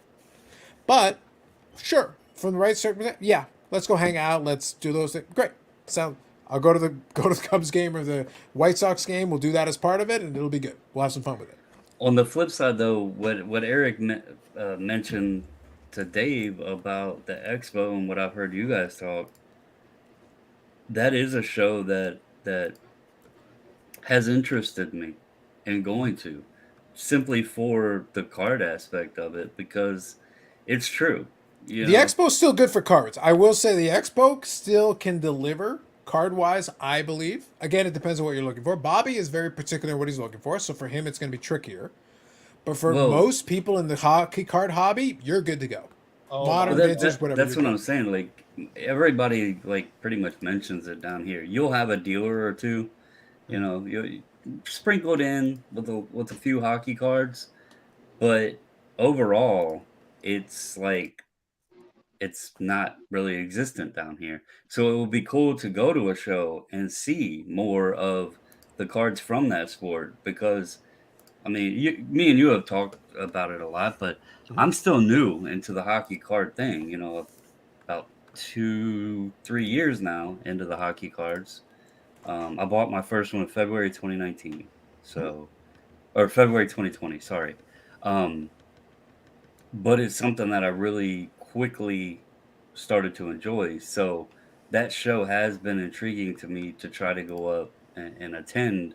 That's why I was asking y'all which one is the better one to go to and everything, because I think it would be something cool to go and check out. So And well, I think maybe down the road we'll see. We may be able to get Big Scott out to one of those too, because I think he's into it. yeah, then and he's they- not far from me now. He's supposed to be coming up and going to Chantilly next month. So Yeah, and then down the road, we'll get you down to one of these. I think it'd be fun. I think you'd have a good time. It's just we got to figure out the right time and the right place. And trust me, we know how this is a business operation. We'll bring you down. We'll show you the places. Yeah, I don't think you'll have too much trouble with that. Wobbles, the only problem being in Canada is constantly trying to figure out why people are apologizing to you. It's constant. Sorry. Hey, sorry. And it's doubly confusing for you, given that you should be apologizing. Exactly. Like, you of all people say, apologize. I just got here. Apologize Yeah. right now. It's constant. They just apologize to you for everything. well, And you're totally confused, like, I'm not why gonna are say you it's a bad apologizing? thing. I'm not gonna say that's a bad thing. So Sorry. It's constant. Sounds good. So, but we'll see. I think it'll be fun. And I'm looking, like I said, and this is kind of a separate conversation. And by the way, chat, if there's anything you guys want to chat about, throw it in the chat, by all means. I'm trying to have a little bit of fun since it is the 100th episode I'm trying to do.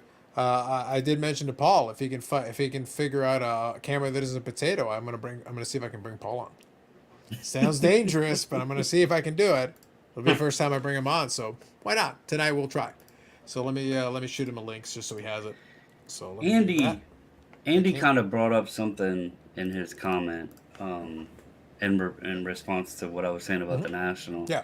And I'm very bad. I'll be honest with you guys. I sit here and record videos sometimes, and then I'm like, I just don't like the way I said it, or I don't like the way the video came out, and I just don't upload them or whatever. So my wife's always like, you waste so much time up there recording. And Dave never is a uploading." stickler. Listen, Dave is a stickler for high production values. And when I look for calm, rational discourse on the hobby Oh my and high production values, none of these things are true. Everything that I say is the exact opposite. When I look for these things, I think to myself, Amish Dave Archer, because for God's sake, the man has a cinematography of a god. It has nothing to do with the production quality. It's getting what I want to say across to where. I'm not sure Dave knows what he's saying. He's yelling at a lake. I don't think you. Bubbles, help me here. Like, I don't think you understand. Part of that's why I included that highlight clip in the things for the 100 episodes. Dave and I were chatting, and some of Dave's his unintentionally hilarious videos are literally him screaming profanities at a lake. He's screaming profanities at a lake. He's screaming at a body of water, as if it'll talk back to him. But he's yelling at it, and Lord knows it hears everything he has to say. But no, Andy brought or mentioned something in his comment that, and we kind of talk a little bit about it too, but what is everyone's thoughts on, and this is something that's been, I feel, more common over the last few months, but the corporate aspect, even in the content space, let alone the show space, it seems to be getting further and further and further away from cards and just corporate talk and the sponsorships and the melding together of this company buys this company, or what have you. Have y'all been noticing that since things started to correct back down? It's almost they're trying to survive. They're pooling their money and their talent, and they're trying to survive.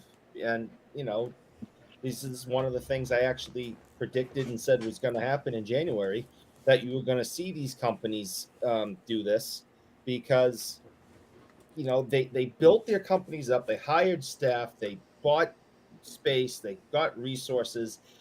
The boom wasn't going to last forever. But it's the content too. I mean, it's so much corporate content now. They're trying, right? Could you describe the type of corporate content? Are you talking about like a top 5 that directly pertain, like directly sponsored? Top 5s. I'm not singling any. I'm not singling any one thing out. To keep that clear, I'm not singling anything out. It's across the board. There is a lot more corporate focused content, it feels like. And one thing that I noticed, and I kind of mentioned it in when I was in the chat, not on here, but it's almost interesting if you watch, speaking on some of the sponsorships, you don't even realize it, but many times, like, and I'll throw myself out there even though I don't have any, but you'll have a creator that's sponsored by this company, and then they're sponsored by this company, and they're sponsored by this company. And if you don't really know what or who all of these companies in the inner workings are, you would never realize they're actually sponsored by direct competition of each other. And it's like, how is this benefiting the corporate company that is paying this individual? Because today's video, they're going to throw this company out. Tomorrow's video, they're going to throw this company out. The next day, they're going to throw this one out. But they might be direct competition. So all right, how is Bubbles, that you're bringing a beautiful conversation point, and there's a couple angles I want to take on this. But before I do, let's do a couple of things. Paul, if you're good, give me a thumbs up. All right. All right, we're going to have a little bit of fun here. So this is first time, Paul. Good evening, and thank you. Holy hell, and his camera looks good. Appreciate you. He's using the iPhone. He's bringing the proper heat. Look, this isn't like that ramshackle. This isn't that ramshackle low rent other YouTube channel that is retired, that doesn't do videos anymore. We've got a quality production here. Look, I've got Amish Dave Archer. I've got you, Eric to a lesser degree, much lesser degree, and I've got Bobby Burrell, hobby historian. We have a standard to uphold here. I needed iPhone quality video, and Paul's providing it. Thank you, Paul. I appreciate you. I appreciate showing up. It's always fun when you chat the hobby with you guys, and yes, it'll you can make fun of the equipment and No, I'm stand. appreciating the fact that the equipment is proper this time. Oh, it's In relative clear. terms, like this is better. Like this is vastly superior to what is previously provided outside of an IG Live. So I am appreciating that you're bringing the heat here. Thank you for that. Appreciate it, Carlos. This is what I do. Again, I am an asshole full time. This is what I do. All times. But no, I do appreciate you coming on. But I think this is literally the perfect topic. Like the timing could not have been any better for this because this is great. And what Bobble's brought to the table is beautiful. Because, yes, we do have the folks that are kind of catering. It is a consolidation phase with a lot of these different sponsorships. That is a thing. And like I said, I make fun of it, but at the same time, like I did it on last week's episode. I mentioned that I'm doing the thing with PSA Canada, but it's like, I'm doing that on their channel. It's over there. So it's like, I'll make videos for them. I'm doing work with them. I literally have a contract where I'll do stuff with them. Like we basically came to a deal and said, hey, can you make some videos for us? Absolutely, sure. And it's to help them out with their stuff. Here, I don't promote it and advertise it. Brad's on here, but he's on here as like, hey, it's this Brad Collector talking about different stuff. That's fine. But when it's on your channel, you got to be really careful because now you're using your audience, whatever that is, using your platform, whatever that is. So when you're producing content and you're going with top 5 this, you're pulling from different social medias, it's kind of lazy. That's one thing. That's an element of it. And then, of course, like let's say you were to get like an ownership stake in a sponsor. Let's say that was to be a thing. So there's that.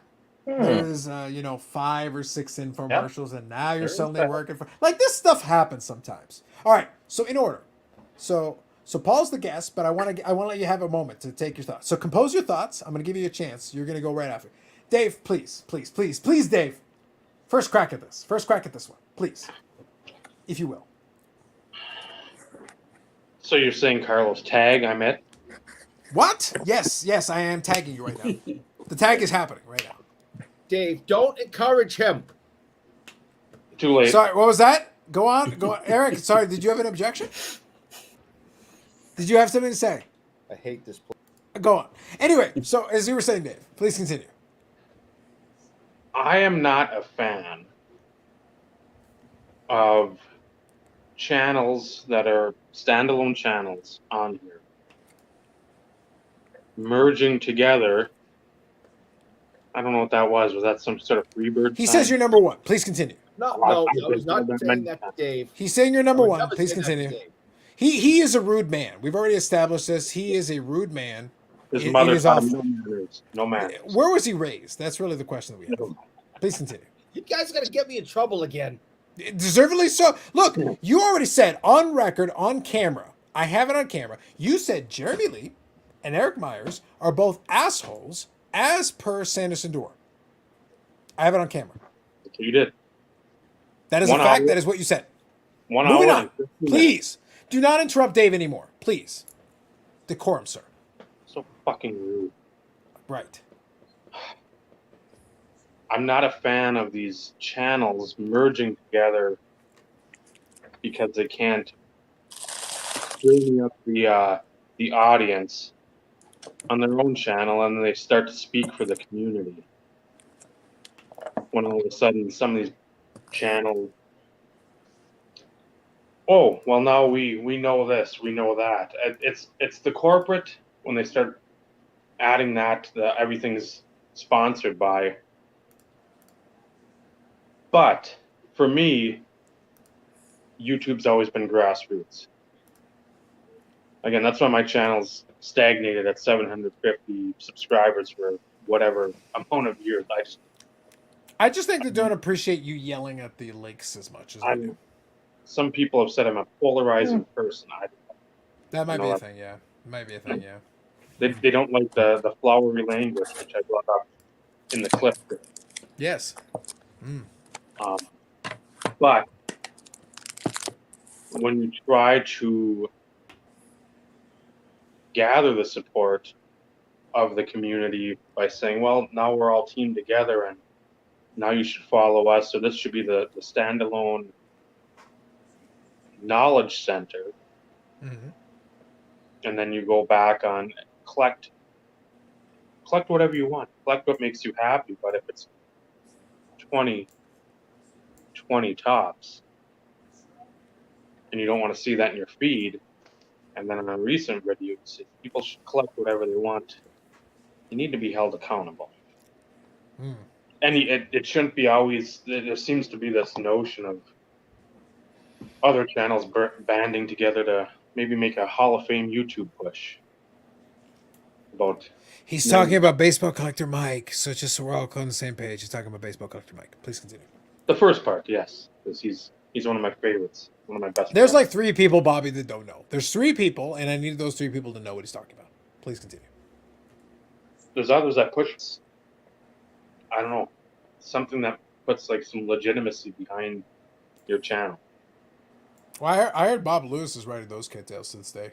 Well, Robert gets the free pass because. All right, just making sure. Just making sure we covered all these angles. Please continue. I mean, if we see him in more videos with a certain collector of baseball from Texas, then the checks start going off and the holes get punched on his card. Turn it in. Yep. I don't want to interrupt you, Dave. I know you're doing well, but I want to make sure. I actually want Paul to get a crack at this too. So please continue, but hit your spot. Go for it. If people would just give knowledge without thinking of the monetary benefit. And again, if you do it, Carlos, you do it, but you also do it well. Not other people that constantly... There are people that just don't have appreciation, Dave. I don't know who those people are, but they will be dealt with swiftly. With prejudice. Please continue. I know this all too well in my little bubble of life. If you just go ahead and say, hey, I know this, I know that, ask certain sports card investing type people, well, what about this? And they say, well, instead of, well, I think I'd make a play on that, say, I really don't know, but I've got somebody. You legitimize yourself by saying, I don't know. You can admit to a fault. There are things I don't know about. Instead of, I would make the play on the Jackie Robinson 55 tops. I'd make the play. I'd trade the Devin Booker, President Silver, Arenado for it, or whatever the case may be, and not have to be sponsored by every Zion case. Every 3rd word is Zion. Every 5th word is PSA. Every 12th word is Lighthouse. Every 15th phrase is top 5 this week. You're doing good, Dave, but you got to land the plane. Land the plane, Dave. Land the plane. People like that need to be the landing gear on the plane. All right. We don't need those people in the hobby. But they're going to be here because people keep following. Because the sponsors keep going to them because they got a stupid placeholder. Mouth agape. Top 5 pointing to question marks. Follow the knowledge. Don't follow the glitz and glamour. Those people are not they're gonna lead you astray, and as Carlos mentioned and alluded to earlier, when you are led astray by them, because you bought into the Zion case, because you bought into the sports card ladders or the card ladder or tag or whatever bullshit some idiot's peddling, we will laugh, and I wish you had it queued up. I always have it queued up, Dave, but he only shows up when he's ready. You can't be like, oh my God. It's like, Dave, look, like, so it's like, who are you referring to? It would be.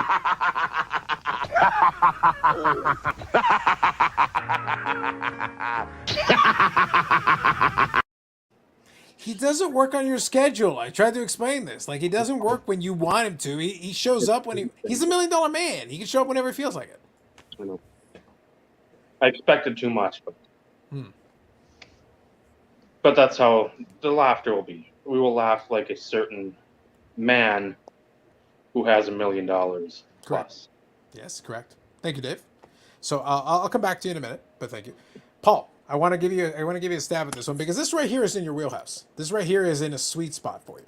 Look, when it comes down to it, let me lay a couple of things and then go for it in whatever direction you want to take it. Look, it's fun to make fun of, but let me give a little bit of actual information before we get to the ridiculousness, because Lord knows I like doing both. But here it is. I don't give a crap who does sponsorship with who. I don't care. It doesn't make any difference. It's fine. I joke about the thing with Brad because it's like, look, it made sense for what we're doing. They wanted me to do a thing with them. Happy to do it. And if anybody has an issue with it, I don't care. Cool, good for you. I'm happy to talk about it till you're blue in the face. Not a problem. I'm comfortable with what I'm doing and why I'm doing it because I understand why I'm doing it and I understand where it makes sense for me. I'm also not ramming it down your throat on this channel because that's not the goal here. I'm actually helping them on their own thing where they're starting from scratch. So I'm cool with it. But if somebody doesn't like it, that's okay too. But where the issue becomes is where a lot of these folks will do these sponsorships. It's like, hey, you don't use the product. You don't give a shit about it. That's one. That's scenario one. Scenario two, maybe you use the product, maybe you don't, but it's very clear the only reason you're doing it is for money. When I do the thing with Brad and stuff, I was submitting to PSA Canada 15 years ago.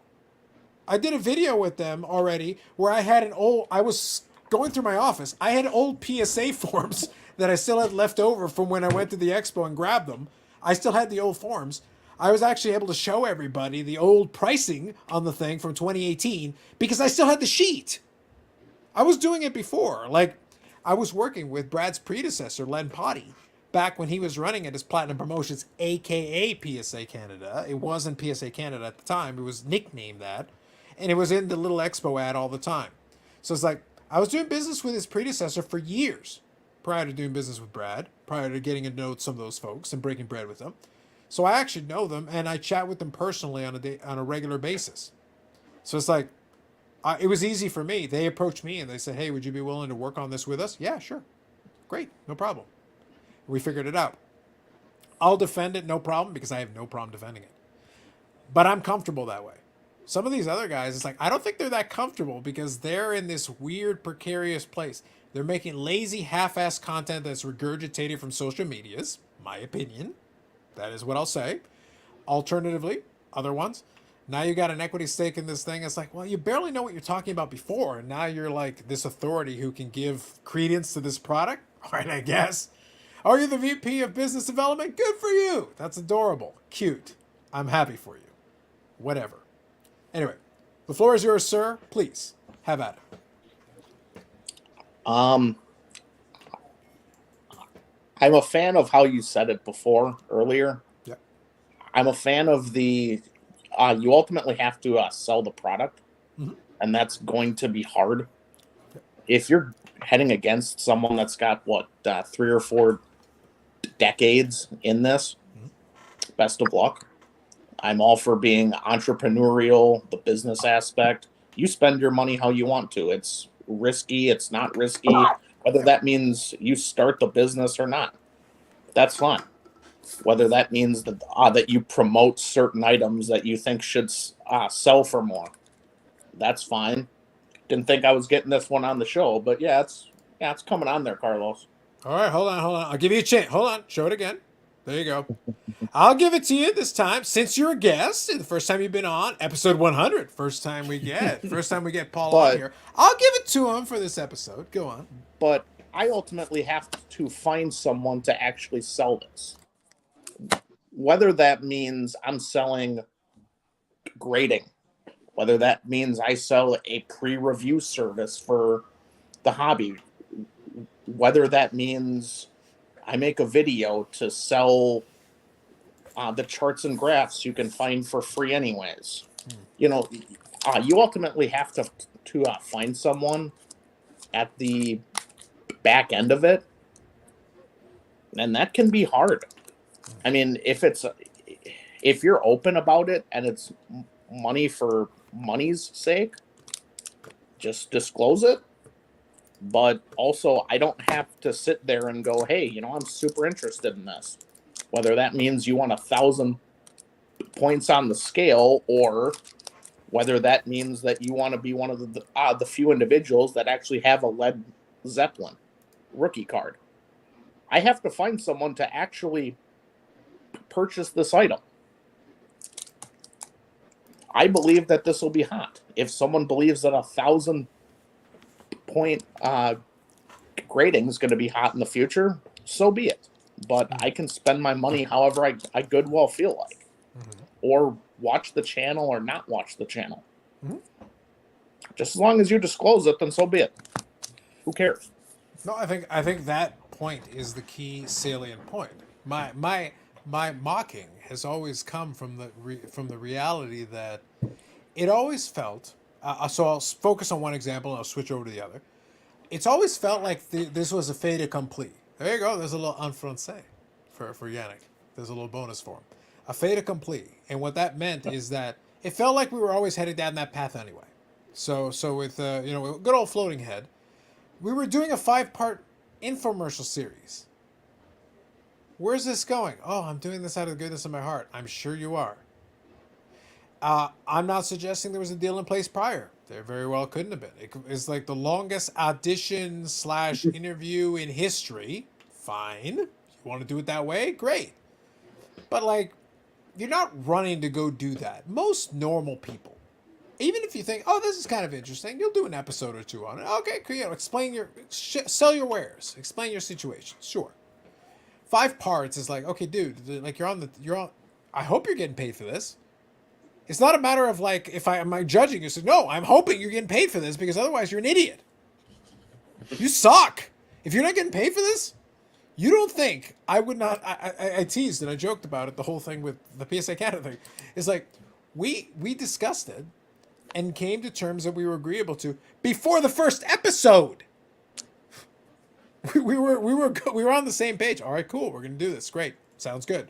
Okay, great. You want to do this? You want to do that? Okay, great. Sounds good. Okay, no problem. We figured out all the details before we even started. It only makes sense. Like, why would you do it otherwise? That sounds moronic. Someone who does business development, like if you were a vice president of business development, wouldn't you know how to do business? Like, who would do business before they even figured out the terms? Bubbles, help me. I don't know. Like, who would do business before even figuring out the terms? That seems silly to me. The reason I brought this up, and again, this isn't to single target any one specific example out No, there, I agree 'cause with you, there's but either many. way, it gave me the chance to target a specific example. It was wonderful. Yeah, and you know, whatever examples you guys wanted to use, great. My point is, and I've like noticed it more and more.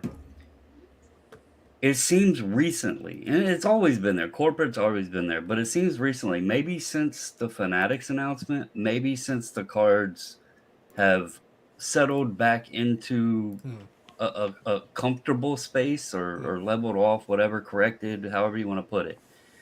It seems the focus when everything was up and to the moon, there was a lot of card content out there.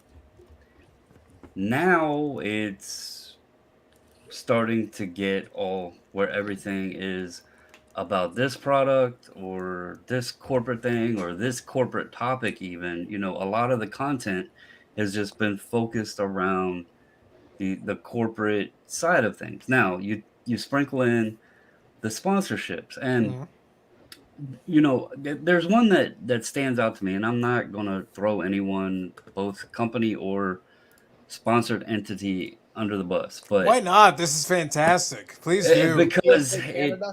Tell me it's PSA not Canada. all about that. Let me put. Why the don't we talk example about that out there. PSA Canada guy? He's such a shill. No, but What a sellout, that asshole. I there hate that is guy. someone who is sponsored by PWCC. SGC. Okay. No. Sure. Well, they're sponsored by SGC. Only one of your sponsors. Go on. Then they're sponsored by PWCC, who happens to be partnered with Beckett and CSG, which are then direct competition with SGC. Does he do like But- a best of SGC and a best of ComC? Is that an individual who you're talking about? Nope, I'm Okay. not. Okay, go on. Then they are sponsored by Whatnot, Mhm. who happens to be a direct Who is that? competition of Card Shop Live, who happens to have stake or investment money from SGC into. So then again, another direct competitor of someone that they're sponsored by. So it's like, I get, and I have nothing against people getting sponsored.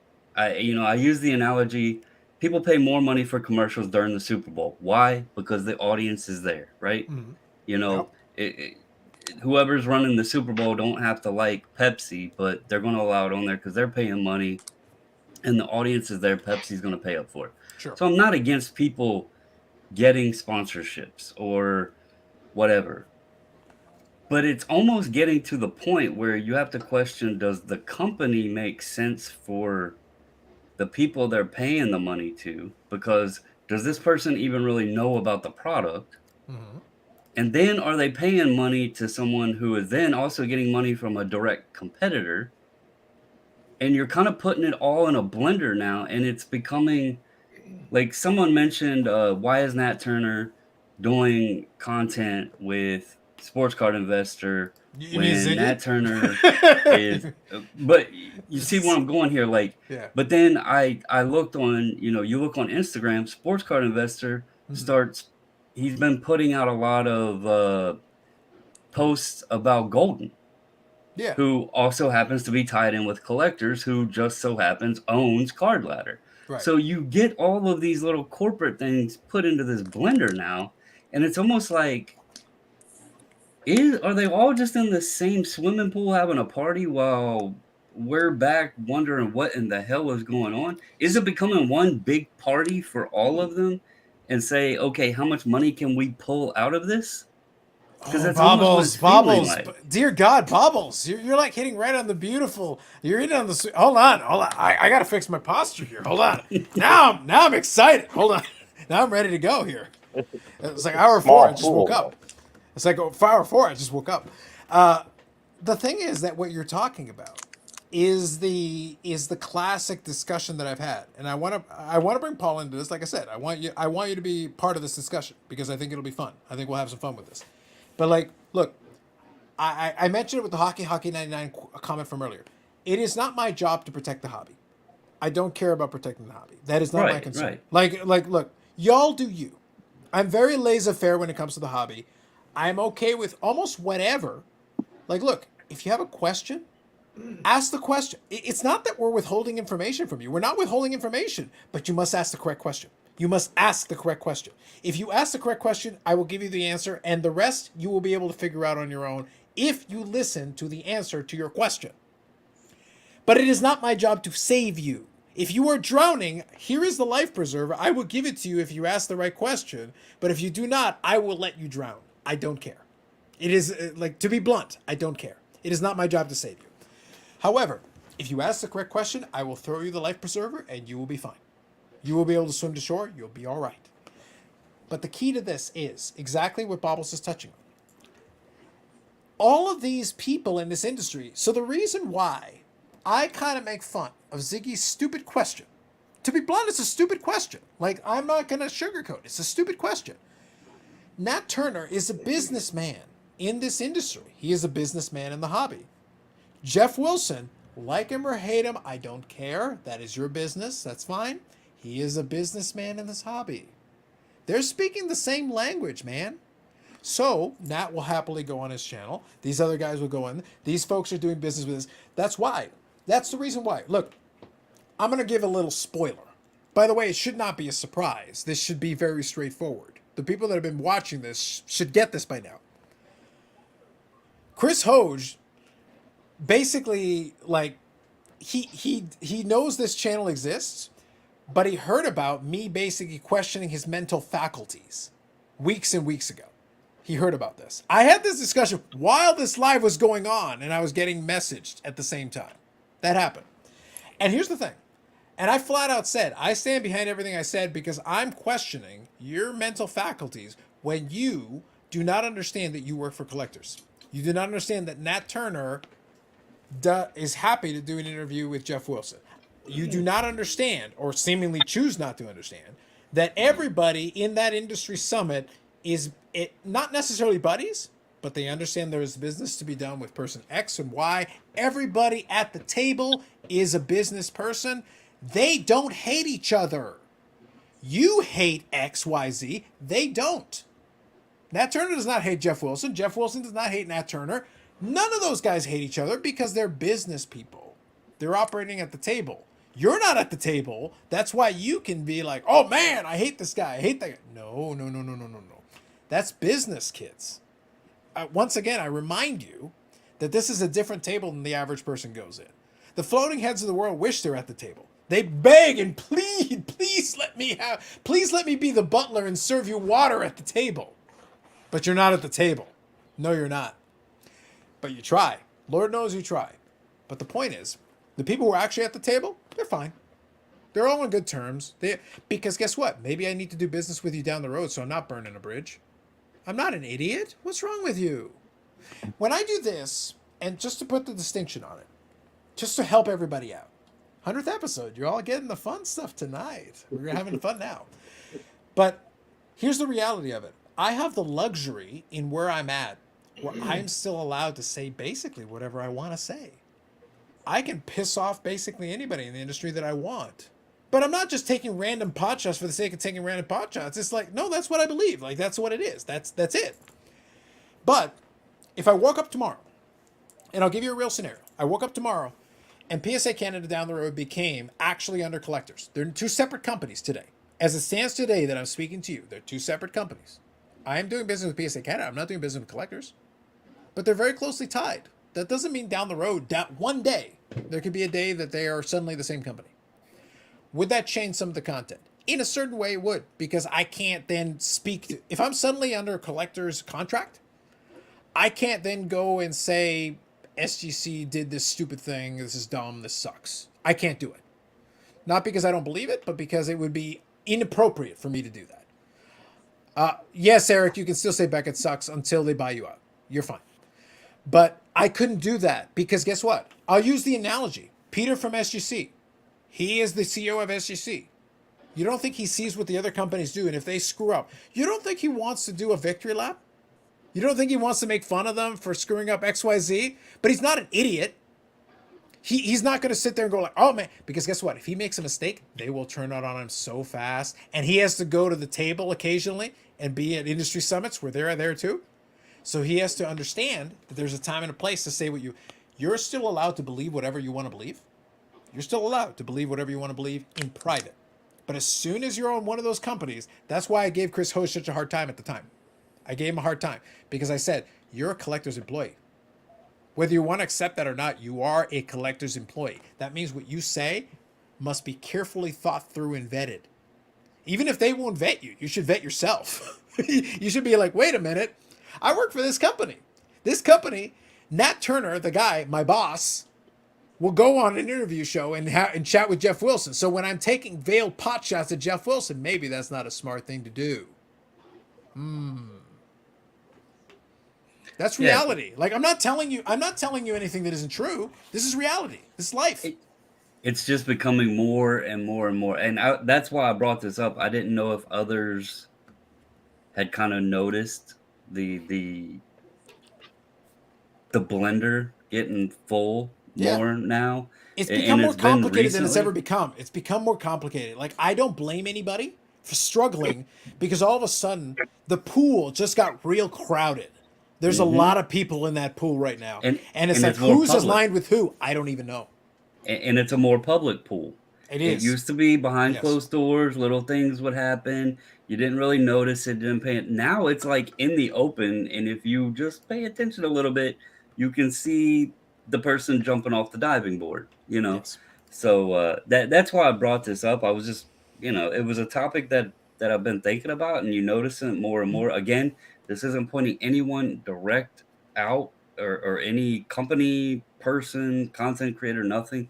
It was there's a lot of it out there. There's like a lot of it where it's starting to merge together, and it almost seems like a lot of the content has swayed away from the cards. Even the national, like I said, the 2023 show floor, there's like 3 or 4 pavilion areas for corporate.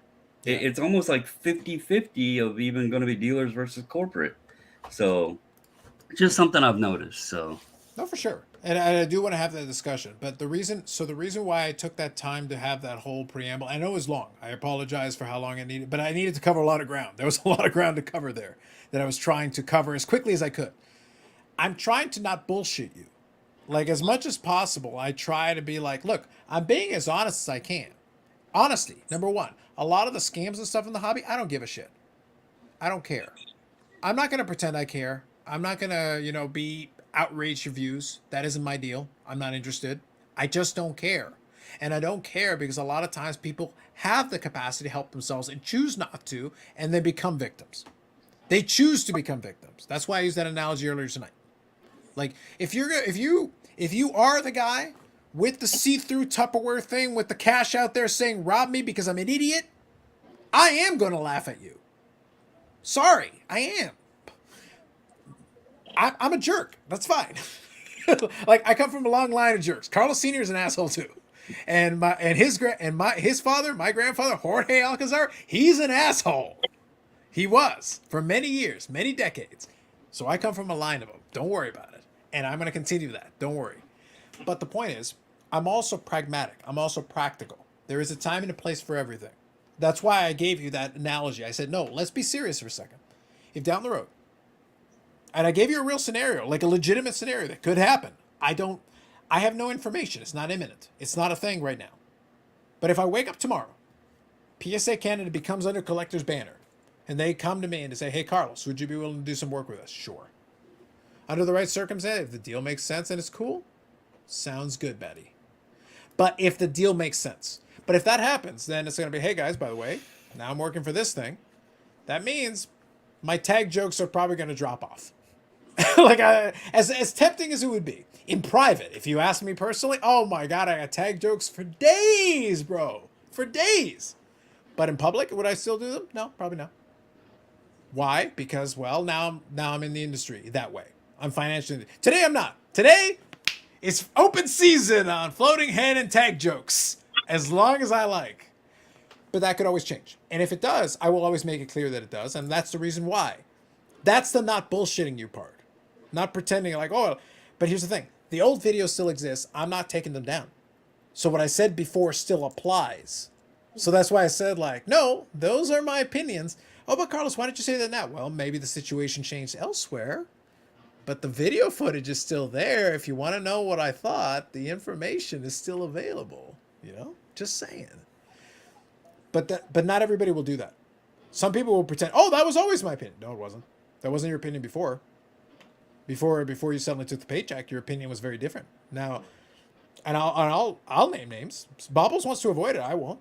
Slabstocks didn't give a shit about SGC until suddenly they were an SGC person. They didn't give a shit about SGC. Now they're like, hey, SGC's great. That's awesome. Oh, good. Okay, great. Good for you. Some of these other guys is like, no, they didn't know shit about that either. And it's fine. It's okay.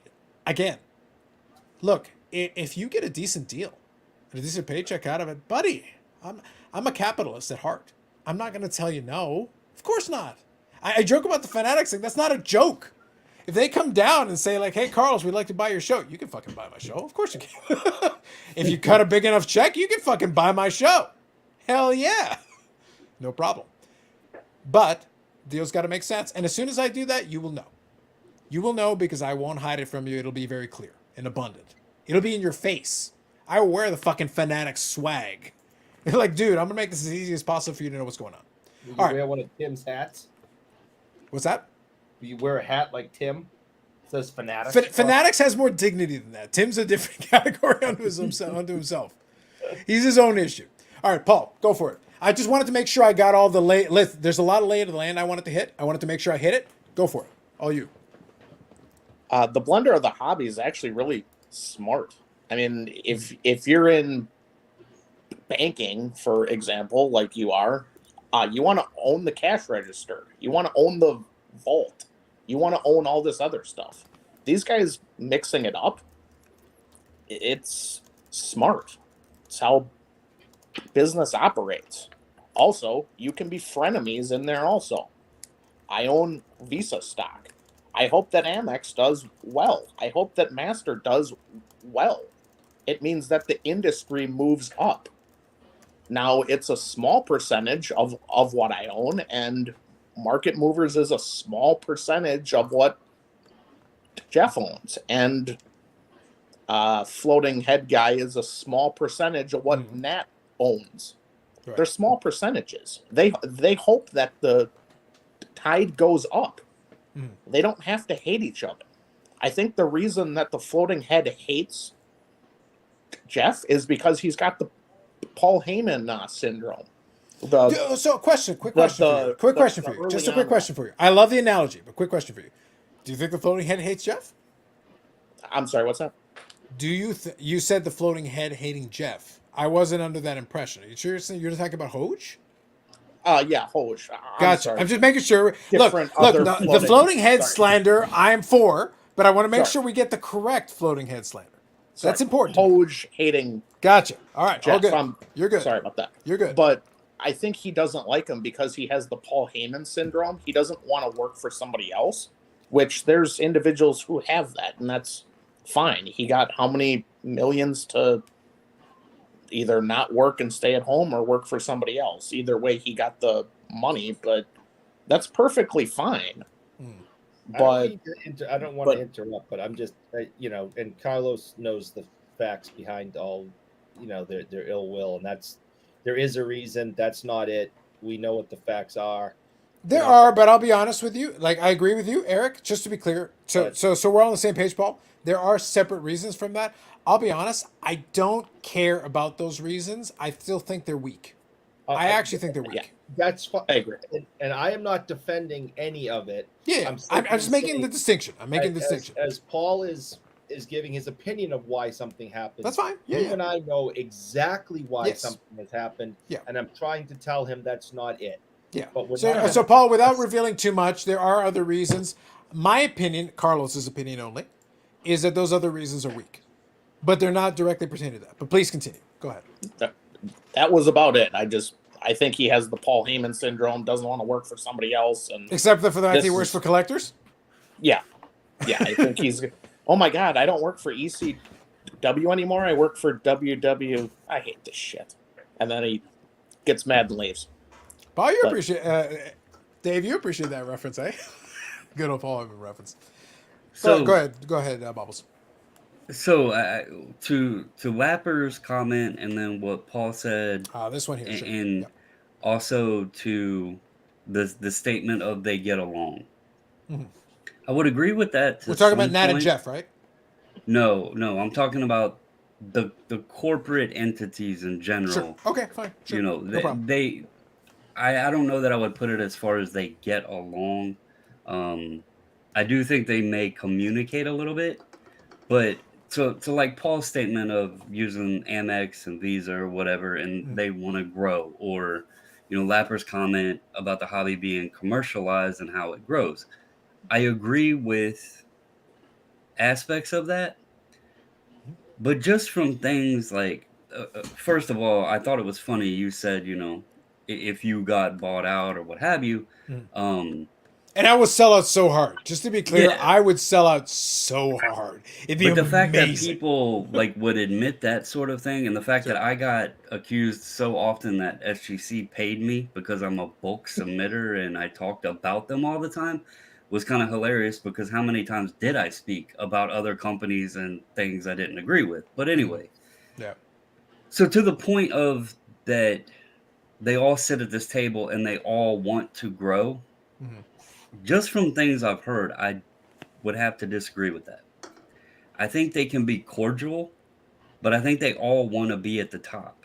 So they're going to compete against each other. Like, to be honest with you, I bet SGC wishes BGS and CSG would fall off the map, and that they could somehow find a way to miraculously take over the top with PSA, and vice versa. PSA wants to obviously create, as the joke is, the Death Star to just boot the other three out, so they have it all. They're in business to make money now. Agreed. But one key piece, one of the comparisons we use was the Nat Turner Jeff Wilson thing. And the thing is, outside of the data tool, they don't have competing products.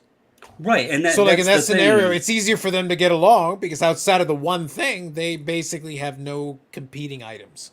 And that was a point that I did want to get to, and you're exactly right. I think certain aspects they do get along. Like, it would be smart for all of the data tools to talk to each other and say, hey, how did you get I have the access to this, you have access to this, let's trade, our data pools or whatever to kind of grow, right? Sure.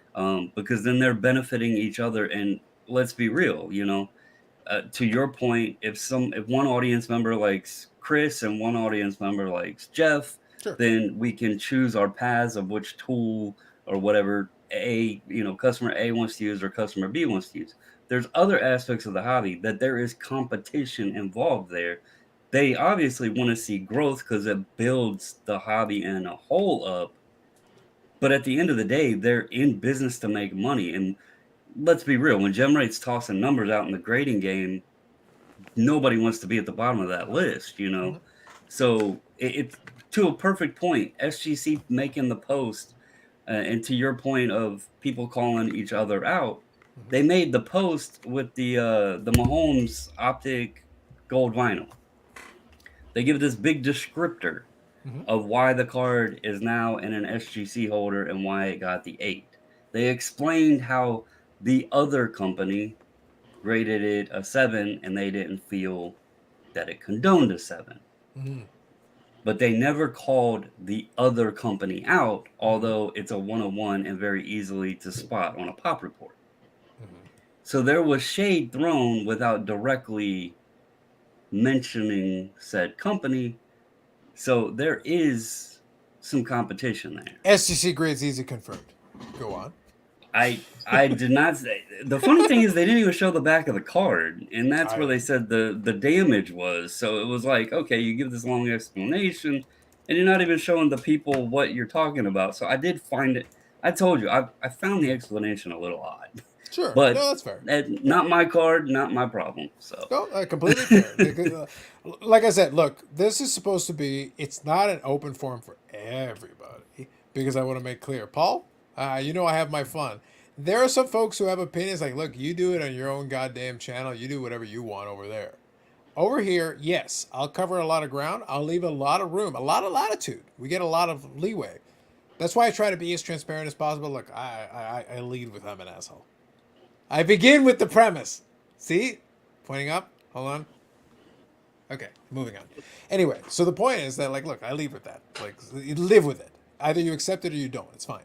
But the point is that we'll still have conversations on some of these tougher topics because they're not simple. They're not easy. That's why I say a lot of these companies are intertwined. A lot of these relationships are intertwined. It's complex. It's not straight. We would love it to be that straightforward. And I'll touch on, like, there are questions like this here. Great question. Tell you what, I'll give you the quick, short version of it. My issue, personally, from my side of it, is that I didn't like the approach he was taking to the interviews where he was being very soft. I think I'm going to pick the ComC one as the example of probably the one that was probably problematic at first, was that he was super soft on ComC. He had Tim Getch on. It was basically like a promotional tour for Tim Getch to praise himself for being mediocre and producing a mediocre product for a very long time, being half-assed, only doing one interview, and it was just to praise himself for a machine and a building you can see from space. And I made fun of that, and I made a video making fun of that. I mocked ComC without mercy for months. And Hero, floating head, has a thing praising this man. Oh my God, he hired a PR person. Oh, good for you. You got a building you can see from space. That's great. What does it have to do with what I'm getting as a collector using your service, and your service is shit? It will get fixed eventually, but you're using COVID as an excuse because you decided on a business model that's really hard to maintain. That was your decision. Take some ownership of it. So I called them out on that. By the way, there are people at ComC that agreed with me. There are. They existed. I know this. But just so we're clear, that was one issue. But the rest of it was like, no. Every time you have somebody on, it's soft. It's softball shit. It's like, oh my God. Now, there are other folks that are like, oh my God, you must ask them, we must ask them like investigative reporting questions every time. No, sometimes it's appropriate, sometimes it's not. Pick your spots. There's a time and a place for everything. But no, he was being like super cream puff soft constantly. And it's like, my God. If you had suggested he was on the take for every company you talked to, it would be a legitimate discussion point. It's like, is he not on the take? Are we sure he's not on the take? Like, are we confident? Again, 6 different episodes of live shit. Oh, I'm VP of Business Operations. Oh, shocker of shockers. Who would have thought that? Shocking. So that's one of the issues. From his perspective, I'm sure he thinks he was very mean. By the way, if you go back in the Floating Heads archive in the After Hours Live, I'm like on 3 or 4 of the first 4. True story. Moving on. Unless he expunges the record, in which case he's more than welcome to, because that'd be funny for me too. He's more than welcome to do that. Anyway, yes, very negative. I'm super negative on the hobby, even though I keep collecting like a moron, like a douchebag. Why do I buy this shit? Apparently, I still like the hobby and waste money on this garbage, stupid cardboard. Moving on. We're all just happy that you do something besides read the comments. I do it all, Paul. Which I got time to read the comment and buy random stupid cardboard. Yeah, which you wouldn't be the only 3-letter, acronym that does that. But Yeah. that's none of my business. I don't know. Oh, look at you! Look at you making statements. I like it. All right. So real quick, I'll read through. Most of the ones ones, yeah. Sounds good. Steven, good evening. Absolutely. Thank you on that. Just got home from crushing my fantasy football draft. I know there's a lot of folks that fantasy football drafts. I appreciate those folks that hang on there, though. I appreciate that. Hockey Again, I'm no longer a Floating Head fan, but nobody will go on the channel to be grilled. I could be wrong, though. No. And look, it's a safe space, and that's fine. That's fine. Yeah, so I think in the interview, Floating Head gave ComC CEO room to hang himself. It was a tough watch. Yeah. But it was a very soft approach. It was like, look, you're actually doing, at the time, I'll use the ComC one as an example, but there are others, but I'll use that as an example because that was a good high-profile one because, like I said, I was killing ComC for a while.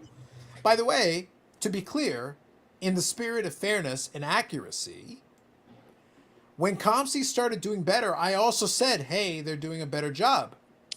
Because funny enough, when they're doing a better job, then we should acknowledge that and state, yeah. By the way, is it still where I want it to be? No, it's not. I have like 100 cards in ComC, and if I get it shipped, it's going to cost me $100. That's trash. That's terrible. Like, are you serious? It costs you $100 to ship that to me? Are you nuts? You can actually click the lower shipping option. That is the lower shipping option. Jesus. Ooh. Like, I don't think you understand what happens when you cross the border. You get destroyed. Because that is the lower shipping. Because what happens is as soon as you go with the lowest shipping option, you get to wait like 3, 4, 5 months still right now. Or you can pay one that includes duties because you're going to have to pay them. And that's $100. For me, not great. One card, which weighs 3 ounces in a small bubble mailer over the border, it's going to cost me $15. Can I make fun of another shipping agency who ships $1,500? Now's the time. Now's the time for ridicule. Do it. Who ships $1,500 items and they don't have it in the plastic sleeve, and then they leave it at Walgreens and they don't even actually check it in. You're paying $40 or $50 for shipping only, and you can't afford a 3-cent slab sleeve. Yep. I really appreciate that. That was from a 4-letter service that operates out of the West Coast. That's actually something crazy to me. And again, I know people do things different ways, but that's something ever since day one that we started doing group submissions, I made sure to do. And it takes a hell of a lot of time and it's extra expense, but we sleeve every single slab that comes back before we send them back. Well, before I even do the reveal, we sleeve every slab with superior fit sleeves because I didn't want anybody to get their stuff and then try to claim that I scuffed it or scratched it or anything like that. So that's one thing me and my wife have done ever since day one. And it does take a hell of a lot of time and it's an extra cost. But I'm surprised that the companies themselves don't do that and them shipping them off to people. It's cheap. It's, doesn't take a lot of time to slip it in there. and it's going to protect it from getting scratched. And if the person wants to take it out and display it that way, fine. But through the shipping process, anytime we sell any slabs at the shop that I work at, I always put them in sleeves and ship them out. It's an extra precaution, and Yep. and I don't understand why PSA and all of them PSA might do they sleeve them, but I've seen some PSA branded like sleeves on some cards. I don't know if it's across the board. I don't know what the conditions are, but I've definitely seen PSA branded soft sleeves. Like I think it might be upper level, like a certain tier and up. They're sleeving them now. I don't understand why every company doesn't automatically send them back to you in a sleeve. Well, Bob, so we expect the Mylar sleeves on top of the foil sleeves after you start taking the tag submissions, or is that a conversation for offline? Man, I don't know where these tag. You know what? I know more about tag from conversations with you and on this channel. Like, there's even a comment on the video we did together. Let's be. You say no bullshitting, people. No, right? no bullshit. The video not we here. did together. Not in this house, Bobbles. We do not bullshit in this house. Go for it. The video we did together about tag. Yeah. Did I or did I not even say, are you sure I'm the right person to do this with you? Because I didn't pay shit attention to any of the series. You are exactly the person that needs to be in that conversation. Yeah, don't lie to the people. Well, I didn't even know that the slab was clear, like the label parts. I thought y'all were joking about that till you showed the clip or whatever. That was your idea. You presented it at a corporate meeting. Don't give us that crap. Oh shit! You know what? I own so many grading companies now. It's not funny. Look, listen. People don't understand this. Look, no bullshit. Like, guys, you're getting this at almost the 5-hour mark. So look, this is the truth comes out. Okay, look, I'm gonna admit it. Eric is a part owner of Beckett. Amish Dave Archer basically owns the hobby. Like, I don't have time to explain to you all the companies he owns. Paul over there is like Kaiser Soze of the hobby. When we really break it down at the end, it's like, whew, he's gone. Like, wait a minute. I knew it. So when the F1 thing really takes off,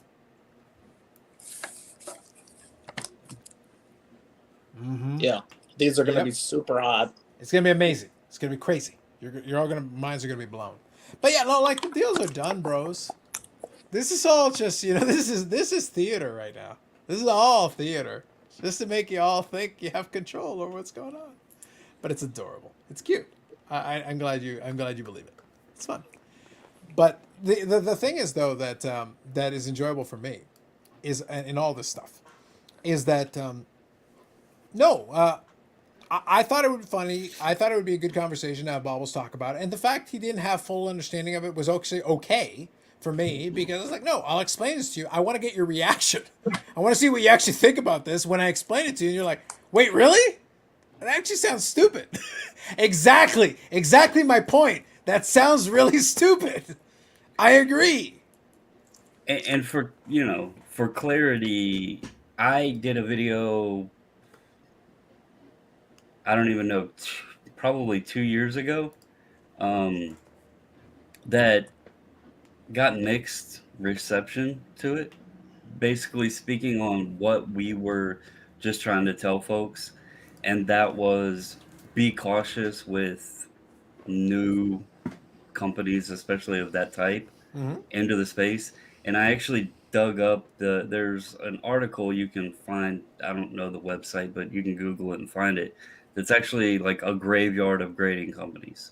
All of the ones through the years, it's like people started a running list of all the grading companies that were created and then died off. So it was back when it was, there was company after company after company, almost weekly a new one was arriving. And I did just a simple video. Hey, look, be careful where you're putting your money. Here's a list of history of how this happened before. These guys aren't around. You've probably never heard of 90% of them.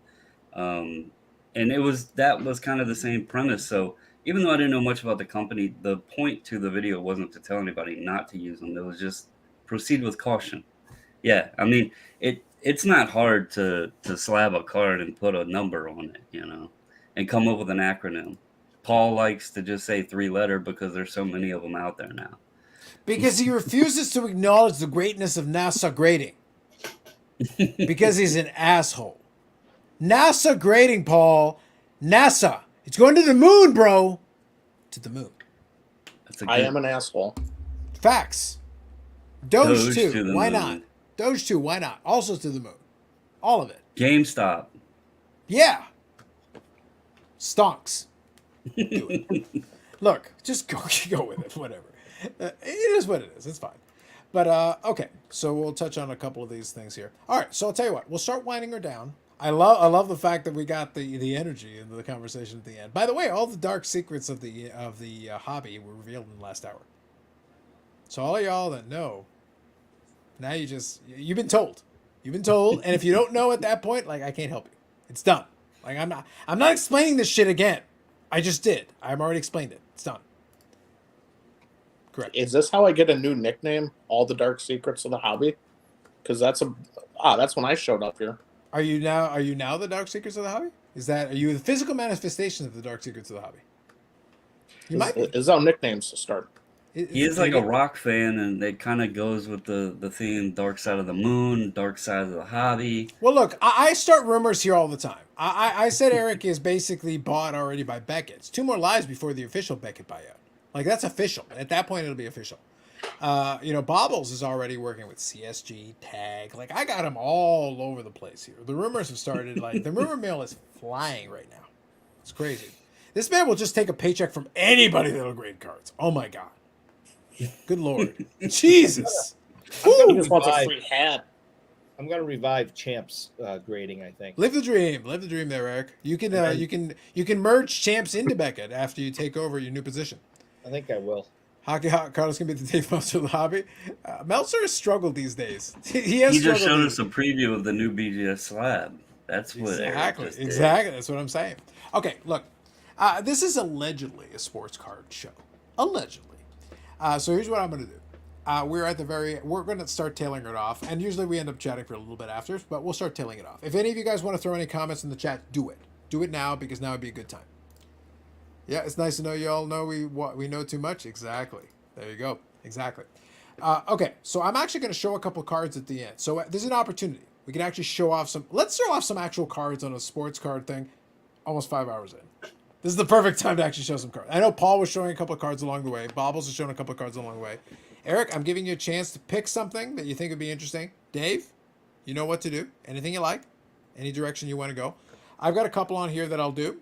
Some recent pickups and stuff, so I can do that, no problem. And then we can go from there. So let me do, so this one, Paul, this will be a good one for you. I got a couple of football cards, so I'm going to do a couple of football cards here for this one.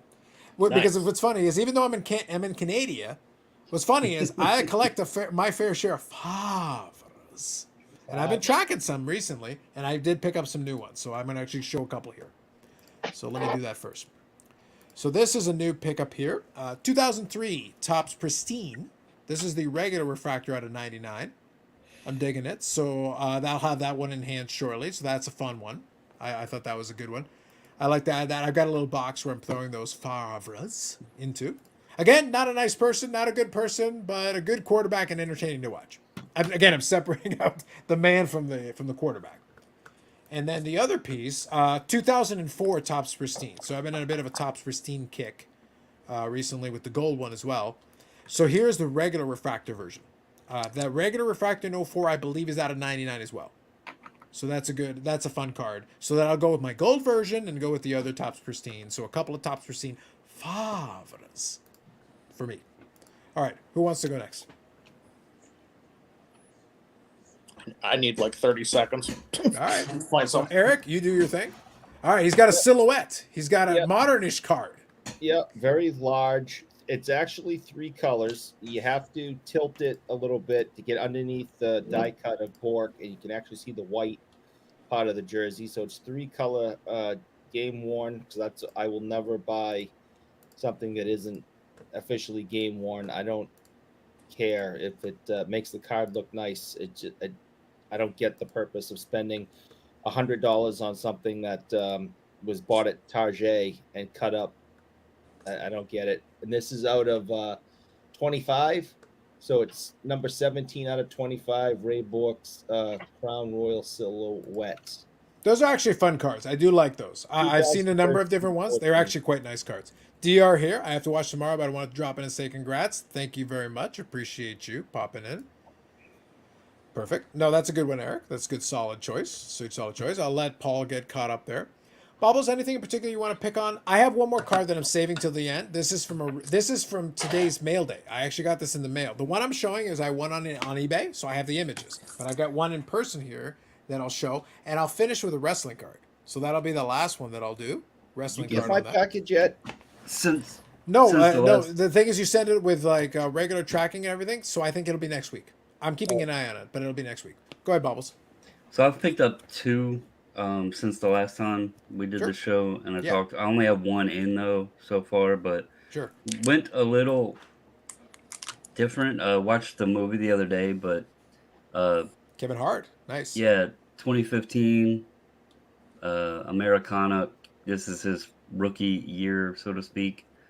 Autograph, and then I also have it's Top's first pitch, but Gabriel Iglesias, Fluffy. I picked up a card, his first card that he had signed. That is, he didn't have any pack pulled that I've seen, but it's been PSA DNA authenticated. But picked up a couple. I like comedy movies and comedians and stuff, so I thought Kevin Hart with his rock connection and his sports connection and all that. That card was relatively cheap, way cheaper than I thought it would be. So, I like it. That's fair. Dave, what say you? What say you from, again, being a man who connects very narrow? I think you've got 5 cards in your whole collection. I think it's 5 cards. And this one of is the 5s. at my lady's place, so I've only got the 4 cards Gotcha. I've got here. Otherwise, I might be able to show the 5th. Nice. Wait. All right. For Steve's not here. All right. Good stuff. Love it. Numbered. Are you sure that's not Steve's card? Wyatt, you. So real quick side point of order. So Paul, one of my favorite things in life is there was a former YouTuber, like an old school YouTuber from like a couple of months back, who retired, who talks about football and everything. I laugh, cackle, flat out cackle, whenever he talks about the whole football knowledge thing. Dave and Steve have forgotten more about football. If I wanted to play the football card, I could just have Dave and Steve on, take myself off screen, and let them yammer on about 90s football and random shit for hours, and they'd be fine. They don't need my help. They could just go do their own thing. I have some knowledge in the space because I was around, but it wasn't my main focus. But I could just let those dudes just talk about it for hours. But there are, folks who pretended to be experts, subject matter experts on it. It was adorable. It was cute. It was funny. I got a kick out of it. Go ahead, Dave. And we do talk a little bit on Tuesday nights. There you go. And there's the bigger piece of that Josh Johnson. Nice. The logo tag there. Yep. And by the way, for folks who don't know, Dave was a Beckett super collector back in the day for Josh Johnson. So he continues to collect Josh Johnson to this very day, but he was a Beckett super collector back in the day when the magazine had the super collector. Dave, whenabouts was the issue in question? Do you remember? I want to say it was like June, July, either 2010 or 2011. Cool. Nice. So So I there think you it's got like the 90s, like the thing on the cover with Griffey on it. And so it really fits perfectly into the old collection because I do collect a couple 90s inserts, which I will end on one. Mm-hmm. One I know you will actually probably like. I don't know. The Juan Soto Instant Impact. Nicely done. I've got a couple of different variants of that. I don't remember which ones. I've got it in the Z Folio, but those are solid. And that's to what, 75. Nice.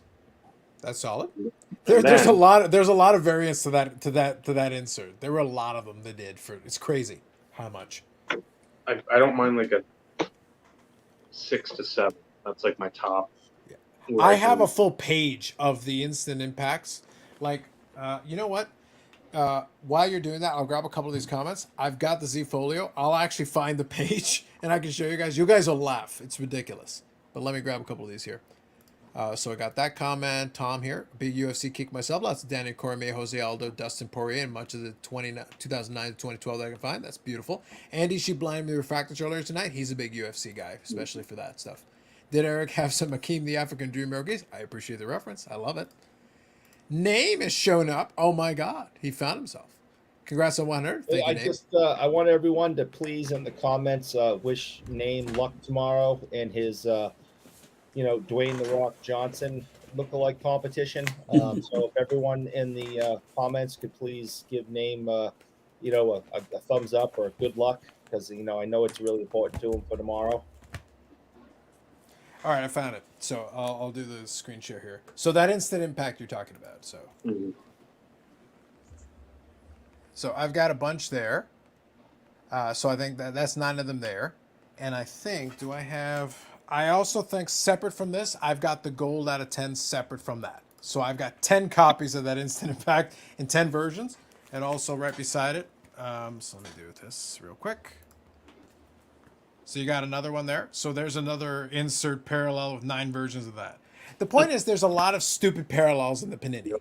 Okay, so I can have multiple pages full of them and still be like a fraction of the overall. Like it's stupid. And I've got a gold version of that too. The gold versions are in a separate box. This is the shit that isn't gold.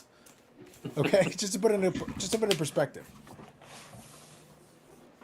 Oh, by the way, this one's for you, Eric. So this is not a pickup, but this one I think Eric will appreciate this one. So. Oh yes, that's yours. Yes. Yeah. Can you get that around the neck on a chain? Absolutely not. I don't do things for you. That's kind of the point of the brand, bro. I got 2 of these foam core ones. One of them is this worst friend ever, and the other one says, "Who cares?" Which most of the hobby could serve. I might have to take a picture of it and just send it to you all as a meme. Most of the shit you're complaining about, who cares? Moving on. But yes, thank you for that. Good stuff. All right, cool. So Pablo's got it in. Dave, you got one more there? Oh, he's got a basketball card. Sharif Abdul-Rahim. Look at this guy with the throwback. Going old school. Nice. There you go.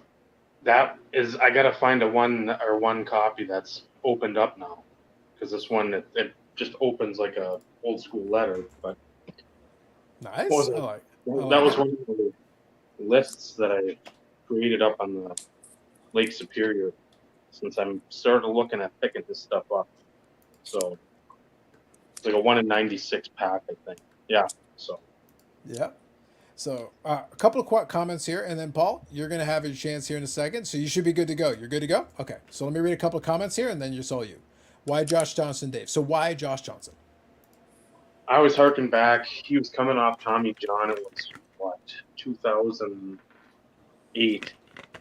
So yeah, Tommy John in 07.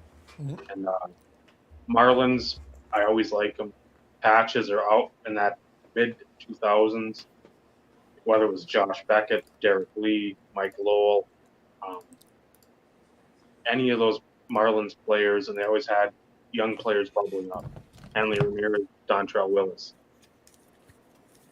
The patches were insane. The first card I got of Josh Johnson, 07 UD Premier dual patch with Dontrell numbered to 10, and I got it for $6 plus whatever. It probably would have been 6 because there wasn't tax at the time.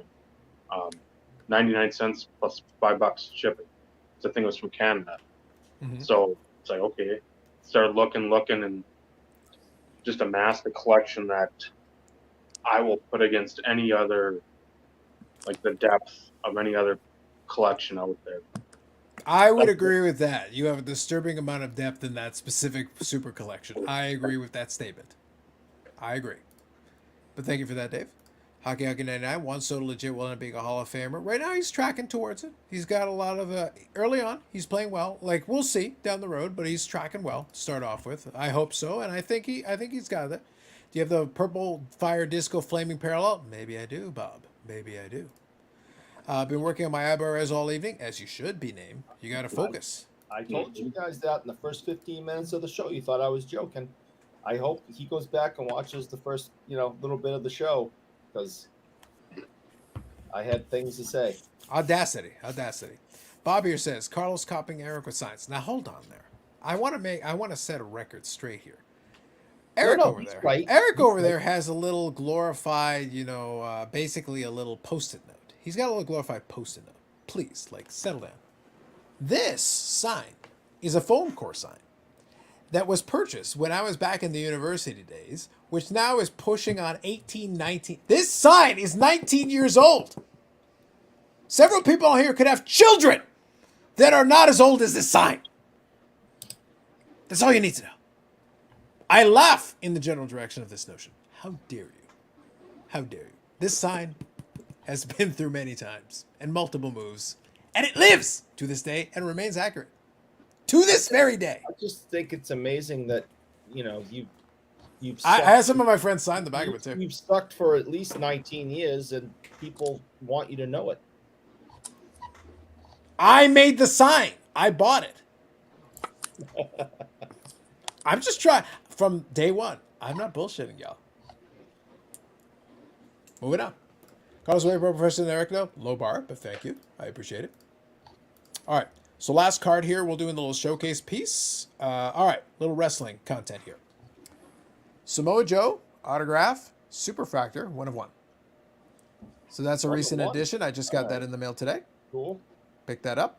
The super factors are tricky on those. We'll see what happens with those down the road. But and by the way, for this one, this is the 2020 finest. This is the decade's finest debuts.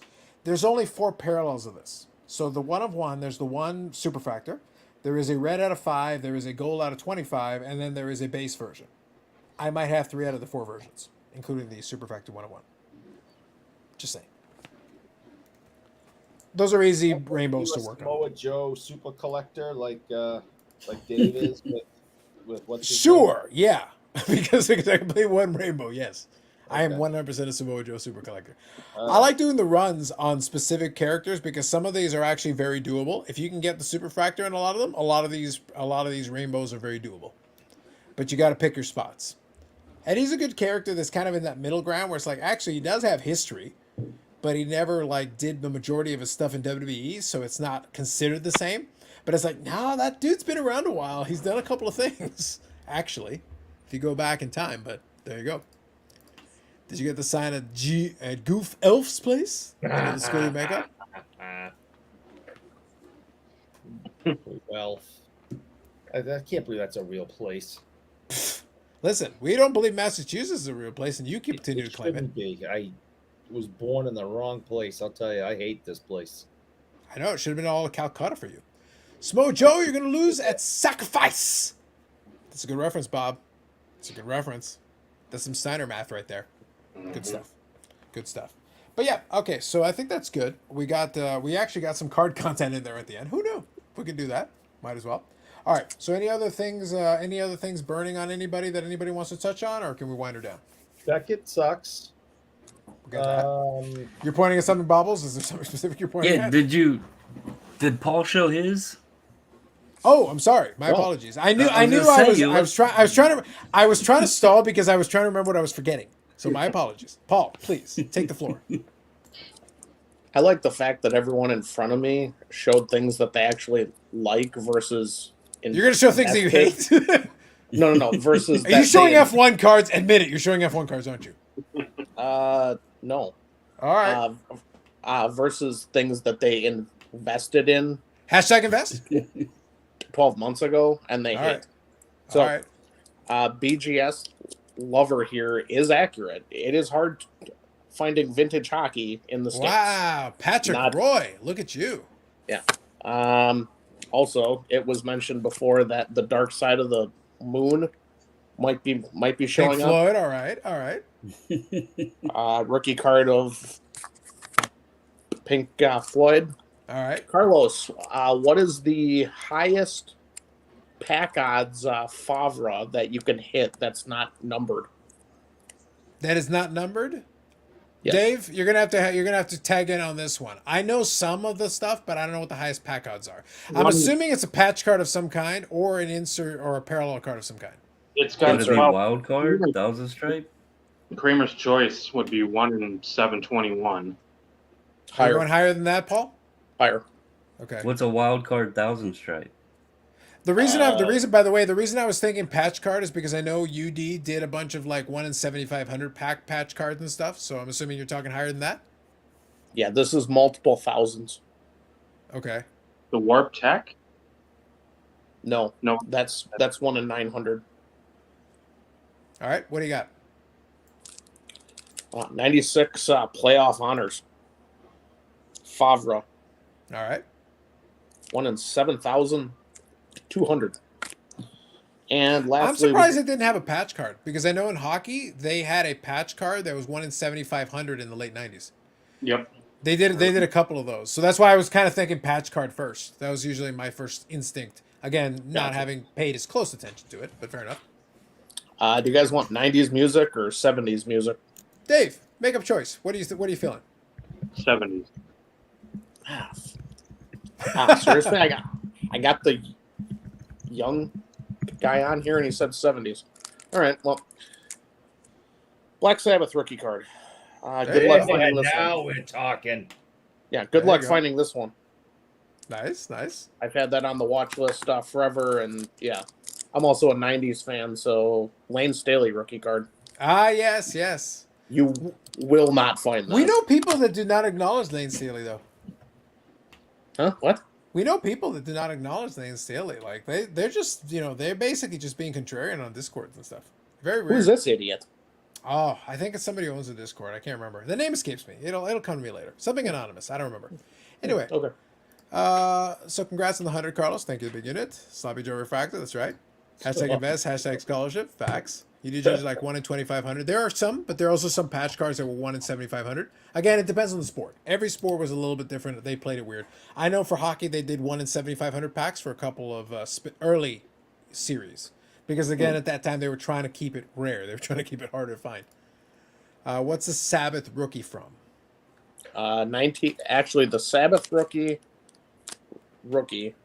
Sabbath rookie, the Floyd rookie, the Zeppelin rookie are all from 1972 Panini Conte, and good luck finding that shit in the States. Nice. Yep, you had to import a bunch of that stuff. Get it shipped from overseas. Nice stuff. Yeah. Good stuff. Good stuff. Beautiful. So that's a good eclectic. It's one of the things. Like Paul has a more eclectic collection. It's fun to tease him a little bit in there. But yeah, like at the end of the day, it's collectors being collectors, finding the stuff that they like and finding the stuff that is interesting to them. So that's the more interesting part to me. Like y'all figure out what you want to do, but I like actually talking about collectors to collector stuff. That's the reason why earlier tonight they were talking about the Ziggy thing. It's like I'm not even convinced he collects anything. So like, what do you want me to talk to him about? What for? He collects arguments and excuses. There, I said it. Not you.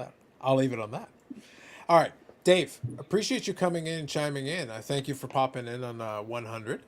Appreciate you as always. We'll do the episode. Paul, we may need to get you in on this because I know you're a wrestling fan too. Dave and I can basically argue wrestling for hours. It may just be the three of us arguing wrestling and no one will care. Sounds like fun.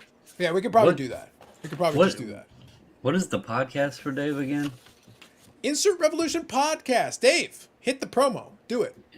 Insert Revolution podcast every Tuesday night, usually at 7:35 p.m. Central Standard Time on the YouTube channel. Add an hour for Eastern for most people in the East Coast. Go on. But this week we'll be at 7:05 p.m. Central Standard Time because give or take, Ish. we will be having our 100th episode. So. Sounds good. Sounds good. And I'll be around a little bit celebrating that as well. We'll see. We'll see. I'll talk to you guys, and if there's a cameo appearance that makes sense, I'm happy to drop in and chime in and say my 2 cents as well. So, congratulations on 100 as You well. owe me 2 weeks of hockey cards. You owe Eric nothing, Dave. Literally, I would give him Dave, you Eric. owe me 2 weeks of hockey cards. nothing but like show No. him nothing. Show him nothing No. but baseball cards, professional bowling. Paul, No. Paul, we need some F1 pictures. Send us. I'll get you to send them over to Dave. No. But they're That's Bruins. okay. They don't really exist. I argued with Eric. Hockey doesn't exist. I had Carlos Senior tell him hockey doesn't exist, and he doesn't listen to me. He doesn't No, listen to Carlos Senior. I think that's a brain and formaldehyde. I'm not sure. Probably, yes. That's probably true. But Quick question, just for my curiosity. What's in the drink, Paul? Just iced tea. Nothing special. All right, just asking. I was just kind of curious. I don't know Non-alcoholic. the angle of your video, Paul, but that cup looks like it's about, I don't know, what 2 feet? I mean, look at the size of that. 2 feet. The Quick Trip, man. It's pretty good shit. Good stuff. That is a large cup. There you go.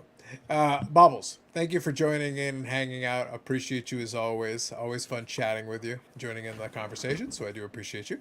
Appreciate to Bobby Burrell as well. He was in the chat towards the tail end. He was having some internet issues, so he had to drop off.